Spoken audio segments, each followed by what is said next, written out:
Hi, everyone. Thank you all for joining us today for PrivacyNama 2024. Just one sec.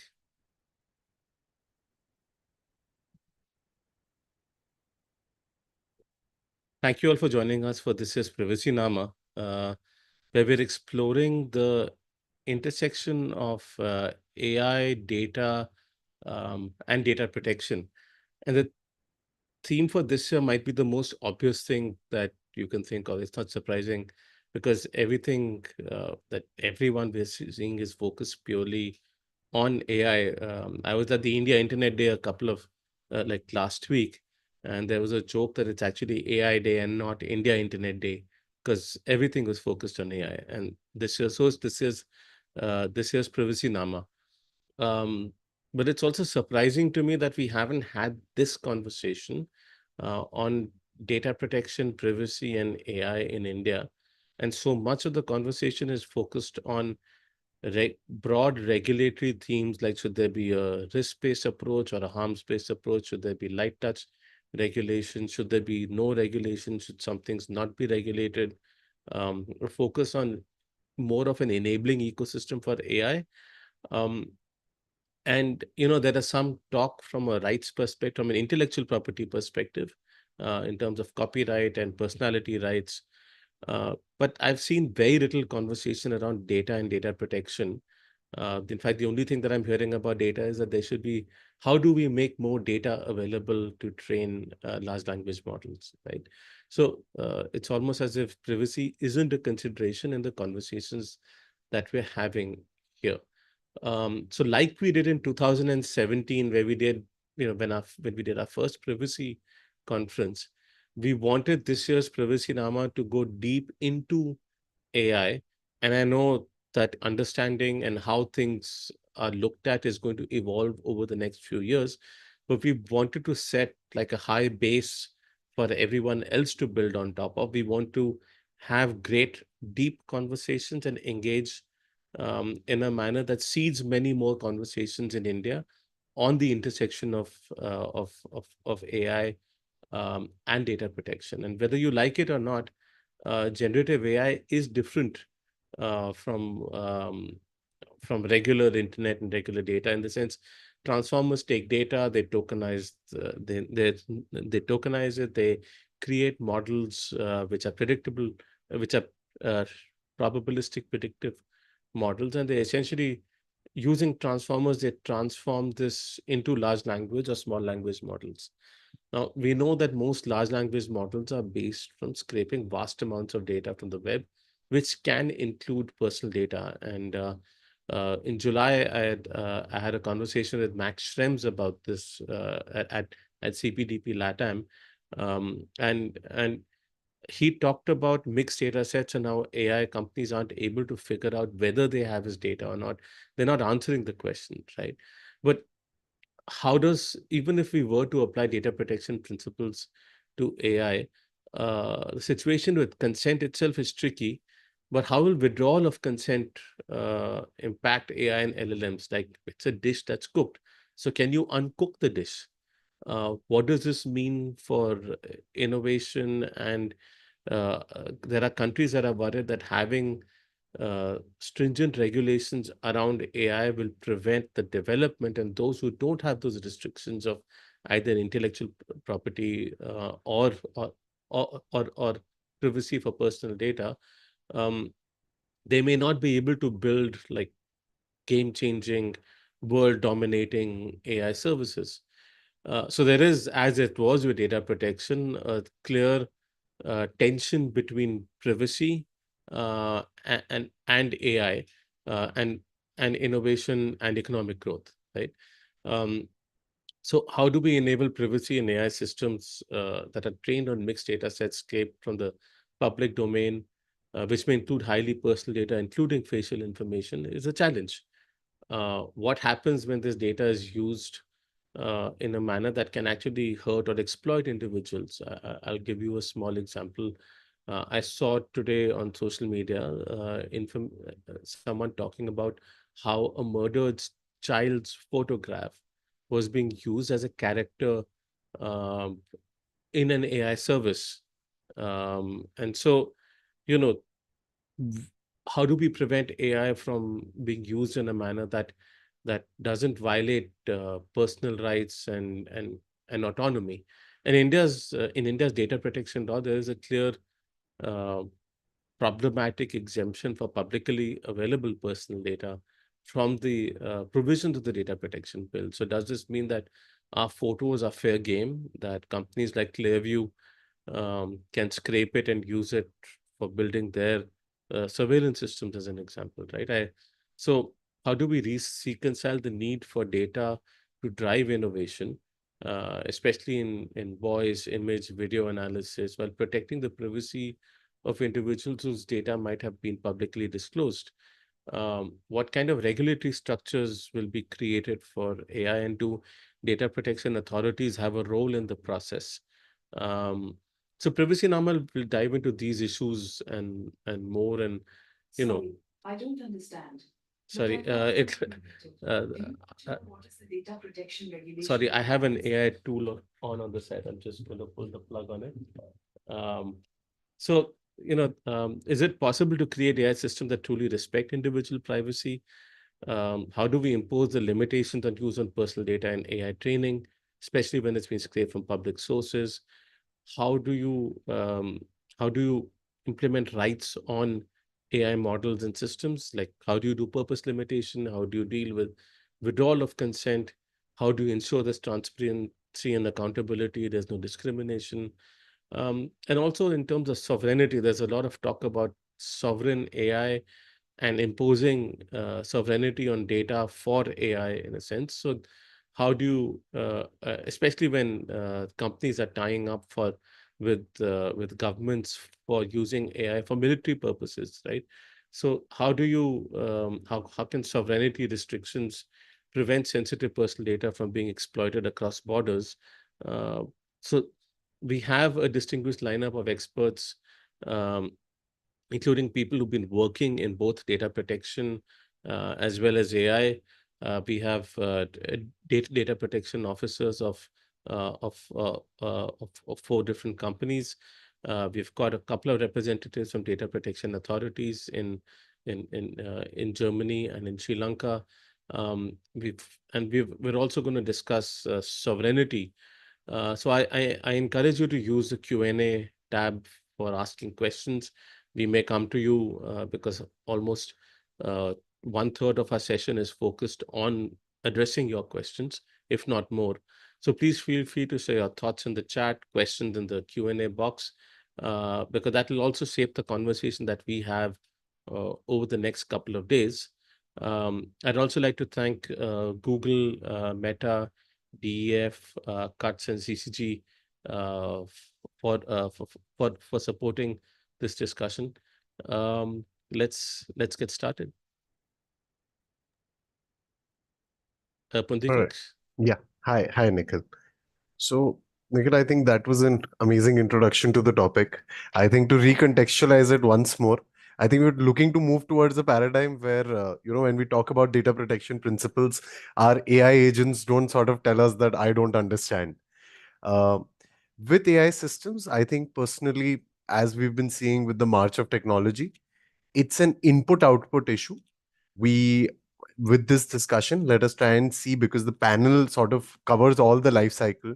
We have someone like Udbhav, who's been part of the conception stage of a product.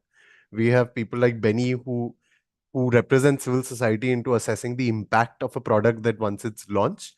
And of course, Srinidhi and myself as lawyers are there poking ourselves in at almost each layer to sort of see as to how do an existing product go against the legal frameworks that exist, as well as what rights we can exercise vis-a-vis them. So I think a good opener for my esteemed panel would be that, how would you define this intersection? Would it be an intersection that you assess from a harms based approach, that, let's not look at this question till the product's in market, and that's when we should be concerned about what its impact is? Would it instead be an approach of that, as Mozilla's always been, that it's a product, it's privacy by design, that at every layer of conception of the product, you need to think about it, and you need to code in and encode all protections at the base levels? And finally, of course, where do we stand? Are there any old legal principles that we can sort of refit for today's day and age? So I think, Udbhav, let's start with you. Where does this intersect for you? Where should an AI system look at data protection principles and try and incorporate them? Thank you. I definitely say that there's almost no point trying to make an AI system comply with privacy regulation unless you're accounting for those characteristics and principles right from the initial design of the product.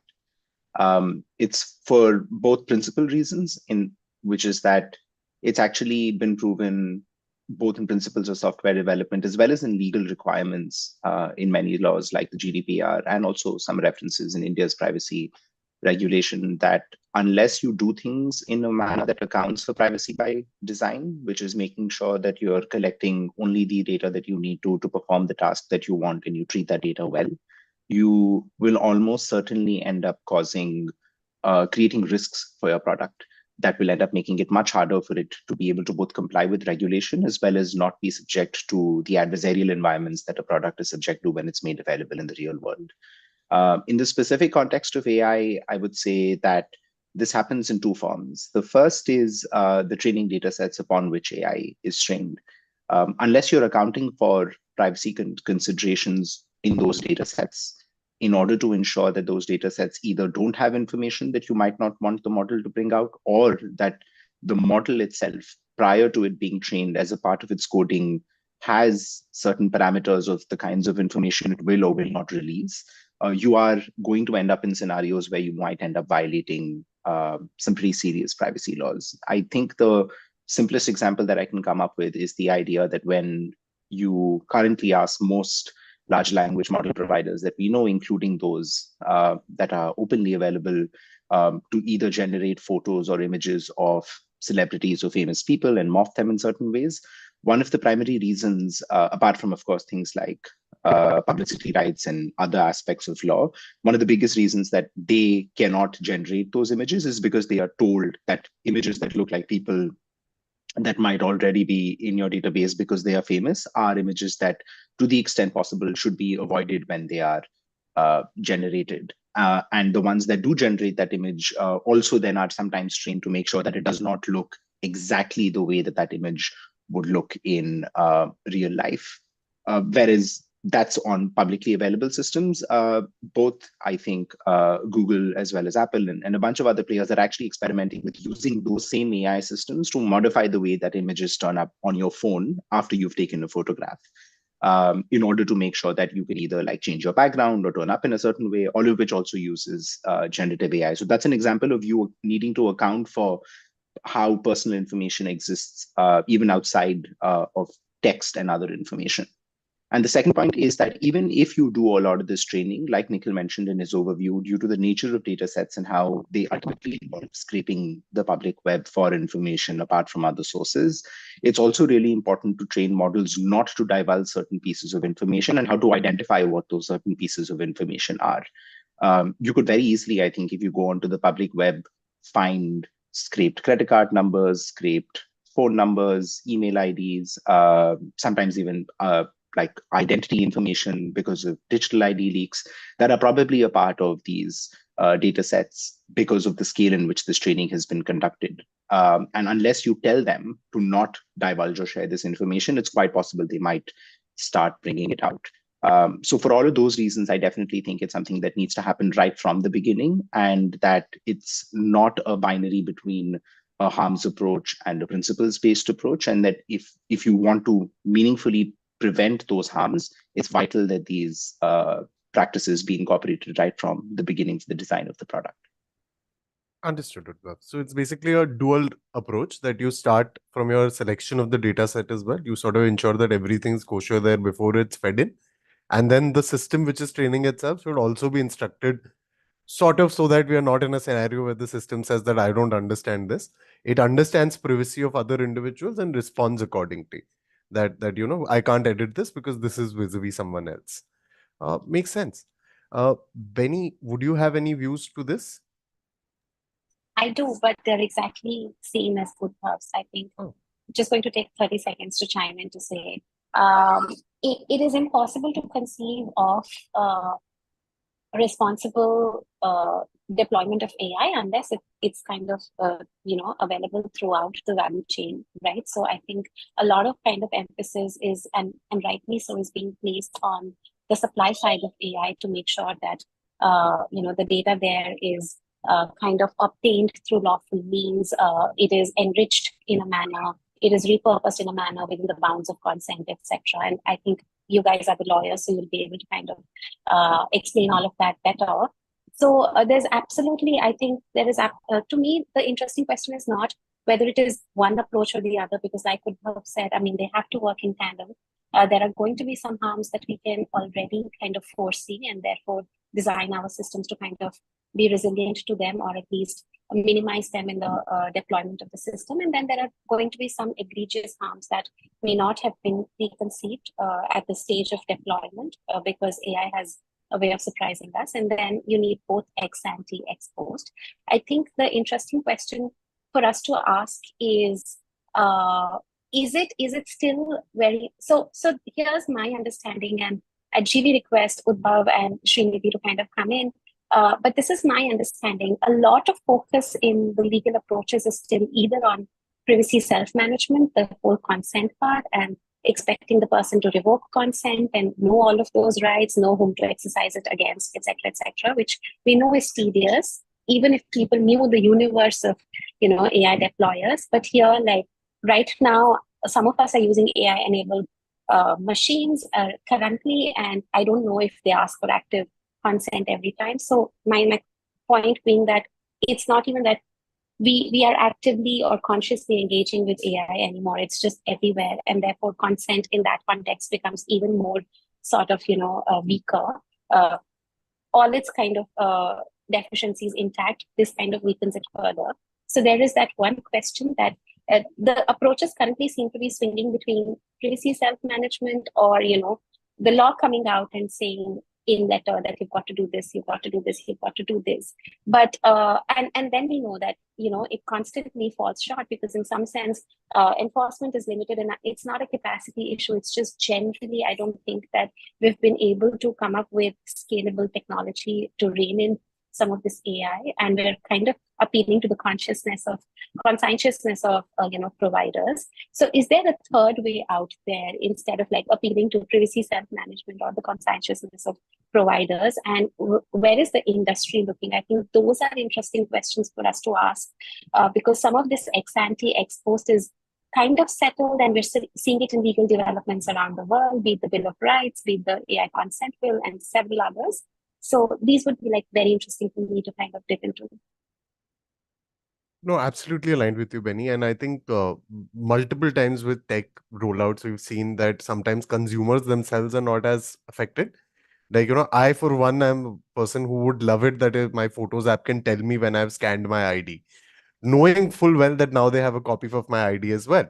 And, when we come to Proton, for example, which was an email which tried to market itself as a private email box, which would not be used for any purposes, its usage slowly petered down, sort of indicating that that a consumer was not okay with paying the premium to protect their privacy. So I sort of align with you. Srinidhi, anything? Oh, I'm so sorry, Benny. I think you had something to say. Yeah, I just want to, and I'll keep it really short, but I don't think it's a consumer problem. And I also don't think that asking people to pay a premium to keep themselves private is kind of a great ethic out there, but we can circle back to this. I don't want to.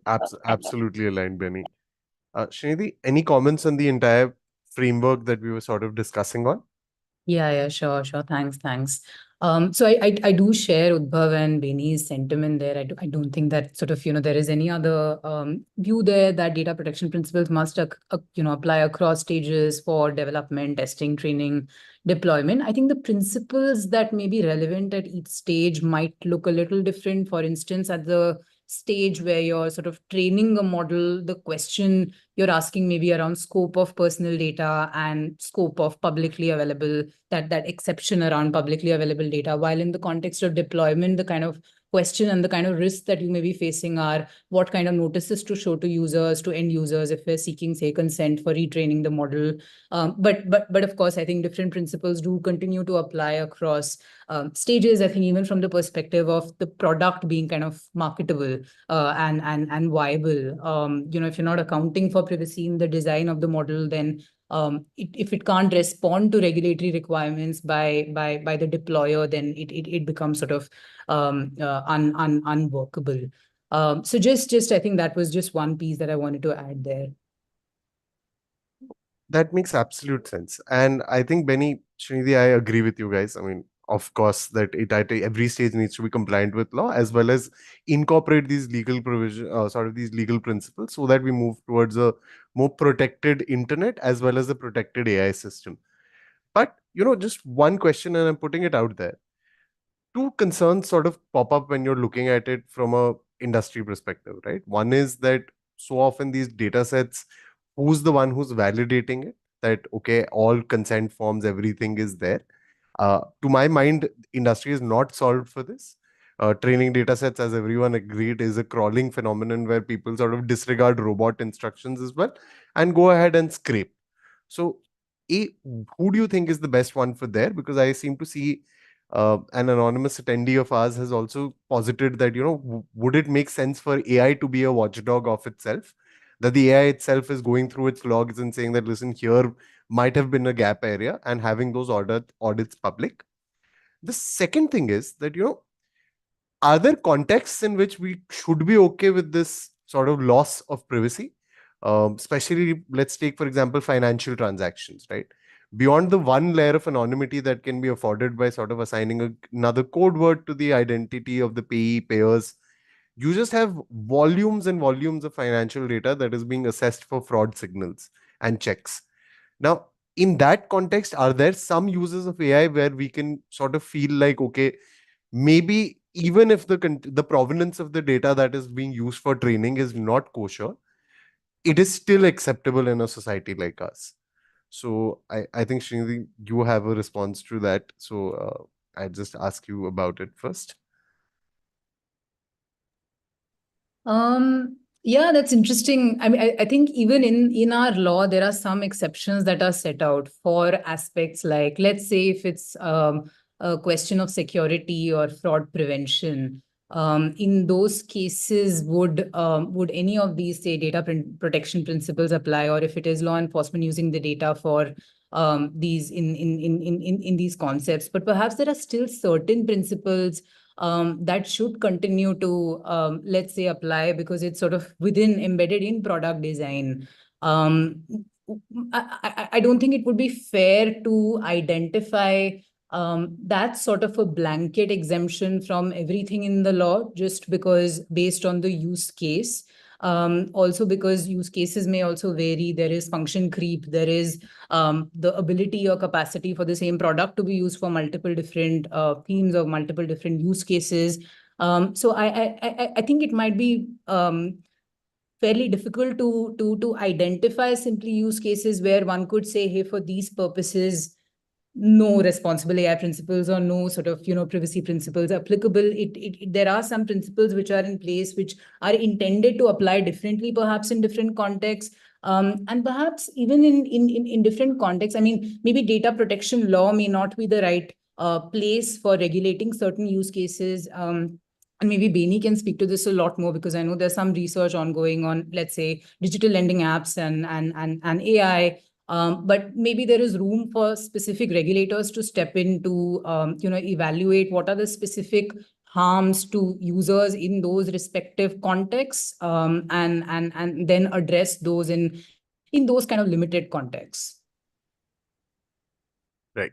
Bini, any comments to that? Yeah, I think to your second question, that should there be exemptions, are there any use cases that are as meritorious? I think, for the record, not a fan of exemptions at all for anybody. And I think risk-based regulation has been around a while, and definitely data is not the first industry where we're looking at it. Access-based regulation, or how Srinidhi said previously, depending on your role in the AI supply chain. basis your access, basis your role, you're kind of regulated in a different manner. So graded regulation, yes. Risk-based regulation, yes. Exemptions, actually, no. In fact, it is kind of difficult for me to imagine any use case for that matter where it would be okay to kind of trade away a fundamental right like privacy. And I say this knowing some bit of law. I know there are like reasonable limitations and everything, but the broader point being that when it comes to privacy itself, right? Privacy is not to say privacy, and I don't want to preach to the choir. This is practically the room where I started my privacy journey. So I know I'm amongst people who are like way ahead of me on the curve. But privacy is really not confidentiality, right? So if someone is accessing my data and using it in a bounded manner, in a manner that is agreeable and lawful, my privacy is intact. And I don't see why any particular actor or agent in the society would need exemptions over and beyond. So that's just on the point of exemptions. On the broader question, I think some of this debate is really well settled. And of course, this is the first time we're having this conversation in India, and therefore it is kind of, I would want to say it is imperative to bring out some of these questions, but the trade-offs are very well written out.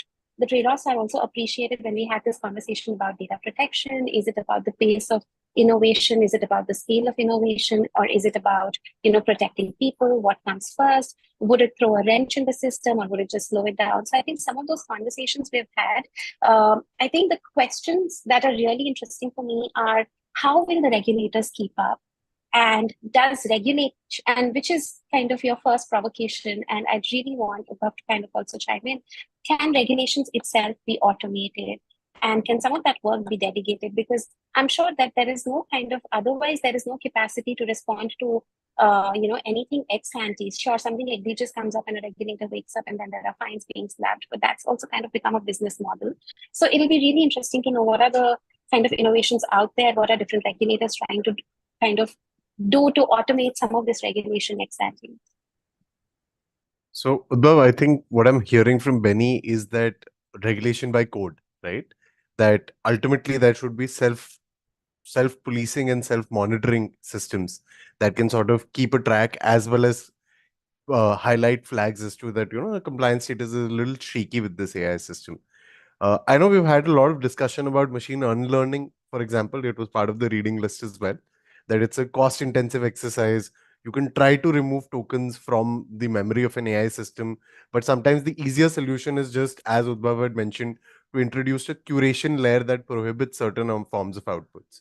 So, Udbhav, could we have you just discuss what the technological implications of this discussion are, and where we stand in terms of being able to implement these from a code perspective?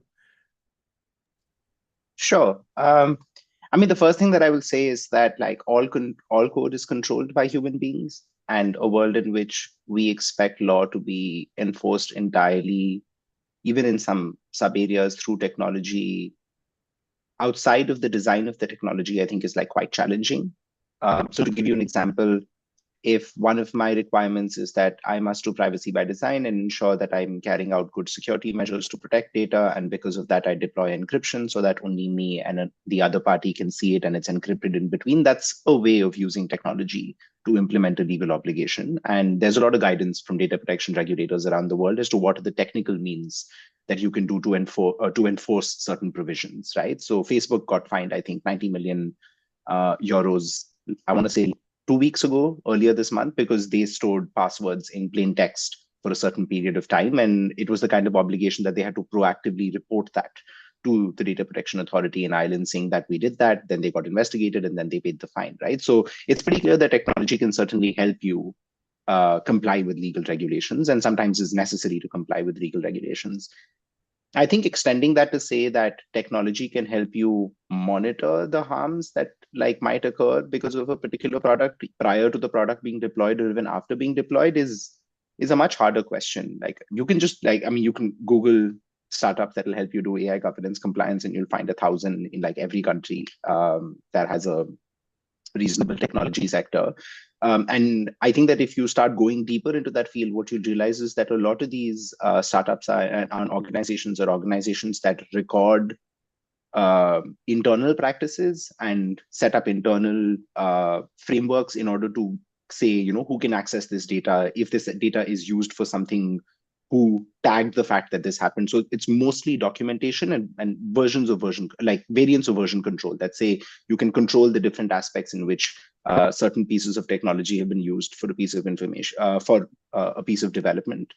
And because of that, ultimately, I think we will end up in a world where technology ends up playing some of the role that Benny just mentioned, which is I think, can play a role creating the records that are necessary to investigate whether legal compliance was done or not. Like that, I think, is status quo. It's already happening. Every reasonable, I think, company, even outside the technology sector, hopefully already does that. But I think to catch violations that are happening outside in the world because of bad privacy practices is a really, really hard thing to do. Because of the nature of the way that AI models are developed and deployed, because of the ways in which if you do catch instances of these practices happening, you may not necessarily know where to go with the fact that you know that this is happening and whether it falls within your jurisdiction. And ultimately, I think the primary outlook that regulation has to how technology is governed is a deterrent value, right? Like you get investigated, you get fined, you get the reputational penalty of going through a privacy investigation, and that then showcases a lesson to the rest of the ecosystem that it's bad to not follow privacy. So I don't think that's going to go away. It's very much going to be here for AI as well. And there is a very strong onus and I think an obligation upon regulators to certainly ramp up. And I think it would be a lot more effective if the tools that are required to do this data governance that we've discussed, that lets you figure out whether this compliance can take place or not, a lot more widely available and attested by regulators in a manner that if you do follow this process and if you do follow this tool, maybe your obligation of making sure that you have a data map is complete. Because that I think can make compliance easier while making sure that when an investigation does happen, where I do think you can use a tool to perform the investigation, but the investigation will ultimately both be performed by a human being and the result will be decided by a human being, at least for the foreseeable future in the world we live in. I think is a much better way that ensures that like companies can't use technology in order to shirk away from legal obligations and just say the technology didn't tell us, so we didn't know that stuff happened, which is one. And then you also mentioned things like machine unlearning, which is, I think, the concept that talks about what are the ways in which you can remove training data from data sets. And it's a very nascent and growing field, but I think to give you an example, there are many ways in which you could look at it. Like one most basic kind of machine learning is when you just train the model again without the original data. And as you can imagine, no one's going to run $100 million training run just so that my name is not there in a data set anymore, even though I have the right to do that. And laws account for that, right? Like they say technical feasibility is one of the concepts in which with which you can exercise some of these rights. It might be much more reasonable for that company to say that, okay, what I will do is I will collect all my requests for a month, for 2 months, for 3 months. And then after that, the next time the iteration of that model becomes available, I'll make sure that this data is not present there. But that's obviously not feasible for openly available model weights because those exist on your computer and they've already been trained and they will continue to generate the data that they've been originally trained on. And that's where the content moderation layer that you've mentioned comes in, which is also used for things like harmful content and socially unacceptable content, but can also be used to make sure that certain kinds of data don't end up turning up. I do think that this is a place where the law will probably have to evolve a little bit, not to say that you cannot exercise these rights, but by being a lot more specific about how these rights apply with regard to AI systems. Because as far as I understand, it's really, really, if not borderline impossible to remove individual pieces of information from a data set, before it starts showing up in the world. Like to the point of being prohibitively expensive, both technically as well as financially to model providers, and definitely something that people outside of the biggest model like training companies that have the money to do that cannot do. If that is the reality, then I think that we need to start having conversations about like, do we start controlling data sets on which training takes place? Is there a process where data sets should be submitted to regulators prior to the fact that they're used for training? Should there be an obligation? And this is already in California passed a law on this last week. It's already a part of the AI Act, like data set transparency measures that say that here are the data sets that were used to train this model, so that and to have like a list of those models of those data sets, so that then people can figure out whether they are a part of those data sets. Maybe in some world there is a right to access data sets if you think that they may contain your information, which seems excessive. Maybe there's a world in which you have a right to ask a question: do these data sets compare, have my information, and if yes, remove them. And if they do, then the company will say, yes, they did, and we've removed it, so they don't have to share information. So it's a really like long laundry list, but it's, I think, one of those ways in which it's pretty clear that some parts of machine learning and AI technologies are clearly like raising questions that haven't really been thought of or comprehended in law the way that it's currently drafted, and will require some pretty creative implementation. So and of course, at the risk of being a little too minimalist on this, what I'm hearing is that a lot of technological progress in this sector is aimed at increasing accountability through transparency. That, that for a large part you would only experience a black box phenomenon of a prompt and a response, but the technological innovation is in sort of breaking and logging the steps to that output, as well as the manners in which the input were provided. Right? Is that an accurate summary? I would probably add a third one, which is it's not just the steps to the output, it's also the output itself. Right. Because so it's what goes in, the training and the development, and then the actual release or display of content. So all of these can be vectors of control to enforce regulation. Absolutely understood. So, of course, I'm sure you guys recall, but there was this very seminal moment where we saw Sam Altman sort of sit before the US Congress and say that, listen, guys, we don't know how to do it. Why don't you regulate us? And there was a significant portion of civil society was like, oh, finally, someone's acknowledging that this all is going to hell and we should maybe start looking at it. But there was a little bit of a bubble that came out of the industry, which was that, these people have done whatever they needed to do. They have trained their model sets and are now asking for regulations which are likely to be cumbersome for a new entrant in this sector. So that friction between the regulation of an incumbent versus the regulation of a startup, and Srinidhi, looking forward to your outlooks on this, because the DPDP Act also says that some exemptions may be granted to what the government declares as startups. So how should we be balancing those? And where is the path forward?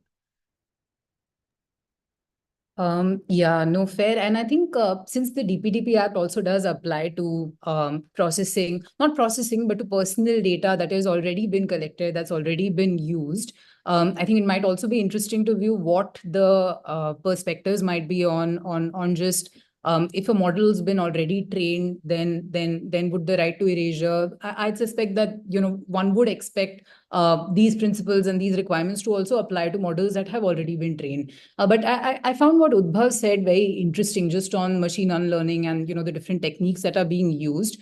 But I did want to think through, what does the law expect from us? I know there's an ongoing debate around just what is the scope of this right to rectification and right to erasure around the world. I know different regulators have some guidance, but they sort of keep it a little high level as well, because they may not want to opine definitively on different instances.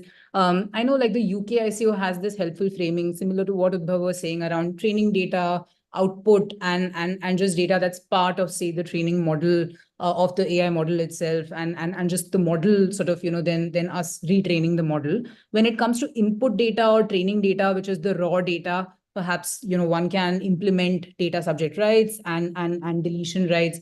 Output as well, I think, creating some output filters so that you don't link that individual to a particular kind of output. But with retraining, and does the law actually expect us to go ahead and retrain models when it simply says erase data that is no longer needed for this purpose? I know algorithmic disgorgement has been directed by the FTC in a handful of cases, but all of those have not been where it's an exercise of individual rights in the ordinary course of business. It's been when it's illegally acquired data and you're ordering it as a penalty. So I find that framing also interesting on what actually does the law even expect us to go through with, say, machine unlearning, or is it more concerned with output and input?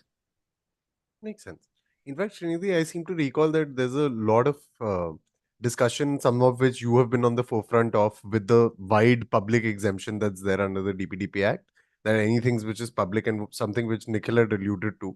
Given that we are fast moving to the part of our discussion where we're talking about the feasibility of rights and accountability itself, uh, what standards would you want to start getting baked in under the law as a matter of practice to ensure that, scraping as a practice can be regulated better?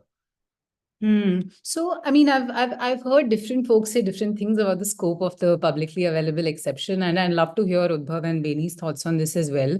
I know there's one school of thought which says that the law simply says, any public data set, anything that's available publicly is exempt, and there are concerns that it's too wide an exception. But I did want to stress test that a little bit. Of course, the exception is an important one, but just, putting on a lawyer's hat, the text of the law says the law will not apply to processing of personal data that an individual has made or caused to be made publicly available, or data that is made public under a legal obligation. So there is that element of the individual having put that data out there and not something which is generally publicly available. So I am curious to know what others are thinking around this as well, if the scope is wide, because I imagine, or how we're seeing this play out, is that it need not necessarily be thought of as a carte blanche. Just because some information is out there doesn't mean it's out there for us to pick up. But some thinking would need to go, one must apply and see what is the provenance of that data, what is the source, is it actually data that the individual has made publicly available, is it, let's say, or is it something like a court record or an FIR registry which is made publicly available under law as a matter of public record. So I think there is some sort of nuance there that one must think through. Yeah, I'd actually love to hear the others' thoughts as well on this. So, Benny, coming back to you with sort of an updated laundry list of questions on provenance, on the feasibility of these rights and their enforcement. Where do you think we're heading with all of these key big issues on our head? Yeah, no, I don't know where we're heading, honestly, but from where I'm sitting, it's not a pleasant view, is what I can tell you. And I'll tell you why, right? To also kind of come back to Srinidhi's point that she just made. Actually, in an academic, in a theoretical sense, it makes complete sense that you put out your data for public, and here we are. But and that's the normative, right? Like, you made it public, but how many of us actually do we really appreciate that we've made something public? And if we go back and if we look at what Facebook has been doing recently, all the Dutch inquiries, etc., they are going back in time, like 20 years back in time, and scraping pictures from then, and all the data is public. People didn't even know that there were different settings, and that data is kind of on the internet. And in India, actually, things don't look so different even now, right? So people do not understand the implications of putting something public. They think public means to everybody who's on the platform, but and I mean, it's all the same problems that kind of plague the whole data protection and consent issues that are now kind of coming back in AI, but only with kind of amplified implications for people. So I think, and that's why my first grudge against privacy self-management, right? That we're putting a lot of burden on a customer, and the consumers that I represent are low income, new to finance, new to digital, first generation users of all of this. For them to understand and appreciate these nuances is very difficult and almost next to impossible. And therefore, that whole proactive regime becomes very important for someone who works with, the mainstream. And so that's just one thing, that the nuance is great as a matter of technical detail, but in the day-to-day, it kind of gets lost very quickly because that's where the extent of digital literacy is. I think, to your point as well, right? I mean, all of these rights are great, but to exercise them presumes a great level of awareness, a great level of agency, a great level of autonomy, and also that there is a very accessible, inclusive regulator at the other end who understands all of these issues, will act quickly, etc. And then the sad part of all of it is that even if all the stars aligned, and even if that we did find that poster child of a customer and the poster child of a regulator, some of these harms are irreversible, right? Privacy harms are irreversible. And I do not know how do you make good on something that is irreversible. So I'm not sitting here kind of predicting doomsday or something. I'm just saying that we need a lot more friction in the process. We need a lot more kind of, intelligence where it can actually or a lot of guidance where it can actually get effectuated, which is at the provider's level, right? Like they know better. Like a customer is not expected to kind of undertake the safety quality check of an aircraft they're flying in or of a car that they're driving. Like you take it as a given, there is someone who has done all of that. So why is it that in such a precarious, fragile environment where implications are of life and beyond,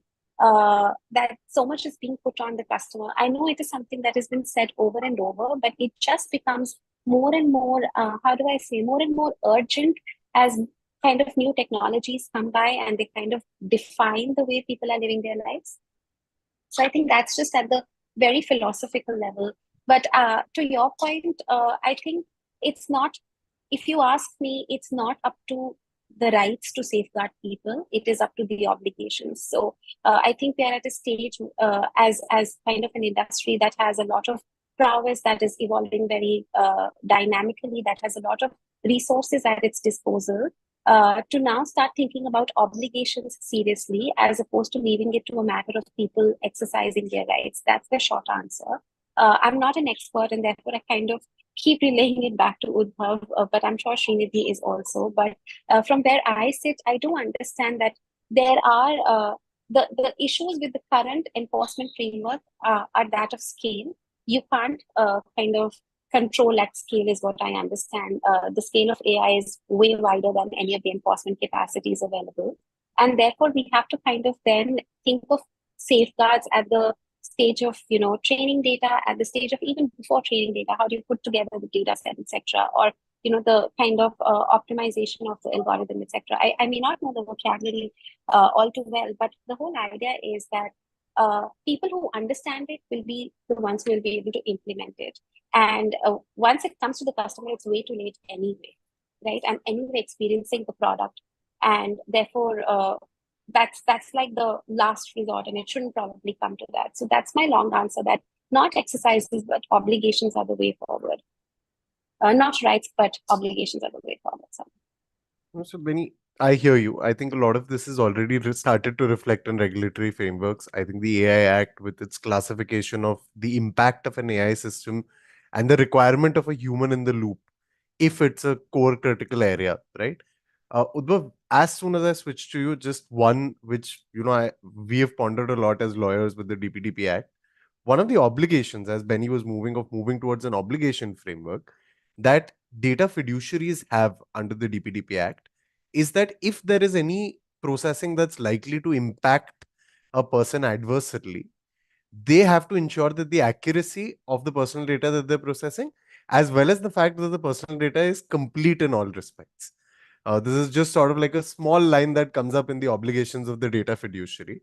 So, turning to you and asking you, how feasible is it for an AI system to question itself vis-a-vis the impact of its decision making and log better its impact or the means by which it's reaching? Because, a lot of focus has also been on unscrupulous behavior with AI, right? That they will have the same biases that we have, that even if you implement an AI agent to log the requirements of another AI system, the AI agent in question is likely to be a people pleaser. So you can say anything you want, but it will just try to say that, yeah, sir, all of this is wrong. So where do we stand from a technically feasible stance on all of these obligations vis-a-vis an AI system? I think it's definitely going to be very challenging, right? Like, I mean, I just want to and in order to illustrate this point, I just want to say that law doesn't necessarily fully articulate all of the rights that an individual has, as well as the ways in which those rights should or should not be expressed. And the best example is the conversation that we were just having about publicly data that is publicly made available, not being exempt from certain provisions of the law. If I take a photo of my ID card and put it on the internet, that doesn't mean that stops becoming personal information. It means that I have chosen to release that personal information publicly. And if I ask the platform exercising my rights over that personal information to take it down, then they have to under data protection law. So the way that the exemption has been currently framed is honestly quite problematic in the law, because what is supposed to happen is that there are separate legal frameworks that deal with text and data mining like they do in Europe. There are lots of other ways to make sure that if what you want is the ability for information to, for there to be more training data, there are far better ways to deal with that problem than to say, if you make anything publicly available, then it's fair game and you can do whatever you want with it. And that's kind of an example where I think when that provision was written, it was, I think, definitely written both keeping in mind AI and training data and a lot of these pieces in general, but also in order to like reduce regulatory burdens upon companies in order to make sure they don't have to go around fixing stuff that people may have already remained public, right? So that's an example of how what is otherwise considered a fundamental right, one particular manifestation of that fundamental right and what the responsibility that technology has over it has been shaped by law.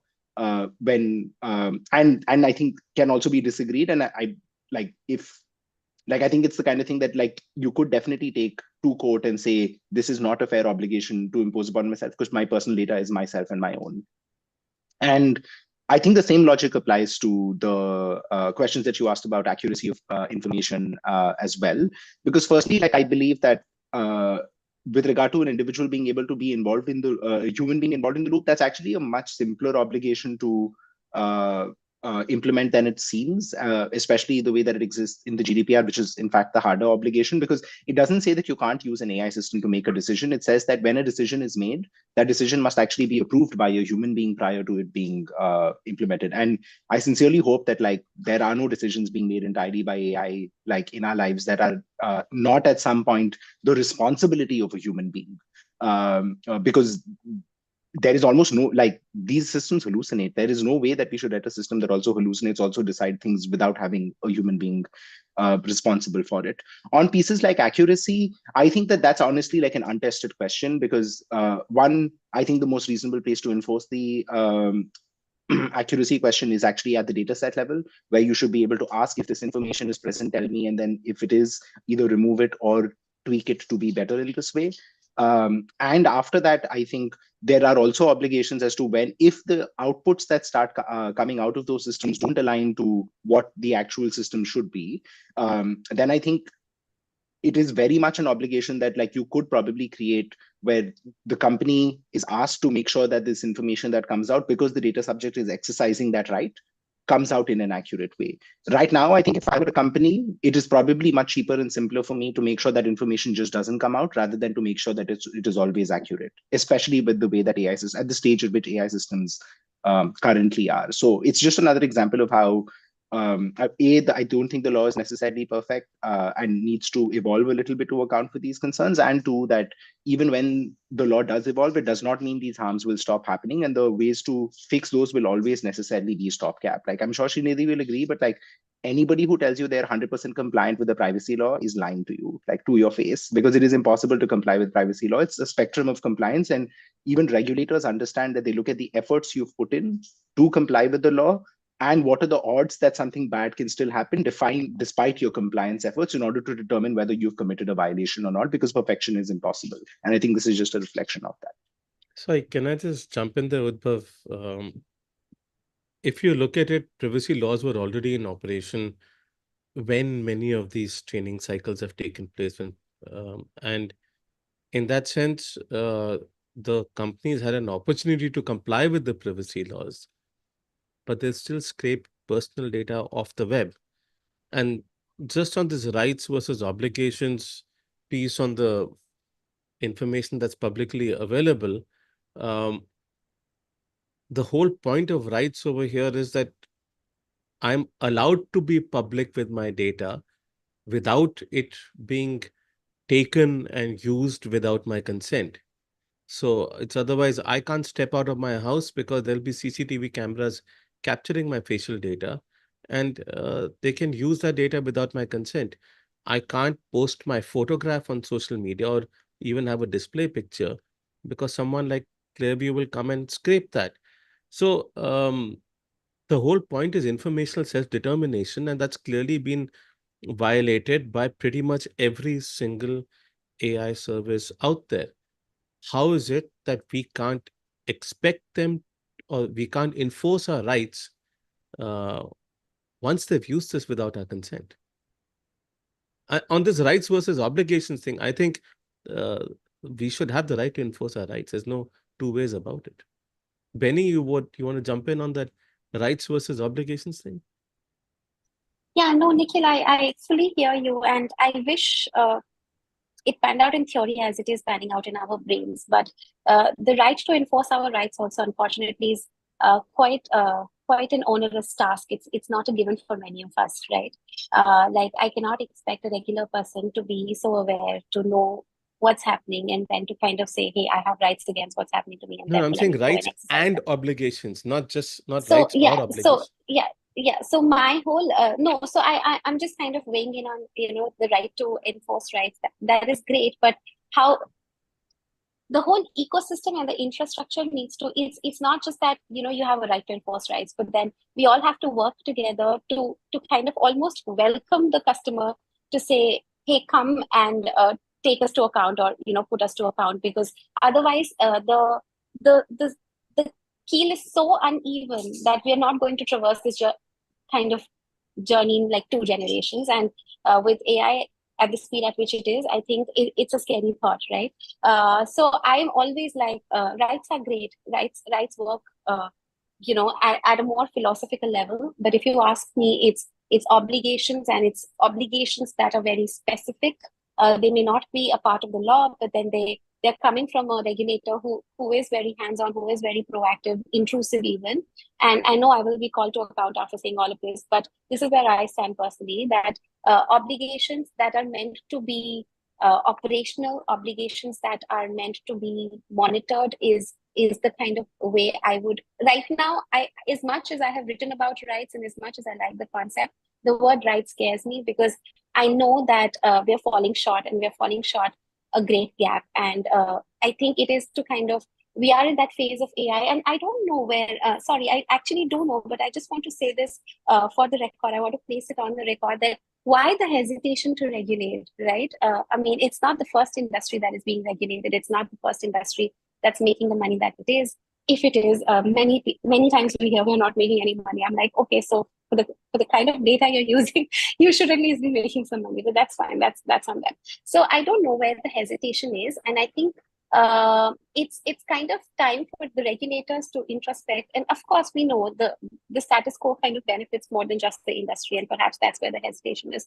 But like, it's not the first time we're having this debate, and that is why I'm sorry I'm coming out as frustrated here. But we've had this conversation. We know it's harming people. We know people are unable to articulate those harms. They're unable to identify those harms. When they are able to, they don't know whom to speak to. There is no redress effectively, because sometimes these harms are irreversible. We know the chapter and verse on this. So I mean, it's time for action is what I thought. And I'm sorry for being this person on the panel. I'm sure I'm really annoying to them. No, not at all. Uddhav?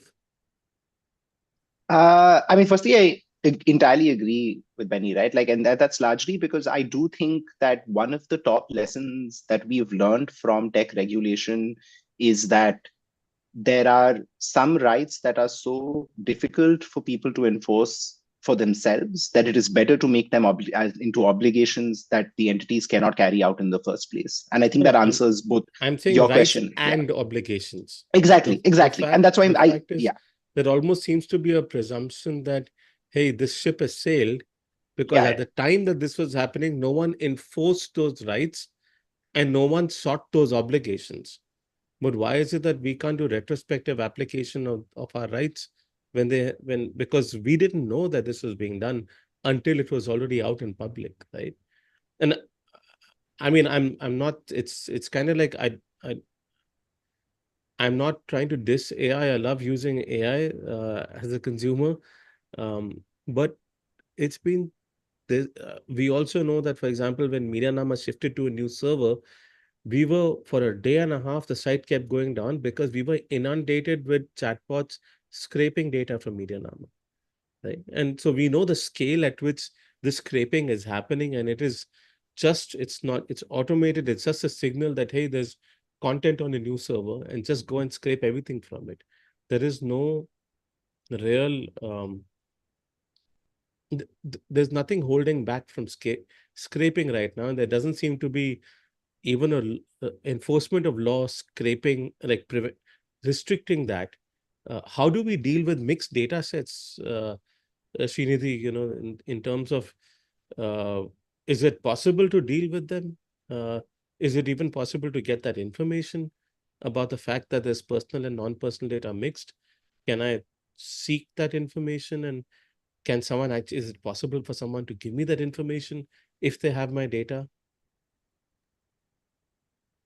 I don't have the answer to that, but just from a legal lens, of course, I think where regulators have fallen on this is if it's a mixed data set which involves certain elements of personal data, you treat that data set as personal data unless you can, remove identifiers from it and segregate it. But your question on how does one know as to whether there is actually an element of personal data or there are personal data attributes within a large sort of voluminous data set. I think the only place where these things actually, in instances of breach, of course, but those are sort of violations, and that's how some of this information eventually, then you trace back and then you do some sort of retrofitting. But how does one know as an individual whether an organization even has your data is a tricky one. I'm not sure how to really answer that. Of course, the framework of the law allows you to ask an organization, give me a summary of that data, but how do you validate that? Whether I mean, or sort of confirm that for yourself through any independent source, anything else is a tricky one. And I'll look to Udbhav again maybe for any thoughts there.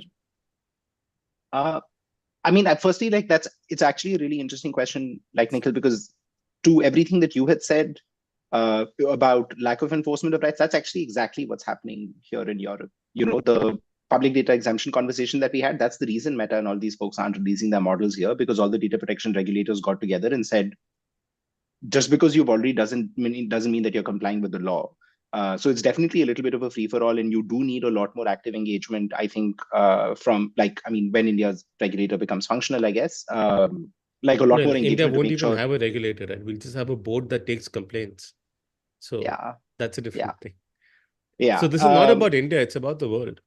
Exactly, right. And because these are also global systems, and that's where I was coming to the second piece, which is there have actually been really lots of, you can just Google them and they'll turn up, like data subject access requests under the GDPR. People have been trying to use them a lot for the last year and a half to try different ways to figure out whether their information even exists in these systems or not. And almost uniformly, the standard response that they have gotten is either the trade secret and intellectual property defense, saying that we can't, or that in order to answer your request, we will have to scan all of the content that we already have in order to determine whether your content exists there, and therefore it's technically infeasible and we cannot do that. So it's actually been even in cases of very targeted pieces of information where people have evidence that the model is spewing output that is their information. When they send in a DSAR request saying, how do you have this information? They have not gotten responses and have now filed complaints with privacy regulators asking companies to figure out how this happens. Schrems has done that, but a lot of other folks have done that at an individual and personal level as well. Schrems has done that, I think, not just for this, but also for instances where this has been done when it's known that it is personal information too. So in a data set, if you scrape it from the internet, you may have an excuse saying we don't know that this is personal information, but there are instances where companies actually use internal data sets that they have in order to perform this training and still refuse to comply with DSAR requests. So ultimately, I think that you're absolutely right. It does require a lot more enforcement, and it is a little bit of a free-for-all where everyone's just gone around and done what they have, and the people who have the money are making more money, and the people who don't have money want to make more money. And at the end of the day, no one is really caring about we're getting about 1,500 new models every day, right? Or something like that. So the pace at which models are growing is also crazy. I think Sachin wanted to say something. Sachin? Hi, am I audible? Loud and clear, Sachin. We can't see you though. Sorry about that. I just wanted to say, in response to Beni Chug, your comment, really appreciate where you're coming from in terms of rights versus obligations. And I think, obligations, greater obligations in this new field of AI should be placed on companies.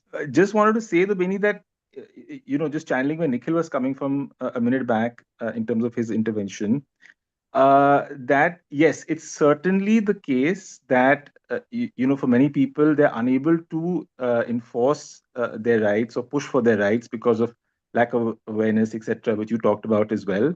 But there are equally many cases where users are aware of their rights and they try to realize them, but they are prevented from doing so. And Udbhav's example about data access now is a perfect case, right? Where there is awareness. It's not like people are unaware or it's unknown to them, and therefore, the opportunity to enforce slips by. They're very much aware in the here and now, and they're doing their best to enforce, but because of law, etc., or manipulation of law, they're being frustrated. So just wanted to put that point out there. Just a couple of more. One is, I'll just give an Sorry, example. Sachin, just to add to what you're saying, Yeah. who decides and who determines technical infeasibility over Oh, here? yeah. That's also the No, thing, right? Because the company will always come back and say, hey, we can't do this. yeah. How do we know? Yeah, absolutely. And that again speaks to the point that to even get to that stage, you have to, and as in many cases there are, have the awareness to raise that concern, to reach that blocking point of, hey, technical inability, as you're saying. So that again underlines what you're saying, Nikhil, that many people are aware, but there are other reasons why they're not being able to or allowed to enforce. I'll just give a quick example from in the non-AI context. This is Professor Ethan Zuckerman in the US, Beni, and this is in the context of Facebook's newsfeed. And he is trying to exercise greater user control, agency autonomy, things you've talked about, to tailor the newsfeed to his interests, using a tool I think he calls Unfollow Everything 2.0.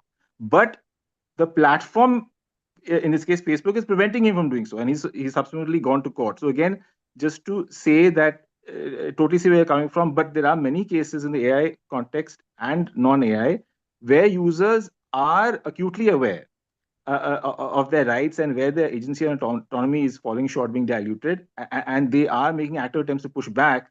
They're failing for other reasons.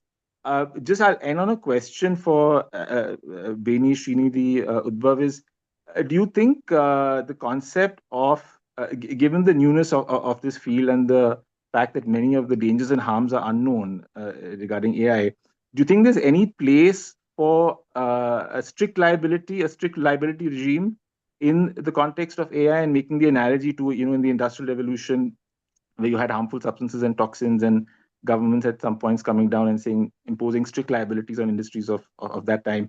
And Beni, this speaks to your obligation side of the equation. So thanks.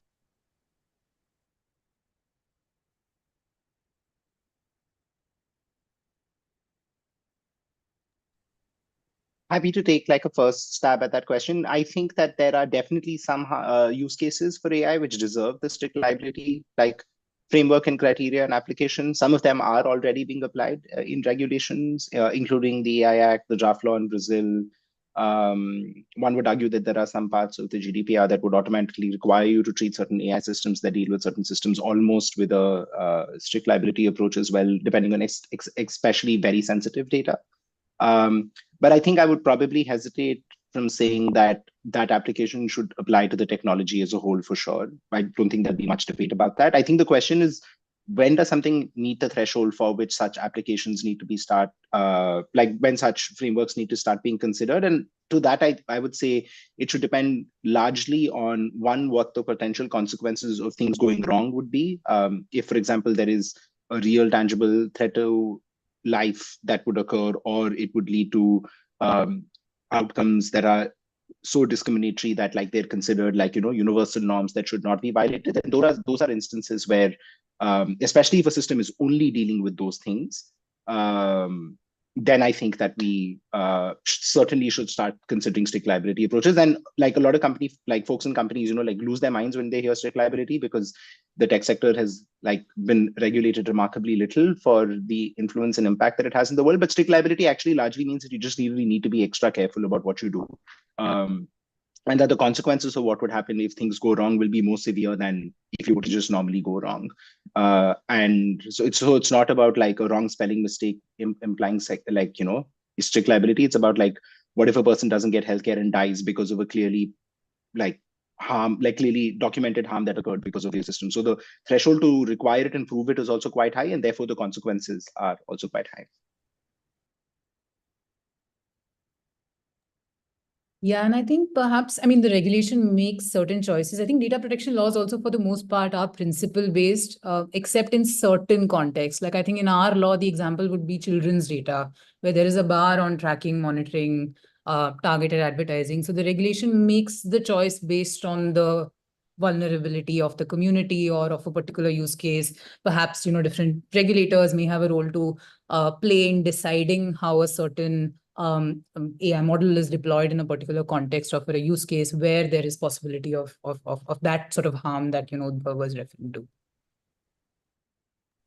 Yeah, I don't have anything significantly different, but just an extension. So Sachin, definitely I think strict liability where the context merits and it's not completely ruled out as well as Udbhav was telling us. I mean, there are contexts where regulators are considering this, and the great thing is that strict liability doesn't come on its own, right? Like when you identify a very risk context of AI application, then all the other obligations that we've spoken about, heightened transparency, heightened accountability, heightened risk assessment, like all the ex ante such high risk cases also beget kind of higher ex ante regulation, and therefore the concept like the it's not that it's not like you were completely unaware and now you find yourself in a soup where you've kind of caused like a huge violation of human rights or like material harm to someone, and now you're being faced with strict liability. Like that appreciation, that risk appreciation is present from the word get go, from the use case that you're in, and generally all the other kind of obligations ex ante are also fine tuned to the level of risk. So I think risk based regulation kind of comes with heightened obligations, also heightened monitoring, surveillance, etc. And therefore then when there are transgressions, they're also kind of accorded a more severe kind of liability. And I think there is this conversation that needs to be had, right? Like how do you create like a risk sensitive framework of AI? I think that to me personally is a very interesting conversation, because unlike money, unlike finance, which is my bread and butter, data is not fungible with money. You can't make good, you can't reverse some of these harms, you can't compensate it with something else. And therefore, how do you categorize risk classification? What are the dimensions? One is, of course, what Udbhav told us, like what is the consequence? What is the nature of consequence? Are people getting affected? Are lives getting affected?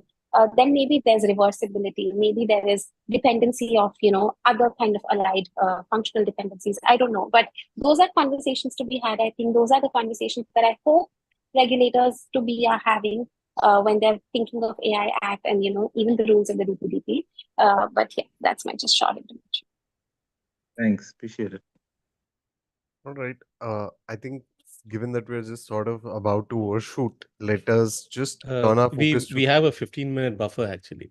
Oh, brilliant. We can do about 10 minutes. We Right. always keep a buffer. So having been on the other side of this generally at MediaNama events, let me just go through the audience questions and put them up for the panel's discussion. I think the first one was something we already spoke about, Udbhav, which was that, using AI models to check AI models themselves. I'm just going to move to Harjas's question, which is about the government regulatory sandbox approach. That, in the government sort of providing a free for all, no regulations attached model arena for people to develop their AI applications, and only post certification or sort of a semblance of that, okay, this is unlikely to do way too much harm, is that where the government would allow them to come out of the regulatory sandbox framework. I know the RBI has implemented this for fintech applications. So is this a good tool that the government might have for this? Udbhav, Shrindhi, I'd love to hear, and Benny, of course, as if any views on this, or if this is again one of those scenarios, Benny, where you would not want anyone to be working without a rights framework.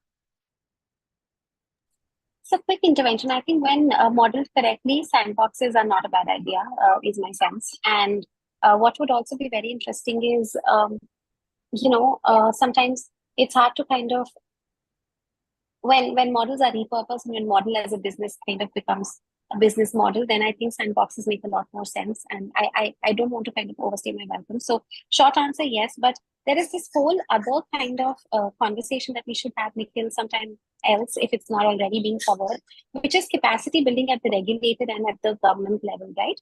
I mean, we're saying so much about transparency, we're saying everything about all of that, but are the IP laws in place? Does the industry have the confidence to really open up to the government? Does the industry have the confidence to open up to the regulator? Can the regulator actually pick apart and still guarantee that, hey, your trade secrets are fine, your IP is fine? So I think there is this whole other journey that the regulators and authorities have to take, and sandbox is one part of it. I think it's the most tactile, most visible, and therefore most spoken about. But there's like tons that needs to happen in terms of just the arrangement of the regulator itself.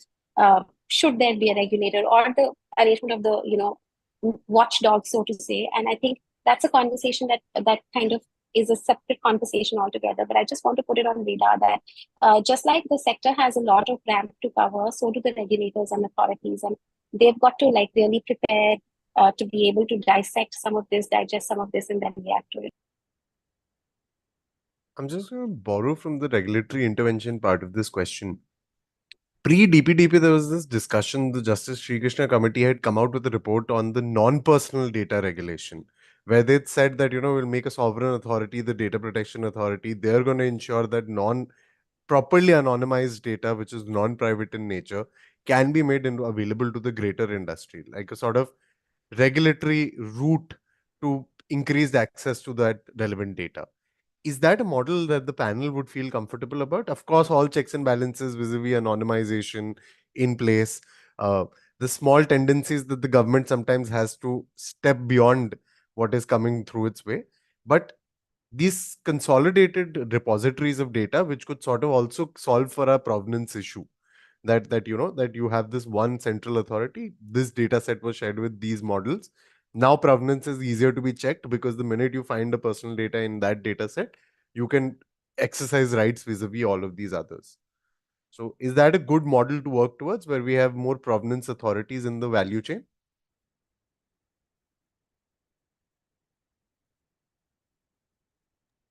So I think that the term provenance is like a pretty loaded term. Provenance in knowing where things come from, yes. Provenance as in knowing that this thing certainly came from this place, no. And for me, the reason that the word certainly in the second aspect makes things much more difficult is much closer to content provenance, in the content provenance of like initiative, making sure that content is from a source which is trustworthy and reliable. And that's largely because of the role that digital rights management will play in enforcing those properties upon a particular piece of data. In order for you to have the kind of provenance that you're just talking about, you will have to make sure that from ideally from the point at which the data is generated, or if not, then at a minimum from the point at which it is first stored, every single action that is carried out on that piece of data can be controlled, measured, and mitigated against. That's DRM. Like, that's why all the fight that's happened all over the world around like fair use and the ability to do things to your old devices all come from the ability of companies in the United States of America, thanks to laws like the DMCA, to be able to lock down pieces of content and say, this content can be accessed only in the way that we particularly want it to. And I think that that's a pretty important discussion in the context of AI broadly, certainly, but also in the context of this conversation. If the only way to ensure provenance takes place is if Google or Apple or Microsoft deploy forms of content provenance on my device that I cannot control, that then tags content, both personal data as well as otherwise, as it makes its way through the system. That's just like, yeah, I mean, it's sort of like having a universal, like it's like having the Aadhaar for every piece of data that you generate, which is like a single identifier that is supposed to be able to track throughout, knowing everywhere it's gone and everything that it's done. That's a pretty bad idea. So I think that provenance in knowing where information comes from and like for data management generally, sure, that's fine. It also already happens. There are a bunch of people who've been doing this just normally for privacy for like decades now. But content provenance in the way that from the beginning of the place where the content is created to when it becomes the output in an AI system, you can track where it's come from. I think the consequences of that approach are too severe for us to seriously consider them. Understood, Udbhav. And of course, I mean, I think Aadhaar is a little complicated quagmire that I would want to keep a distance from, at least with the paucity of time. So another question which has popped up here is that would legitimate use be a permitted non-consensual basis for processing of data fields in a prompt. Because I know one part which we forgot, and I think Benny sort of alluded to it, that sometimes we don't really respect it and we are not aware of our own privacy rights and the risks and harms of what we do. So I give my blood report to ChatGPT to give me a short summary of what it is so that I can send a message to my doctor, for example. So this question asks that, privacy by design related restrictions could kick in at that prompt. Although what would be a best practices from that scenario to just sort of course, accounting for the future, that an AI model wants to be able to inform its customers that, listen, what you're doing might be prejudicial. Are you sure you want me to be accessing this field of data? Okay, cool. If it can do that, then it'll be really nice. But I don't think it'll be able to do that like successfully or well, or in a way that actually, I think, makes a material difference to the edge cases that we're actually talking about. Because I think that if the model has the ability to ask that question, it also has the ability to do a lot of other things that it should not be doing. So it's possible, and it's like, to be clear, I'm not dismissive of the idea, because I think the idea is a good one. It's just that I don't think that we're at the state of technology where it will reliably be able to do so. And if it is able to do that, then there are probably like better use cases that you can subject it to a little further up the stack to make sure some of those things are not happening. There is also, though, like I would say, like generally on the questions of legitimate interest and how legitimate interest works with regard to like AI models, I don't know, the term legitimate interest actually means different things in like different jurisdictions, and the way it's understood like in Europe, like even within Europe in different countries, is actually very different from the way that I think it's likely to be interpreted in India, just given the other things that are present in the law. So I'd like shy away from getting into that piece a little bit, because I both also don't like know that area of law very well, but and also because I think it's likely to evolve in a pretty different way in India. Sort of locating this under the DPDP context, Srinidhi, if I'm not incorrect, one of the legitimate uses that the Act provides for is processing for the purposes on which the information is shared. So technically, data principal obligations on a consent basis are not available when you yourself volunteer that information to a chatbot. I think this should be the position under the DPDP Act, but I will, of course, look for your confirmation on it. Sure, yeah. So just to add to that, what if someone puts someone else's personal information into a chatbot? Yeah. No, I think the question here is on that 7A legitimate use, as to do you need separately a consent framing, a notice, consent checkbox there at the time where you're querying using the service, using a platform. And I think while sort of this may evolve over a period of time as to what is the extent of this legal basis, it is, like Udbhav said, very different from how legitimate interest is structured in GDPR, because that kind of bakes in a proportionality assessment and all of that. I think our law simply says if you've voluntarily provided that data for a specified purpose and you haven't said no, then that data can be processed for those specified purposes. But it does bake in that specified purpose framing. So presumably some sort of a notice in any case when you're entering that information for that. But perhaps just querying data and then getting a response, maybe this is one of those use cases that could be justified under 7A. But maybe there are other variations to this question now on whether that data can further be used to further train the model, with providing individuals the ability to opt out, because that section does allow for that ability to allow individuals to opt out and then use the data for that purpose. So would be interesting to see if how the extent of how much legitimate use can be used for these myriad sort of purposes. Thanks. Thank you, Srinidhi.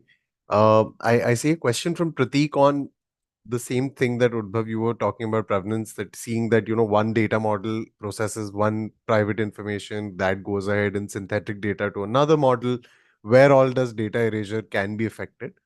Would love to see all of your views on it.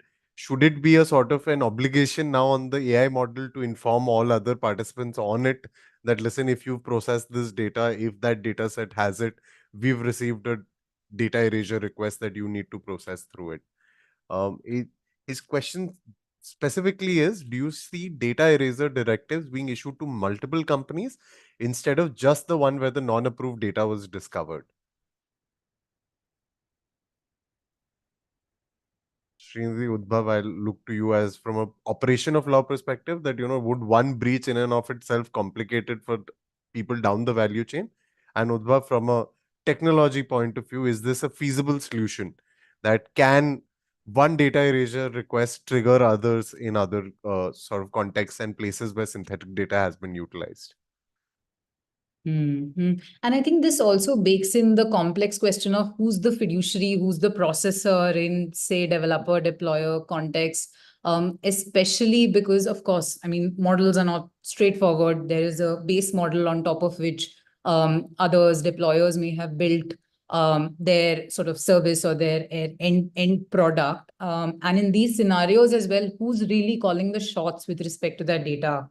And also what categories of data. There may be base training data in the foundational model, and there may be certain training data that the deployer has added on top of that layer. But would that mean the deployer then sort of is responsible for that entire sort of, training data set? Again, I think guidance from around the world suggests that it's similar to how you do the fiduciary processor assessment for any data processing context. You think about who's calling the shots, who's taking decisions around, let's say, source of the training data, what is the desired output, what is the model parameter, maybe, but not so much on the means. Maybe means of data storage is one is determining. Perhaps you'd continue to be thought of as a processor. So I think this question also does require one to think through who is really the fiduciary, and then how would that channel of like erasure requests also flow through. Makes sense. Udbhav? Yeah, I mean, I don't think there's anything that technically prevents the user request from being sent to multiple people. I think that ultimately that's a call for the regulator. I don't think the technology is the problem for how many people you can send data requests to and whether they have to comply with it. I could also but I don't see a world in which one company merely telling the other company that they got an erasure request would automatically make the second company erase the data, because that it's an obligation that needs to come from either the law or the regulator and not from one company to another. If you create a system where everybody forms this collective and says, okay, once we get a request, we will all delete it, and they all agree to follow that idea, then I'm sure it's possible. I'll also say that I think it's on questions around synthetic data. This is actually a really, really hard question to answer.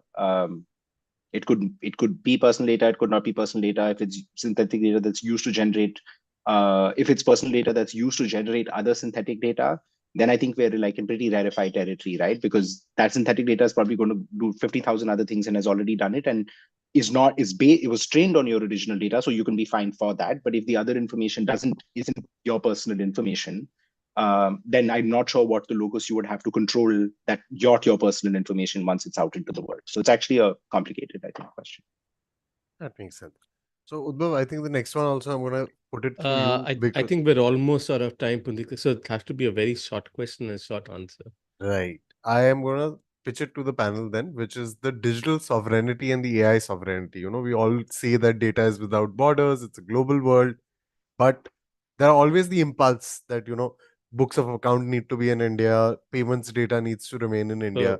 We have a whole session on that, by the way. Oh, okay, brilliant. So I think that is where that question is going to be answered. I'm going to apologize to the anonymous attendees who asked about this.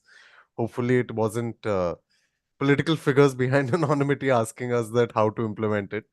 But I think with that, we've mostly answered each of the questions. Some are just as to public perceptions, but I think we covered it in the course of our panel discussion that, some people aren't aware, some people aren't.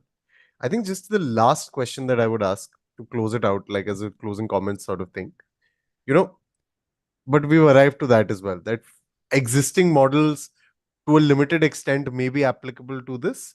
There should be for past models a sort of enforceability of rights which already existed but were not looked into at that time for their business practices, and some means of retribution, reparations should be corrected.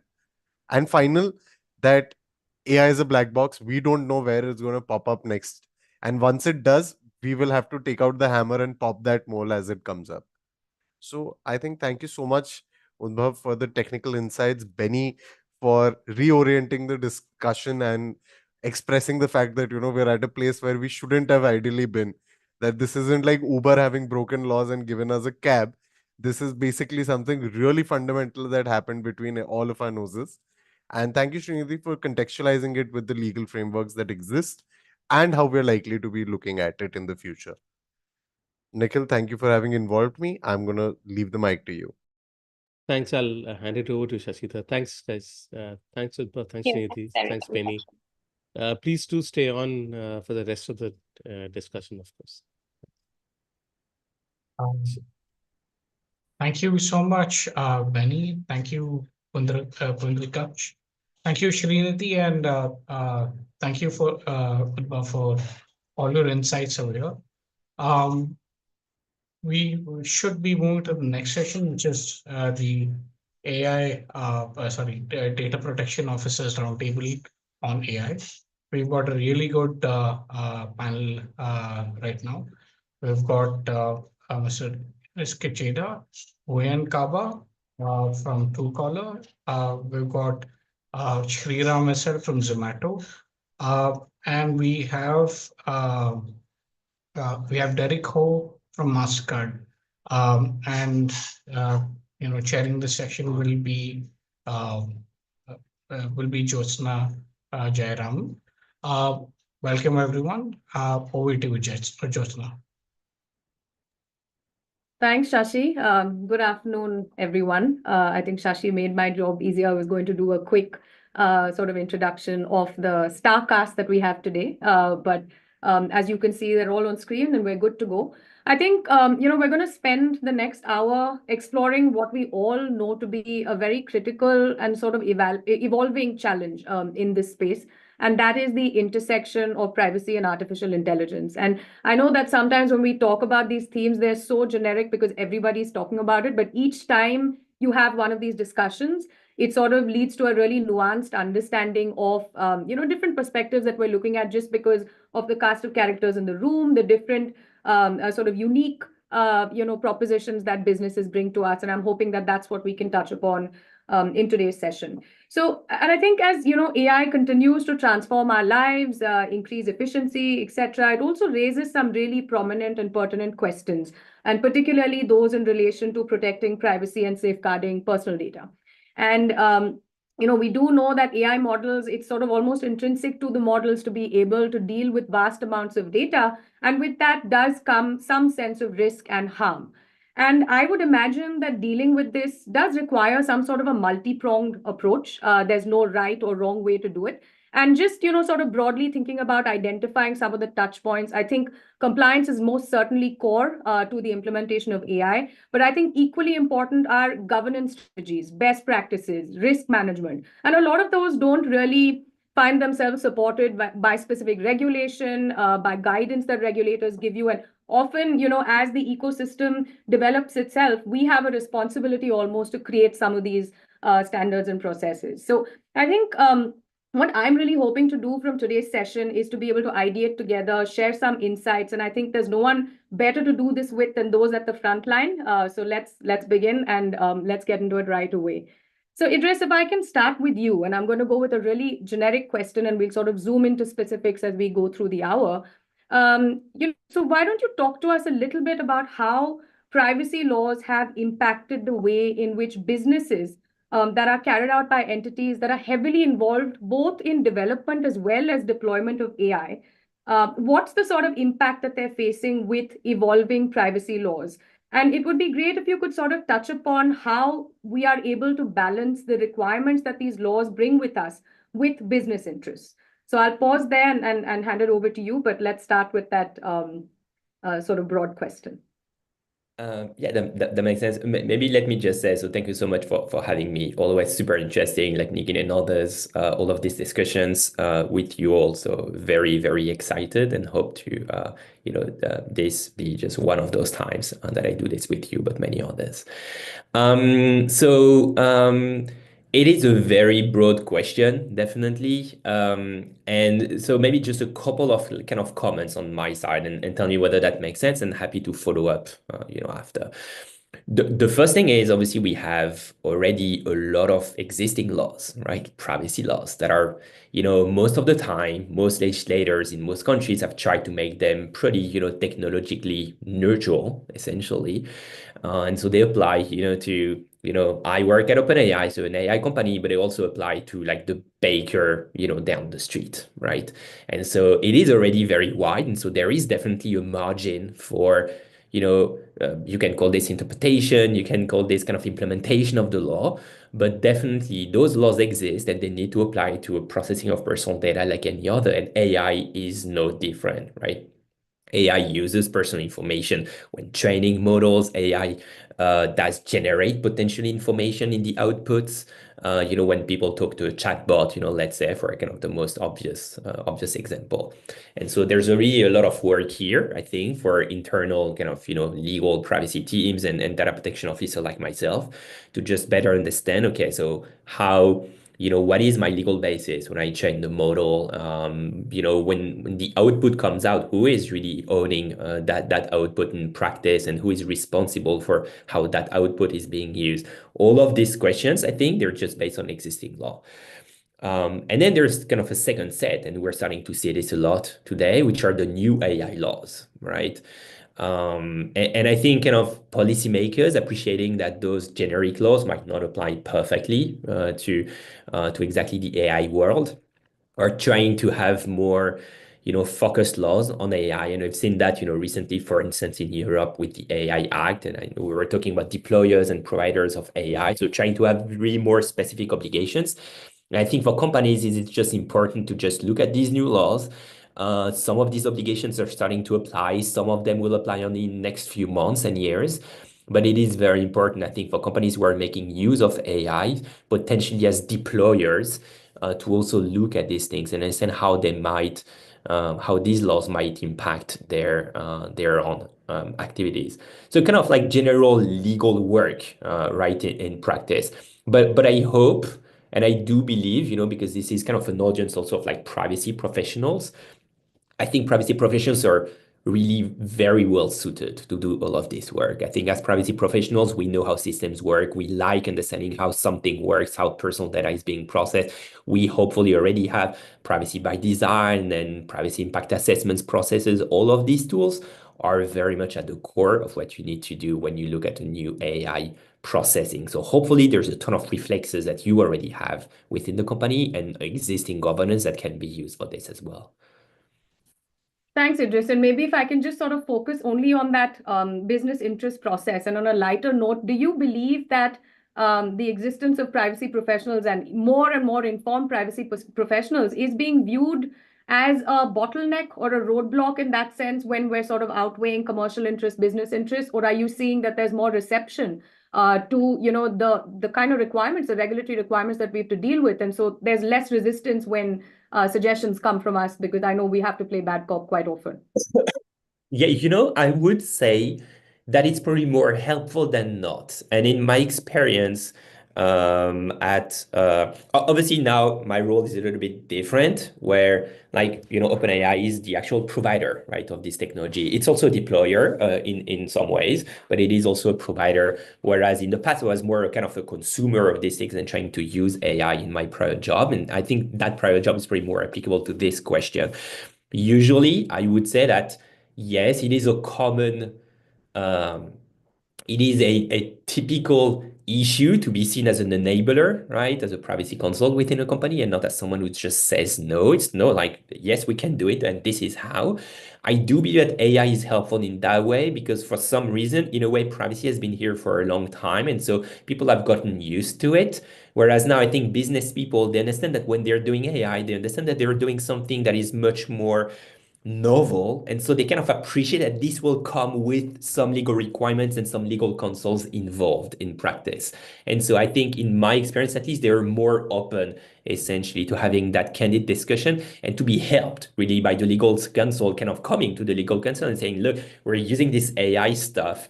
How can I do this kind of in the right way? Like people are more willing and encouraging legal to help in that way, in my experience. I think that's quite heartening to hear, right? Because at some point we all need to reach that common nexus where we want to do this the right and responsible way. And just because regulation is catching up in that sense doesn't mean it sort of, takes away every opportunity to do this in the manner that we're envisaging. So, Derek, maybe I'll move to you. Is it any easier for you? Because I must admit that all of us are straddling various data-related, privacy-related regulations, but given the sector that your company operates in, also has to deal with data as a separate sort of a pet peeve, right, of regulators as well. They want to additionally regulate it over and beyond what general data protection and privacy laws says. So you're already dealing with that, coupled with the usage of AI in the various financial services, et cetera, that are provided. So how do you sort of go about navigating this? There is general regulation, there's sectoral regulation, there's data regulation, and there's AI. So what's the sort of universe that you're navigating in? Yeah, thanks. And thanks for having me here. Before I reply to that, just want to mention that what I'm going to say is just my personal views. So obviously not representative of any organizations I'm part of. So just picking up on what you mentioned earlier about, and I think what some other commentators mentioned, especially in the regulated industries, you have a lot of frameworks already around risk management, even for the regulated entities, about IT outsourcing of risk management. And a lot of those structures are kind of the scaffolding which you would use to, apply, accountability frameworks. Yeah, if you think about what's very much present in privacy and data protection, accountability frameworks are very easily found in also the risk management guidelines and frameworks which financial regulators produce in all across Asia. Yeah, and to be honest, all across the world as well.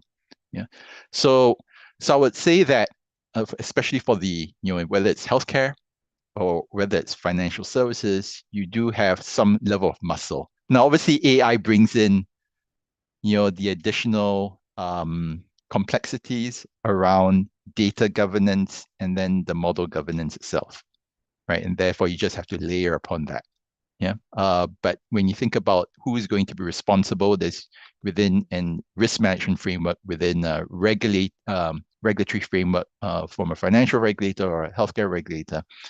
Let's talk about financial regulator. You usually have a responsible party, a person in that organization. They usually require some sort of governance structure around that. So, and then that helps also build, in terms of building the culture of compliance in relation to that technology risk management. And you think about AI, whether you are building it itself or more likely getting it from a service provider, you are going to an external service provider and you apply those risk management principles and requirements to that. So that's one. And then, how easy it is. I make this joke all the time. And when people ask me, how do we comply, or how is it as a data protection professional, I would say, and they ask me how difficult it is, and I say it's not difficult at all. It's very difficult. It's incredibly difficult, and it's difficult in so many levels. One, you have so many laws, guidelines, policies coming out. It's like 1,000 flowers blooming at the same time, all around the place, right? And this is AI, rules and policies and guidelines. And you think about privacy and data protection, you think about cybersecurity, you think about cross-border data transfer, cross-border data transfer restrictions. And you can see how difficult, the job of a data protection officer. I'm sure, my fellow panelists will agree and, commiserate with me as well. It is difficult, especially as your footprint becomes global. Keeping up with it is challenging. Yeah. And then keeping up with the technology, because the technology is evolving at such a great pace. I think Nikhil mentioned how many models published every day. It's mind-boggling, right? And a new version of whichever large language model also, coming out every Moore's law is definitely just been replaced by something else. In terms of the advancements of large language models, so practically it's really difficult. But how do we try to make it easier for ourselves? Yeah, and I think it really has to come from the top. Yeah, the culture in the firm determines a lot of things, in terms of your resourcing, in terms of how much attention people take, apply to whatever you're saying and proposing. It really comes from the top. It's really hard to, I would say, drive from the back of the bus. You need to be able to drive the organization, and you only need ability to do that is if you are front and center in the management, who is usually at the front of the bus as well, are helping you go in a certain direction.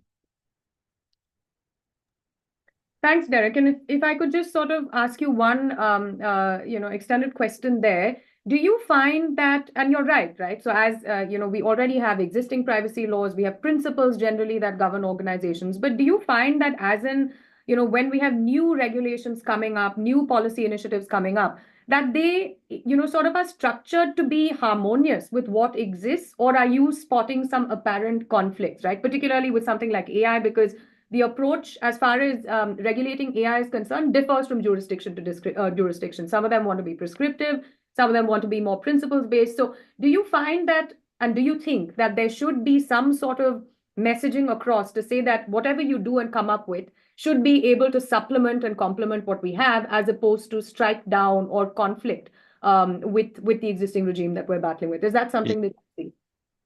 Yeah, harmonization is a term which I probably don't like use. I think more consistency, right, is where we all hope things would go. I would view this in the dimension of international consistency and then domestic internal consistency, right? So let's take domestic consistency, right?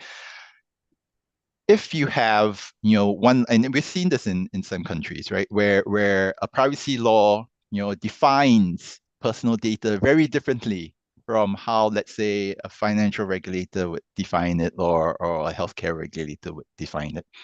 And then when you have different definitions of a basic construct of personal data or non-personal data, and especially where you have a convergence of technologies or of use cases coming together, whether it's your Fitbit, which can be used for payments and also track your health data, right? So when you have then different regulatory frameworks having different definitions and treatments, then that's where you get into trouble, right? Where you don't have that consistency of treatment within the market. I mean, there are different ways to try to deal with it. Some countries, they have a whole of government approach to dealing with things, right? They have ministries, coordinating ministries to bring together the different agencies to discuss new changes. But I'm not a policymaker or regulator. I've lots of empathy for their jobs. It's difficult, yeah. Also because how I think governments are structured, that in terms of making sure you stay within your swim lane sometimes. And then there is the international consistency. And that's where I think the work of some multilateral organizations like the OECD help in this regard, right? Coming up with a general set of principles like they did for privacy. For the longest time, the OECD guidelines are the grandparent of most privacy laws in terms of principles. In terms of AI, I think the OECD does a lot of great work in relation to coming up with documents or analysis, which will help drive that consistency. You're right, different countries are proposing different things, but generally, there's been some research done in this area. I think most regulatory proposals, frameworks, guidelines all try to land on a certain common set of principles, right? Fairness, accountability, transparency / explainability, right? Human centricity. And obviously there's going to be differences, but you're always going to have some level of differences. This is not a unique problem, right? You have competition laws which are different. You have healthcare laws are different as well. So it's not a thing which lawyers aren't unfamiliar with. But I agree with you. We should try to get to more consistency. I think more collaboration and discussion should happen, and hopefully we will land there. That's great. Thanks. I think consistency makes it far more palatable, even when you're dealing with your product teams, to say that's what we need to get to, as opposed to harmonizing, which is almost aspirational. So I think that's a great approach. I didn't think of it that way. Sriram, I'll just move to you now. And look, we do have a great mix of audience in the room, where you do have companies that are solely sort of built on AI. Their products and platforms are built on AI, but you also have existing platforms and models that are increasing the adoption of AI. And by that, I mean that they may not have been an AI first company, but now it's become such that AI has become so intrinsic to the various functions carried out. So coming from that perspective, right, do you see, if there is more of a challenge in weaving in, right, all of the regulations, principles, governance that may apply to a business that otherwise didn't heavily rely on AI, but now is doing so? And how do you go about dealing with customers who are keen and curious to know what this, sort of change is going to be, who's making decisions on their behalf, what are these new AI-enabled services that are being provided to them? So how do you sort of position this to your customers as well, and as an organization adapt to the dependence, right, on AI, which is slowly sort of increasing gradually? Yeah, that's a fantastic question, Jyotsna. Thanks. And of course, I start with the standard disclaimer that I speak not for my company, but for myself. Now, I think the challenge, especially in the scenario that you're proposing, is that we are looking at what is inherently a disruptive technology, AI, for better or worse, and implementing it in an organization that's existed for a while. So I think the focus for any privacy professional is going to have to be that you don't hold back progress, both commercially and as a company. But at the same time, you also ensure that we don't change systems and processes overnight and make it disruptive. You don't want the user experience to go bad. And of course, your users are going to be very perceptive of changes, and they're going to ask questions. If you're going to deploy something new, if you're going to change my user experience, we're going to start using personal data in ways that was not being used before, then there will be questions, and you better be prepared for that, right? So in terms of deploying AI in an otherwise traditional system, so like a services company, for example, there are some challenges which you have to anticipate. And we're also working in a regulatory environment which is not very certain. And that is particularly true for India, where, of course, we've had the DPO Act, we're waiting for the rules. We've had a few meaty advisories come and then go. So, but ultimately, my fallback is the 2011 regulations. This 8 provisions is what I'm working off of, right? And while we're, of course, working towards full compliance, when you're deploying AI, you are working off a framework that's nearly 15 years old at this point. So the way we approach it, or the way we should ideally approach it, is, in my opinion, ask if it's necessity and see if it is causing harm, which I believe is also now the fundamental basis for all new regulations that come into place, is profiling on the basis of, is the AI deployment going to be harmful to the user? Am I doing profiling of user traits, for example, or is it just something to augment user experience? And based on the risk, and while I may not have a regulatory risk framework to comply with, I can internally always put in place a system so that high risk is subject to more scrutiny, and therefore is subject to more checks and balances within the system before it becomes a user-facing model. And in terms of challenge, I think we also, companies like mine and many other companies who are participating today, will always be playing the role of a deployer. So the overall control they may have on the AI system itself will be very limited. And those who make the AI, any of the big players, I think, will admit that emergent capabilities is also an issue that will need to be considered, because your AI may not always be predictable in the way that it behaves. So I can't just let an AI system loose within the organization, within the product, within my app, and then deal with the fall. So there needs to be extensive testing, and there needs to be a proportionality. Does the benefit of the AI system really necessitate the risks we take in deploying it? And therefore, I feel like we should not be overly aggressive in implementing AI features, but at the same time, embrace the change that it can bring and how it can help us. I think that's a very, very balanced answer and almost ideal, right? Because that's exactly how you want to go about implementing it with the least disruption in that sense to, safeguarding users' information and you just their familiarity with dealing with the platform, right? But just maybe to sort of, touch upon that point where you're talking about deployers, right? As opposed to consumers of AI. And when I talk about consumers, I'm talking about organizations that use third-party services who actually deploy models for you. Now, in that sense, of course, you're right that you can't let it sort of run free without confines and guardrails and things like that.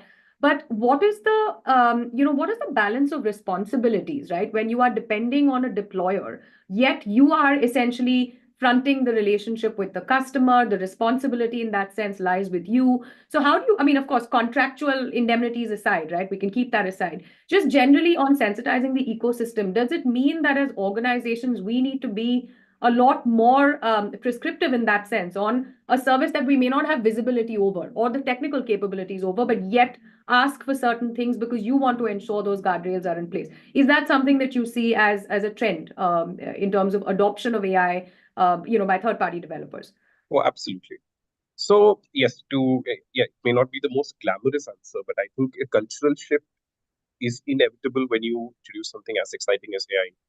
All teams will be rushing to find ways to deploy it, cut on costs, bring in new features, make the product more usable, or just more exciting at the feasible. But at the same time, companies, even in India, even without a specific data protection law, have had time to look at the GDPR, look at other regimes and build a culture of privacy by design. We cannot let a new technology disrupt that or change that overnight. We cannot become data-hungry companies. We often have to have that discussion internally that we are not in the business of buying or selling data. We're not in that. We're a user-facing service-providing company, and we need to put our data fiduciaries, our data principles. So we are the data fiduciaries. We need to put the data principles first and foremost, and we have to. And that comes in from creating and fostering a culture of privacy rights, and to put first and foremost the fact that we have to be compliant. We have a responsibility to those who trusted their data with us. And that comes, yes, it comes from the top as well, but it also comes when you have your conversations with your business folks, your marketing, tech, legal, tax, regulatory, operations, logistics. All folks everywhere need to understand that privacy is a non-negotiable factor when you're implementing new measures. It doesn't have to be a product feature, for example. It could be anything at all. But that messaging needs to be pervasive across the organization. Some of it comes from the top, yes, but not everything can go from the top down. So there is this need to always have an ongoing conversation within the organization about how we can push privacy and how we put compliance first, and taking that into account, design our features and our platform. That makes sense. Thank you. Mujan, I'll move to you, and maybe we can now start drilling down on some of the specifics, right? So what are your thoughts on, compliance, right, and enforcement of data protection laws when we are dealing with models that do not only limit themselves to personal data, but you also have non-personal data, you have mixed data sets, and you have a variety of information that, of course, is publicly available, some that's sourced independently. So how do you sort of go about navigating compliance as well as enforcement when you're dealing with data that's not entirely personal data, but comes within a mixed data set? And I ask this because, of course, there's been some increasing scrutiny on, the use of mixed data sets as well when it comes to training as well as deployment. So what are your thoughts on that? And sorry that I've moved to something quite specific, but I thought we can start with you. No, this is a great question, and I'm happy to do my best to answer it. Well, first of all, good afternoon, everyone, and I'm so happy that I'm a part of this discussion and share my insights. Well, I think we should, as privacy professionals, benefit from our experience with the existing compliance work to tackle the data protection rules globally, right? Most of us are part of multinational organizations, so it's not necessarily one territory that we are trying to comply with. So if we take, for example, the baseline data protection rules, which is the GDPR, like so the globally recognized rules, I think the efforts we make to comply with the GDPR and maybe GDPR-like laws will definitely help us to tackle this broader meaning of data proposed mainly by the AI regulations. And where does the compliance start? Well, in my opinion, it starts understanding your footprint, data footprint, which leads us to, create and manage data registers. So far, we were doing it to comply with the GDPR and the other data protection laws. But now there is kind of a need that we need to expand that work and include this complex nature of the AI brought by AI, which might, already today, it's sometimes not crystal clear whether a data piece is personal data or not. There are detailed guidances released by DPB on that. So even today, we might find ourselves making hours of analysis just to understand whether a piece of data is personal data. Now add outputs from AI to that. That's why I think it's super important to have some sort of a mapping activity, which I assume we already have today. But probably we should expand the definition of data there and make sure that in which processing activities we utilize personal data, but also data in a gray zone maybe, where you need to discuss or properly analyze and document whether it can be classified as personal data or not. Also, the copyright aspect can be relevant there. And I want to make a relevant point to that. Well, I think our expertise as a privacy professional are super relevant and valuable for the companies and for the broader community. But I think, like Derek said, it's super difficult. And I'm so happy that I heard this from a colleague. It felt really good. But I think we need support, help, and engagement from various teams across the organization. Because, let's take the EU AI Act, right? I'm sure you had a chance to at least read a summary or the key points. But although there are, some similarities to GDPR, there are also differences. It looks more like a product law from certain extent. And we privacy professionals need to now dig into some techniques. Every day I'm hearing new techniques from my colleagues like federated learning, homomorphic encryption, and I really like it because I think we are also invited to go out of our comfort zone in that sense, to dig in more with our colleagues, data analysts, or the production teams. So we need to meet up internally to tackle these issues and ideally have internal governance structure, maybe expand and improve that a bit further, because I can provide input about what is personal data, whereas my colleague can feed me in if the AI or automated processing we are talking about is an AI model or AI system, or the data it generated from the model can be classified as a personal data, right? So we need to definitely team up with the broader organization. We were already doing that for the purposes of data protection compliance, but now the need is even bigger for the technical and product aspect of the AI Act that we see. So I think that area is pretty exciting for me. And now we won't be anymore the elephants in the room. Instead, we will invite more colleagues and we will, do semi-legal, technical discussions, which is, I think, inevitable to comply and to tackle with these developing environment in the AI world. So yes, I think to summarize what my points, we should definitely benefit what we have done for the data protection compliance purposes and expand the registers that we have today within the scope of the data definition by engaging more data scientists or product teams to the team. Thanks, Rajan. I think great points all around, but one important takeaway is that even as privacy professionals, we need to constantly upskill, because I guess that when we're sitting in judgment on, whether or not there are legal risks with a particular idea that's looking to be rolled out, you need to equally understand, the objectives of that technology as well. So I think you're right. It is a symbiotic and a mutual effort. And that's a great segue. Idris, I'm coming to you next to talk about some more specifics in terms of operationalizing this, right? Because I think we're all aware that there are varying regulatory requirements, evolving requirements, differing requirements between jurisdictions.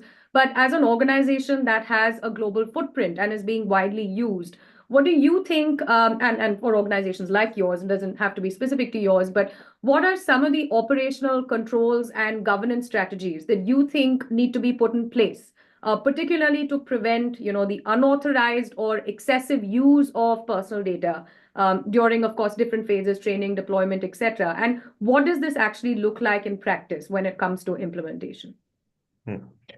Yeah, I mean, it might be my org, will echo what Derek says. It's very personal, kind of my personal view on things, right? I mean, there's so many things, right? When you're talking about how do you actually affect kind of change in a company, how do you kind of ensure compliance, by your company?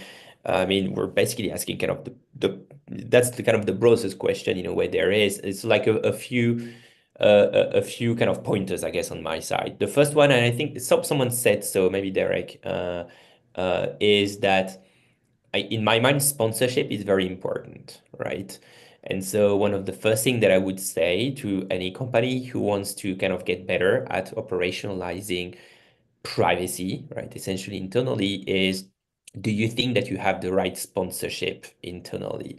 And like an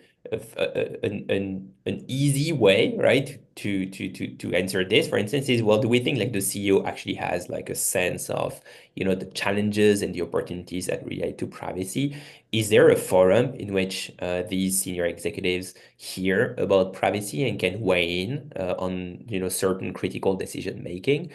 Like, is there a steering committee, for instance, of privacy, these sort of things? And so I would say yes, when you try to operationalize something, sponsorship is critical. You need to have the people, obviously, as well, right? So there's going to be always like senior executives, and then there's going to be a privacy kind of people working on it, and then the entire organization, right? Because you're only kind of as strong as your weakest link in privacy, and that is absolutely a truthful thing to say. And so you need to have people. What we were just discussing about, actually, which is upscaling ourselves and that sort of things. Yes, I'm a big proponent personally of the fact that for most privacy questions, while I'm a lawyer by training, right? And so I do appreciate there are legal answers to certain questions, but I think there are also a lot of technical answers to a lot of privacy questions. And so having a privacy engineering team, or having some engineers that you can take with you and train on privacy, so they can help you look at things in that technical engineering way, but looking at your privacy topic, is very important. Typically, you will always have some people on the legal side, either they're dedicated to privacy or not, but they will understand why we're doing this. They will kind of, you won't have to sell it to them too much.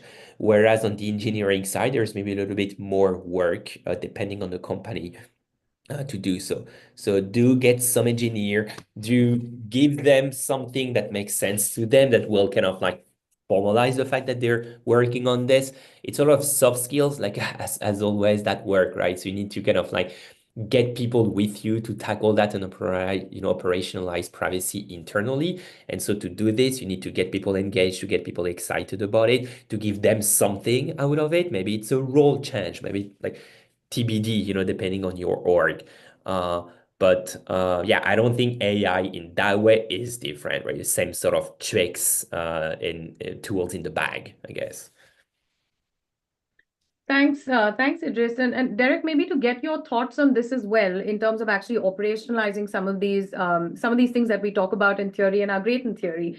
But I think I want to focus on one particular point, right? Which is, we do have to work with multiple stakeholders in the room, align interests to be able to come out with new products that are dependent on AI or built on AI, right? And you did mention when we started off that you are seeing that increasingly, there is a good response to be appreciating some of these regulatory requirements and not holding fast onto, these are the objectives of my product and I'm not going to move regardless of what your policy or regulation says.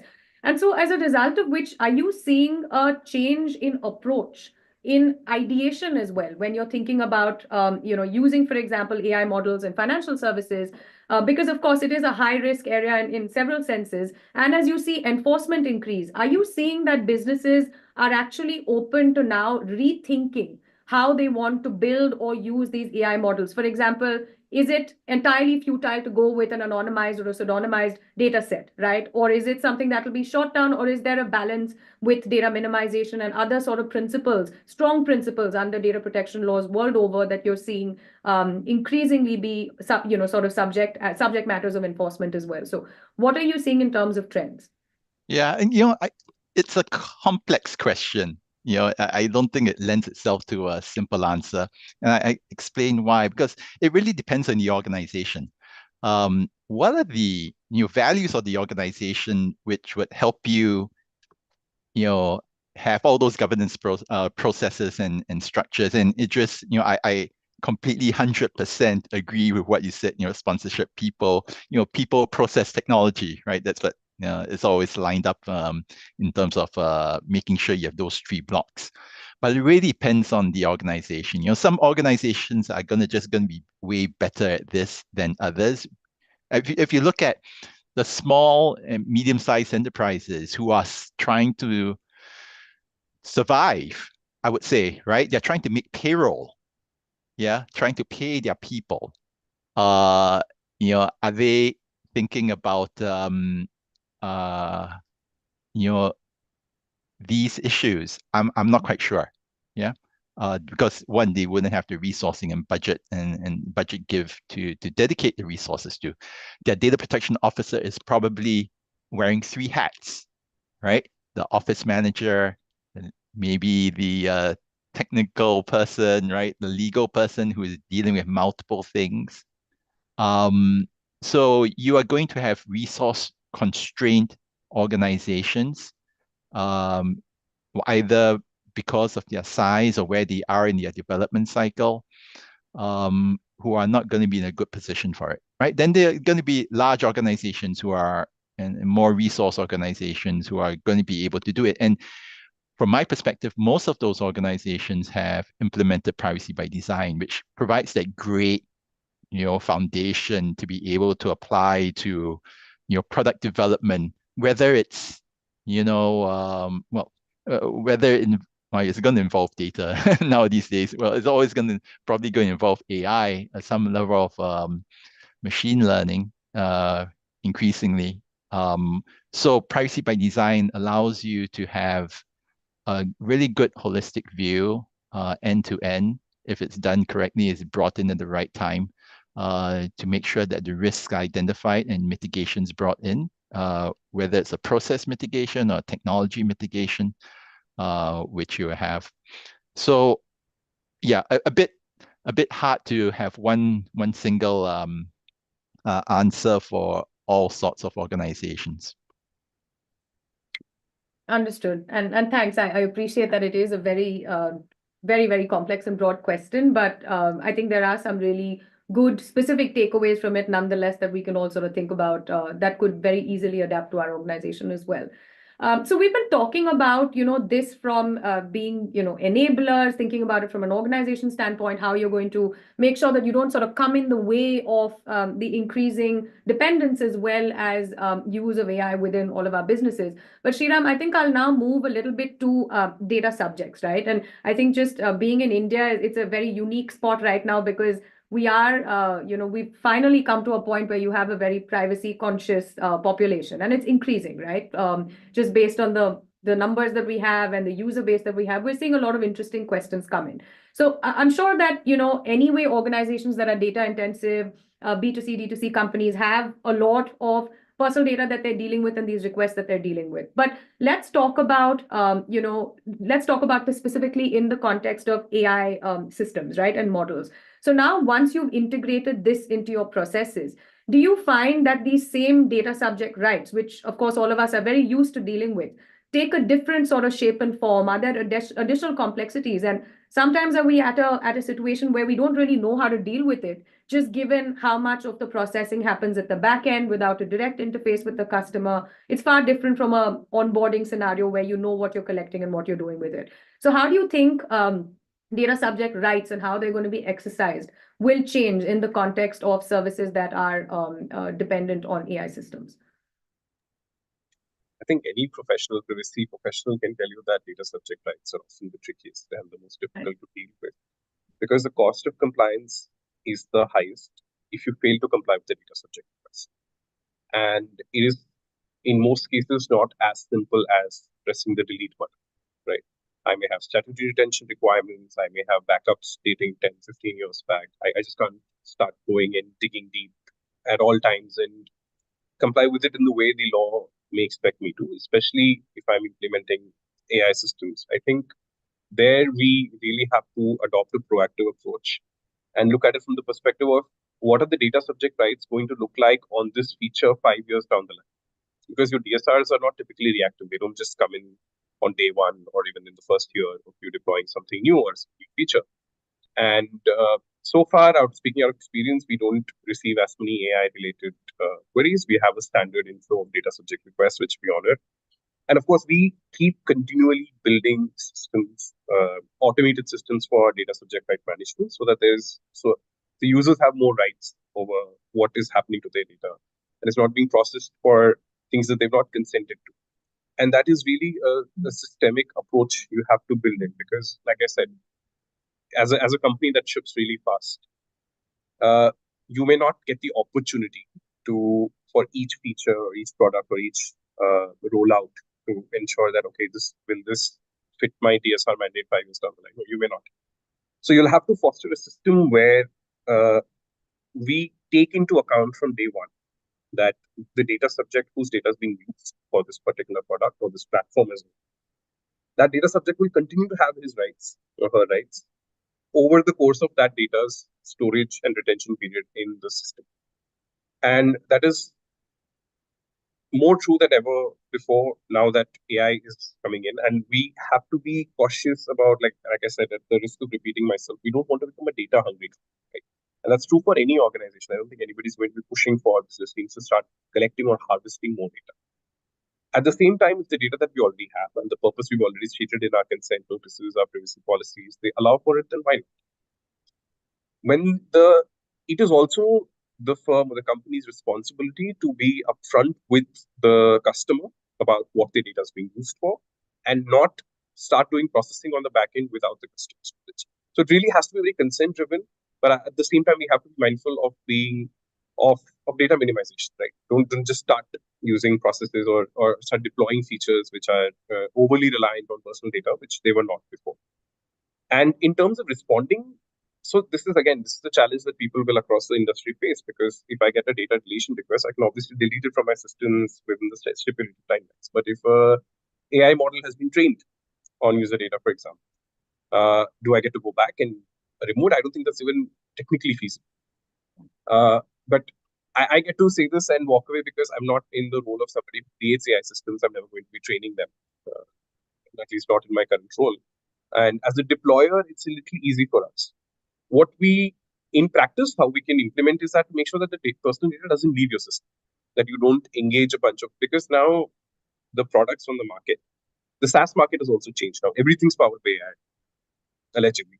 And everything has the AI label slapped on it. So how do you make sure that you're not in a rush to capitalize on that? You're just not putting out personal data there. You have to, again, it goes back to your standard answer, okay, contractual protections, you do an assessment.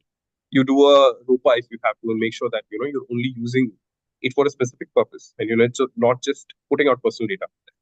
And that in turn makes it easier for you to handle DSRs, because while you have integrated a new technology on your platform, you've not really done something new or unconventional with the data that was never consented. So you're still staying true to the purpose for which the data was collected. And therefore, it becomes easier to comply with DSRs, because ultimately you're not doing something new, even if the nature of the request is.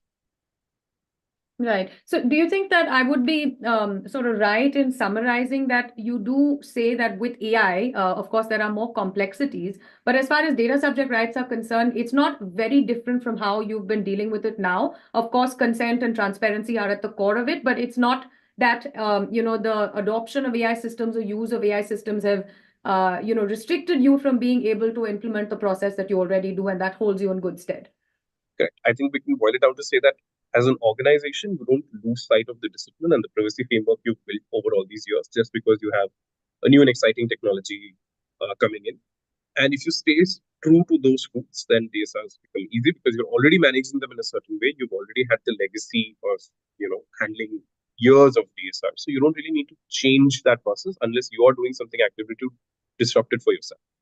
Right. And I think that brings us back to what everyone sort of touched upon on privacy by design, right? Because it does help you build something so resilient that you will be able to largely adapt to some of these new complexities that come your way. Mushan, I'm just going to come to you now. We've spoken about data subjects and their rights, but now we'll talk about the government a little bit, right? Because while different governments are keen to regulate AI, there is also a perception that with the increased adoption, there is a part of the decision making and control that organizations are relinquishing, right, to machines and models who are making these decisions for you. And so do you think that that has resulted in an increase, right, in the government access requests that all of us face? Is that something that you think is on the increase because of the increased adoption and involvement of AI systems? And what do you think some of the key factors are that should be considered when responding to these requests? Because it's important to continue to maintain that comfort in terms of, not sort of exposing yourself to a lot of risk and vulnerability just on account of adopting or making the core of your services AI driven or AI based. So what are your thoughts on that? Yeah, that's a good point, actually.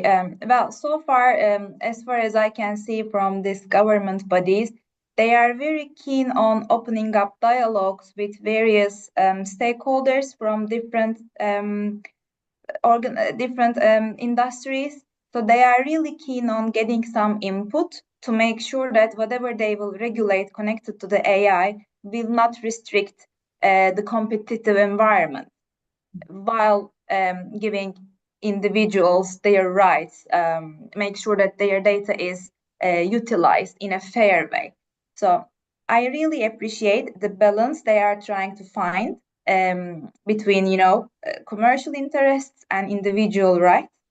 I think there is still some time to see the results of these dialogues, but it's very promising, I would say. So there is this, speaking again from the EU point of view, we have the EU AI Act, which is finalized, but with a phased approach, implementation approach. And also on the EU level, there is an AI office established, which is now working on a code of conduct for providers, right? And they don't just release it, they don't just draft it. They are opening up public consultations. They take into account the needs of the industry, because we can only ensure a sustainable protection for individuals while if we take into account the commercial interest as well, because it's inevitable. Also, we see approaches like at the EU level, for example, this AI Liability Directive, which has been on the table for some time, paused, but it's now back. So it's super interesting to see how these authorities will give individuals rights to bring claims caused for for the outputs of AI models. So I really look forward how it will shape itself.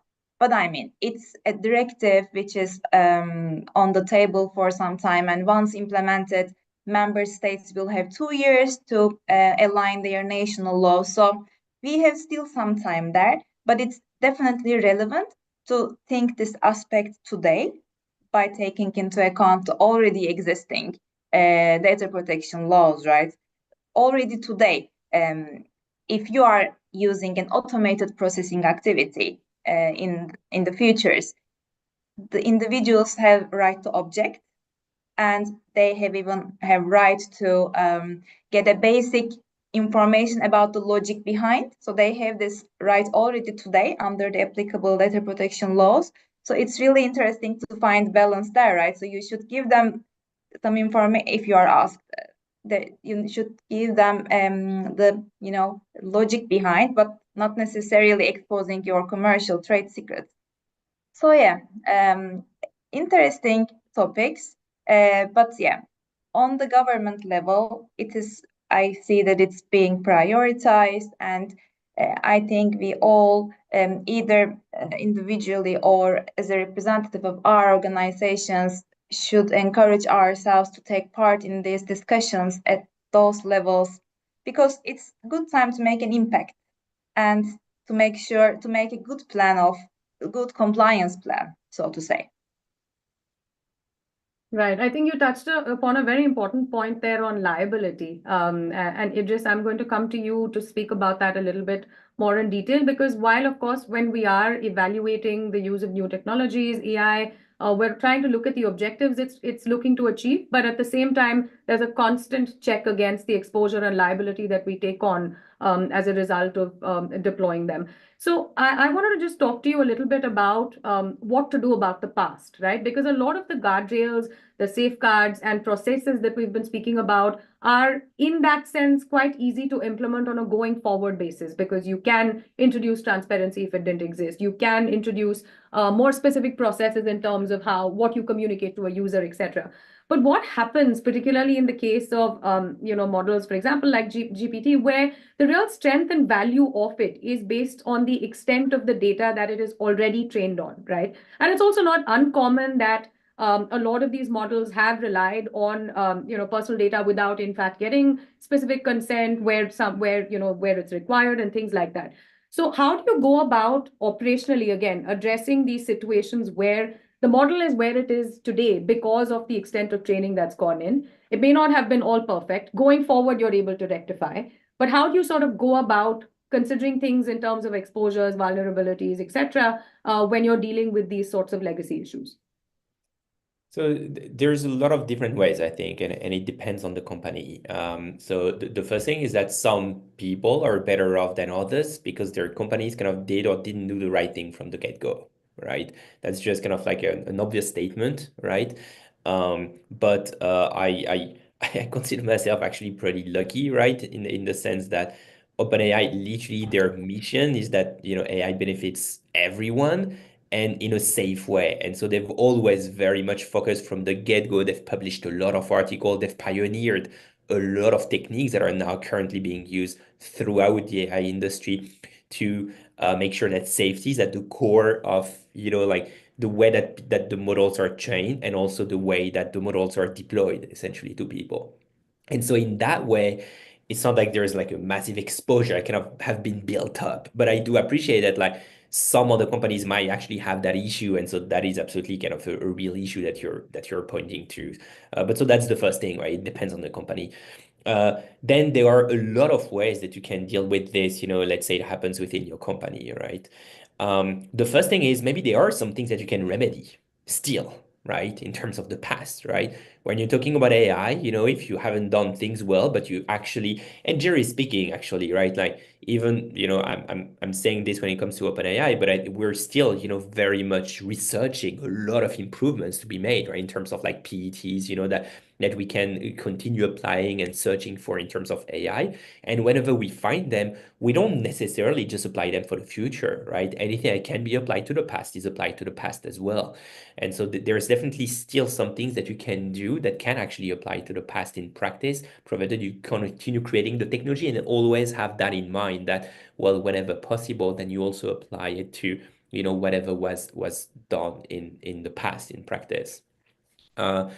I think there's always, not necessarily going there as kind of a pure legal counsel, but obviously you need to just deal with whatever is coming to you because of this, right? If your company hasn't done things, in a way that they should have, well, then potentially litigation is coming up, and so you need to kind of deal with it, with your company, and kind of prepare for this, right?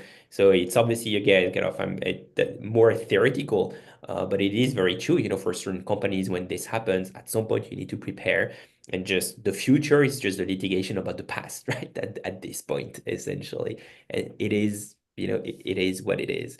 I think it is important to always keep the past as a good example of, like a good cautionary tale as well for the business, when these things happen. You can also make use of these things in a way. I think it can also help you improve in the future, because you can actually have like actual data points that you can talk to, internally when you are doing these things. So again, as always, whenever you're building something new that is better, do think about whether it can also apply actually to some of your past activities. That's going to be helpful. And then, yes, when it comes to the future, try always getting better. But like, now it's never too late, essentially, to apply a good culture within a company that can help you address this in advance. I'm saying that I'm lucky within OpenAI that this was literally part of the mission, but it can become part of the mission for you as well. And in 2 years, today will be the past, and maybe you will have done the right thing, starting now, basically. Right. I think that's an interesting point, but what we also often hear, just dealing with multiple companies in this space, is that, the laws sometimes are directed to bigger players, and it's easier for them to comply, right? And so, like you said, you're in good stead because you're part of an organization that put this right front and center of actually building. But there are others who probably discovered it now, and in which case, I think, from what I gather from what you're saying is that, extent possible, try as much to be able to use what you're going to do from a forward-looking perspective to clean up what has happened in the past. But I guess it is an unfortunate reality with something like AI and sort of increased adoption of it, that you can't fix it all. And I don't think that's what the regulators are also going after, because it is a space where everybody is working together to come to 100% compliance. It's going to take a lot of time. And so I think that's what I sort of also take away from what you're saying. Just very quickly, since we're on the hour, just to go around some closing statements in the room. Derek, looking forward, and I am going to request you to speak about this from financial services industry so that we can benefit from your knowledge there. How do you see some of these operational challenges of implementing AI-specific regulations, specifically evolving in the financial services industry? And the reason we say that is because, like we discussed, it's already heavily regulated, and that's a common theme across jurisdictions. So what should companies really do from an approach perspective to try and stay ahead of the regulatory expectations? Yeah. So definitely have that governance structure. If you go back to the NIST, the US NIST AI risk framework, they set it up very simply. I love how simply they put it out, which is govern, map, measure, and manage. Right. So you have your governance structure, right? You have a leadership. Do you have an AI office? Well, I mean, there's discussion as whether you should have an AI officer, but you should have a team, right? A body which looks at obviously the benefits and the risks of the technology and how it's implemented, right? So you need that governance structure. You need to map, right? You need to understand what where your data is, what's the purpose and the benefit of that AI system which you're using, and then the risk and the impacts, and map them. Yeah, and then you are able to manage it, whether it's through some process or technology which you're going to implement. What I mentioned earlier about data governance and model governance, that's going to be crucial, right? How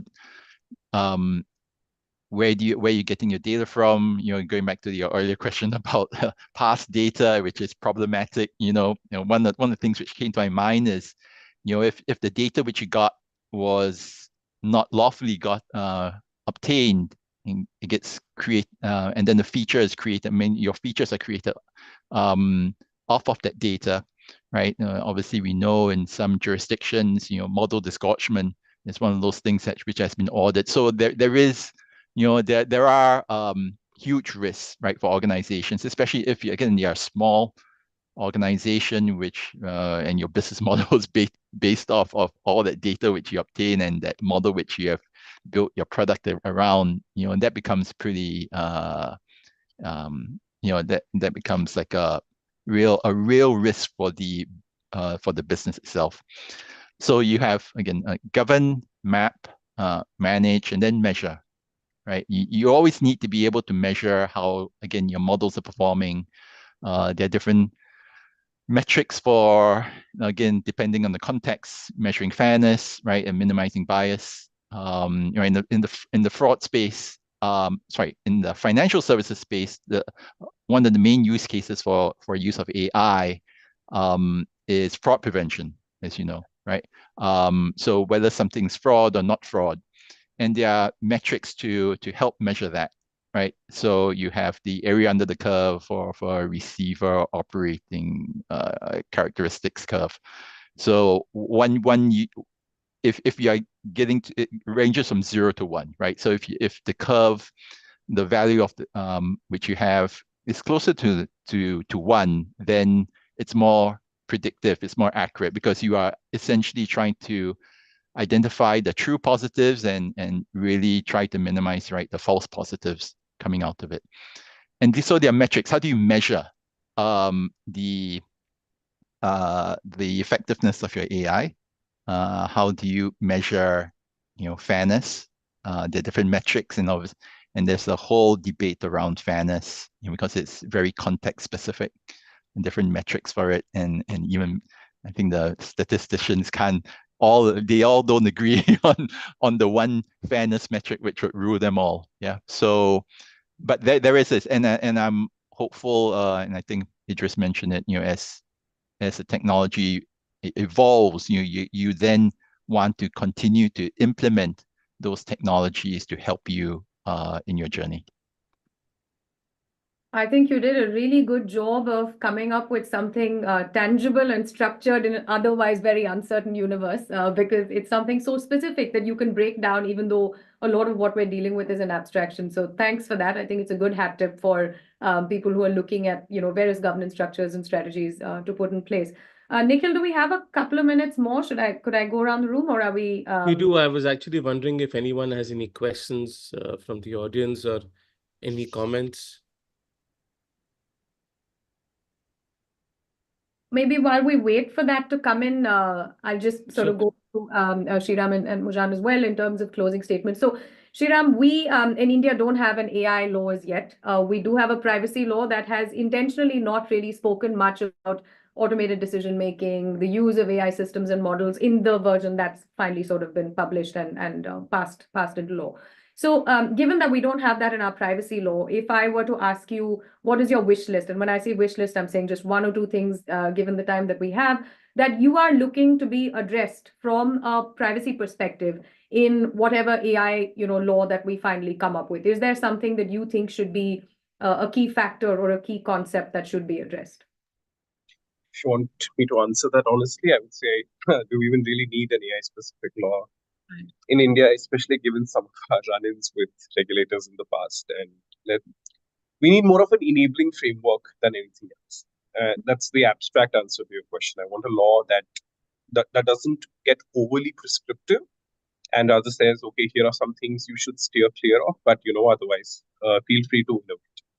I think the lack of innovation could hold back AI, and India has a unique opportunity to legislate in a way that is not reactionary and instead says, okay, here, let's become leaders in AI and facilitate that. But we all know inevitably a law is going to come along at some point. Right. And I think one thing, if I had no wish list, would be to have a very clear demarcation of liability, especially when it comes to producer versus deployer. And to what extent should various stakeholders in the universe take accountability for that? Because in the previous session, I think Nikhil raised a very important question about what if an end user of, say, ChatGPT, to take a popular example, ends up using personal information of someone else, or somebody trains an AI model on the personal data or a data set that he or she has accessed, let's say, in not the most ethical way. And that is running on top of a foundational model. There'll be too many stakeholders, and if we get stuck in a rut of overly prescriptive lawmaking, then it's not benefiting anybody. So we need more of an enabling framework and a facilitating mechanism than a prescriptive law, or ideally no law until we know that there's something specific to legislate about. Right, thanks. I think that's a fair ask. So hopefully they will do that, given that at least most technology regulation that we're seeing now seems to be principles based as opposed to being highly prescriptive. So let's hope that if there is a decision to have an AI Act soon, then that's the approach they follow.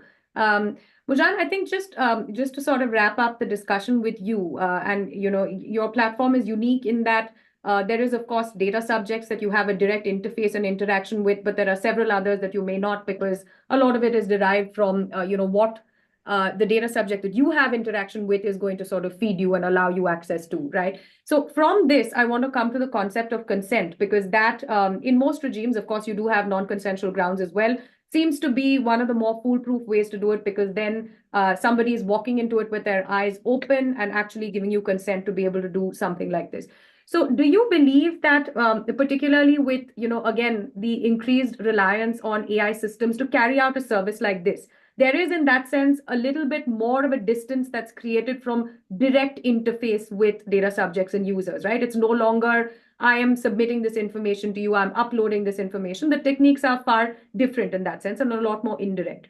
So what do you think, should be the focus, right, in terms of legitimizing these models and ensuring that they continue to remain compliant with data protection laws? Is consent really the way to go, or are there other ways to be able to do it, particularly given the dependence on AI to enable some of these functionalities? Yeah, that's an important point, actually, because I don't think we can just simplify the use of AI in just one as a one and only processing activity, because use of AI itself, we should break down the processing activities in that particular AI feature. So it's the training part, it's the deployment part, it's the result, like generating some outputs from the model. So for each of these 2 or 3 different processing activity, we should sit and think about what is our legal basis, because consent is the only one of the lawful basis recognized in the data protection law. What else can be relevant? I think for some AI-driven features, legitimate interest and even contract. If you are a provider of an AI featured service, then you should be processing data to be able to, perform your services against your users. So then you can rely on contract as a lawful basis rather than consent. Or if you can justify the business benefit and all the measures you take for the individual's rights, then legitimate interest can also be maybe even more, the training part might be a bit more relevant. So it requires a separate analysis by breaking down the processing activities involved in that AI feature.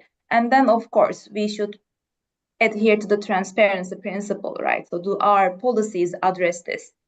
So we need to make sure that individuals whose data is being processed for AI-driven features should have an idea to what extent the data is utilized, what is the legal ground that controller or fiduciary is relying on. And I think it all ends up just investing in explainable AI systems, right? Because as long as we can explain our logic, the measures we implement for the sake of the individuals, I don't see anything which can't be achieved, right? So definitely just invest in explainable AI systems. So I actually had a question last week. Everyone started noticing that LinkedIn has got has just turned on consent for using personal data for training their systems, and people started switching that off I'm just curious about how each of you think we should deal with withdrawal of consent in that context. Yeah, I'm happy to give a thought on this, Nikhil. Like again, that's very much my personal view. I believe consent for training, that's what you're referring to here, right, Nikhil? As a very blunt instrument, funnily enough. I do appreciate that it might not be kind of the consensus necessarily, in the sense that, yes, if you know how to draft your consent and you have like some sort of like a good relation with your users and so forth, maybe consent will work and that's fine for you as a business. But it is a blunt instrument in the sense that you get consent and then you're good to go. Whereas in my view, legitimate interest first was created literally to enable this sort of use cases that are kind of like ancillary, you know, to kind of the main activity and so forth. But also then comes with a lot of strengths, which in my view are very appropriate and good, which is doing a lot of balancing tests. And the balancing test is not just, oh, I'm going to keep doing things as is, and that's fine, the balancing is right. No, it's like implementing a lot of measures that eventually get you to that place where there is a balance between you processing the data and the purpose for which you're processing it. So in my view, it's a much more kind of like refined and mature, essentially, legal basis, because you need to actually work at it and get to the right place and to have to be accountable for it in front of regulators, explaining exactly why it makes sense rather than just like one model that says, do you consent for this? You consent to this. Muthanan, what about you? There is actually a couple of data protection authorities in Europe who support that approach, ICO being one of them. So yes, as long as you do a proper legitimate interest assessment, when it comes to training data, meaning that using the data you already have for training a model by taking, of course, that assessment is a huge assessment, by the way. We don't dig in the details, but the balancing, the necessity, the proportionality part of the assessment is crucial. As long as you can justify that, yes, consent is the not only way to I'm do talking it. about removal of consent. What if we switch that off? So how do you deal with withdrawal of consent? Exactly. I mean, first is the consent you're asking for is valid, and then how can you ensure the model goes on if the consent is revoked? So this is, I think, related to the design part of the process. It should be tackled in the very beginning of the designing that process, right?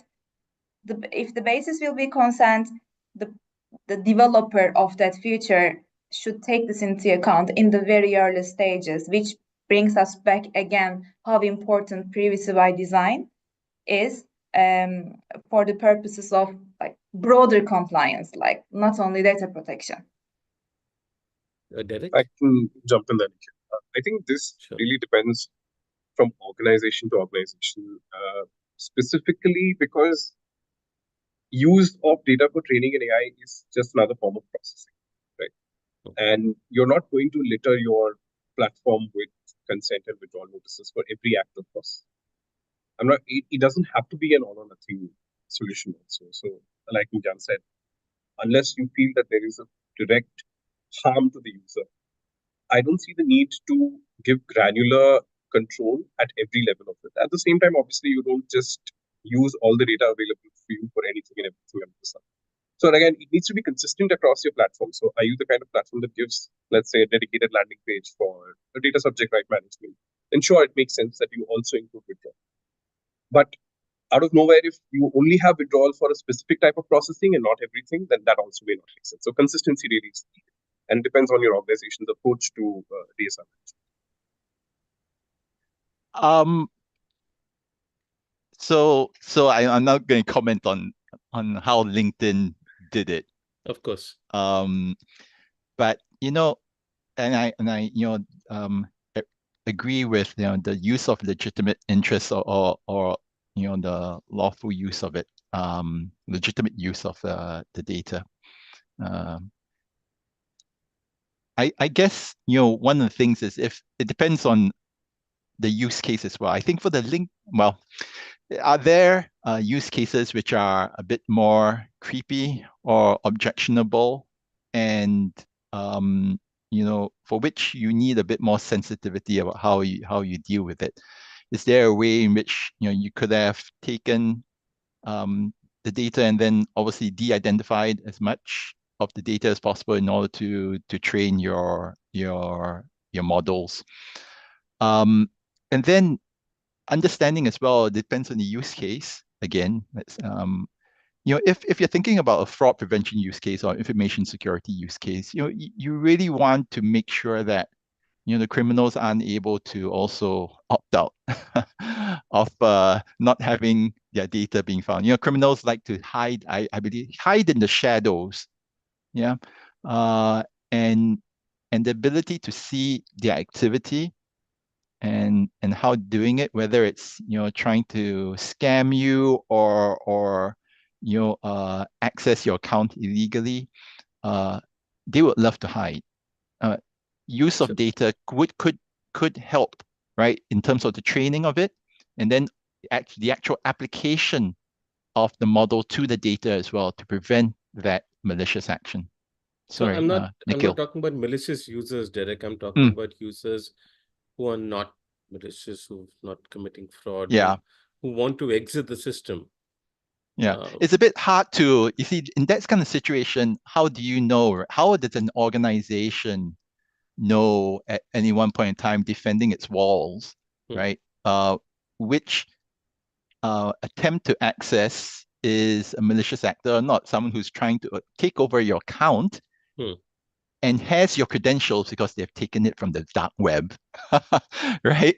How can they tell if they don't have the tools? Now, we all know that the criminals are selling ransomware as a service. They are selling their tools on the dark web. They are selling AI, right? Each other and plus the data itself. So the defenders, I mean, the organizations who want to do the right thing, and I'm sure that most organizations want to do the right thing and protect the data which they have, right? Now, I don't think any organization wants a hacker to come in, right? They would want to have similar use of tools to protect themselves, right? Whether it's training it with data which identifies these actors coming in and then preventing it when they actually do try to come in. Yeah. If we don't have those tools, right, or if we again, it depends on the use case. Yeah. Again, I don't know what LinkedIn was using the data for. No, I was just using LinkedIn as an example. Okay, all right. But yeah, you get what I'm saying. It depends on the use case. I think there are certain use cases. That's why legitimate interest in the GDPR specifically references fraud prevention, right? And you can put in other categories that information security, I mean, especially in this day and age. Great. Thanks, Derek.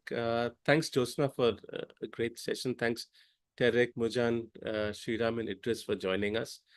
We're going to now move to a session on AI and data protection in the global south, and that tension between innovation and rights. I'm going to hand over to Shashi to take over from here. Thanks for joining us, guys. Thank you. Thanks, everyone. Thank you. Bye-bye. Shashi? Yeah. Hi. Shashi, you'll have to move a little away from the camera, I think. Right. Hi. Is this better? A little better, yes. Thanks. Yeah. Right. So this the session that we are doing now, the panel discussion we're looking at right now is looking at AI and privacy in the global south. So we're trying to understand what the challenges are there, which are unique to such nations, particularly in the global south. How are countries in the global south kind of also responding to the AI boom? And how has this also affected privacy regulations in these countries? And we're also kind of trying to understand how do they compare to data regulation, data protection regulations in other jurisdictions as well.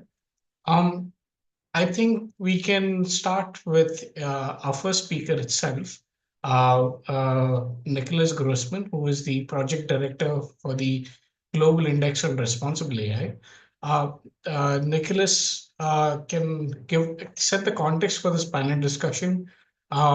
by talking to us a little bit more about the Global Index for Responsible AI and the results that they've published, and particularly pertaining to the privacy thematic area of the study as well. Over to you, Nicholas. Hello, thank you very much, Shashidhar, for the introduction, and thank you, MediaNama, for the invitation for this session. As it was mentioned, the idea of the next minutes is to share with you some results of the Global Index on Responsible AI, which is a study that we conducted in 138 countries and jurisdictions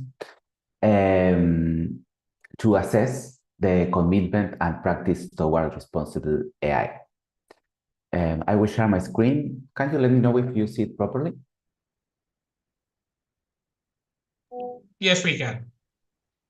Perfect. So I prepared a very brief slide deck to talk about these results and to propose some ideas, some topics to discuss regarding data protection and privacy in the context of AI in Global South countries. So to begin with, I just wanted to explain a little bit about the project, which involved 160 experts on responsible AI to do an assessment in 138 countries and jurisdictions, along with 15 partner organizations. So to measure responsible AI, what we did was to break down the concept of responsible AI into 19 thematic areas. Each of these thematic areas was assessed throughout 3 types of evidence, or what we call the pillars. We assessed the existence of government frameworks, government actions, and non-state actors. We are going to explain a little bit later what we talk about with each pillar. And then these thematic areas were grouped into dimensions. For today's sessions, I will share with you some of the key results of the data protection and privacy thematic area that we assessed in 138 countries throughout these 3 pillars: government frameworks, government actions, and non-state actors.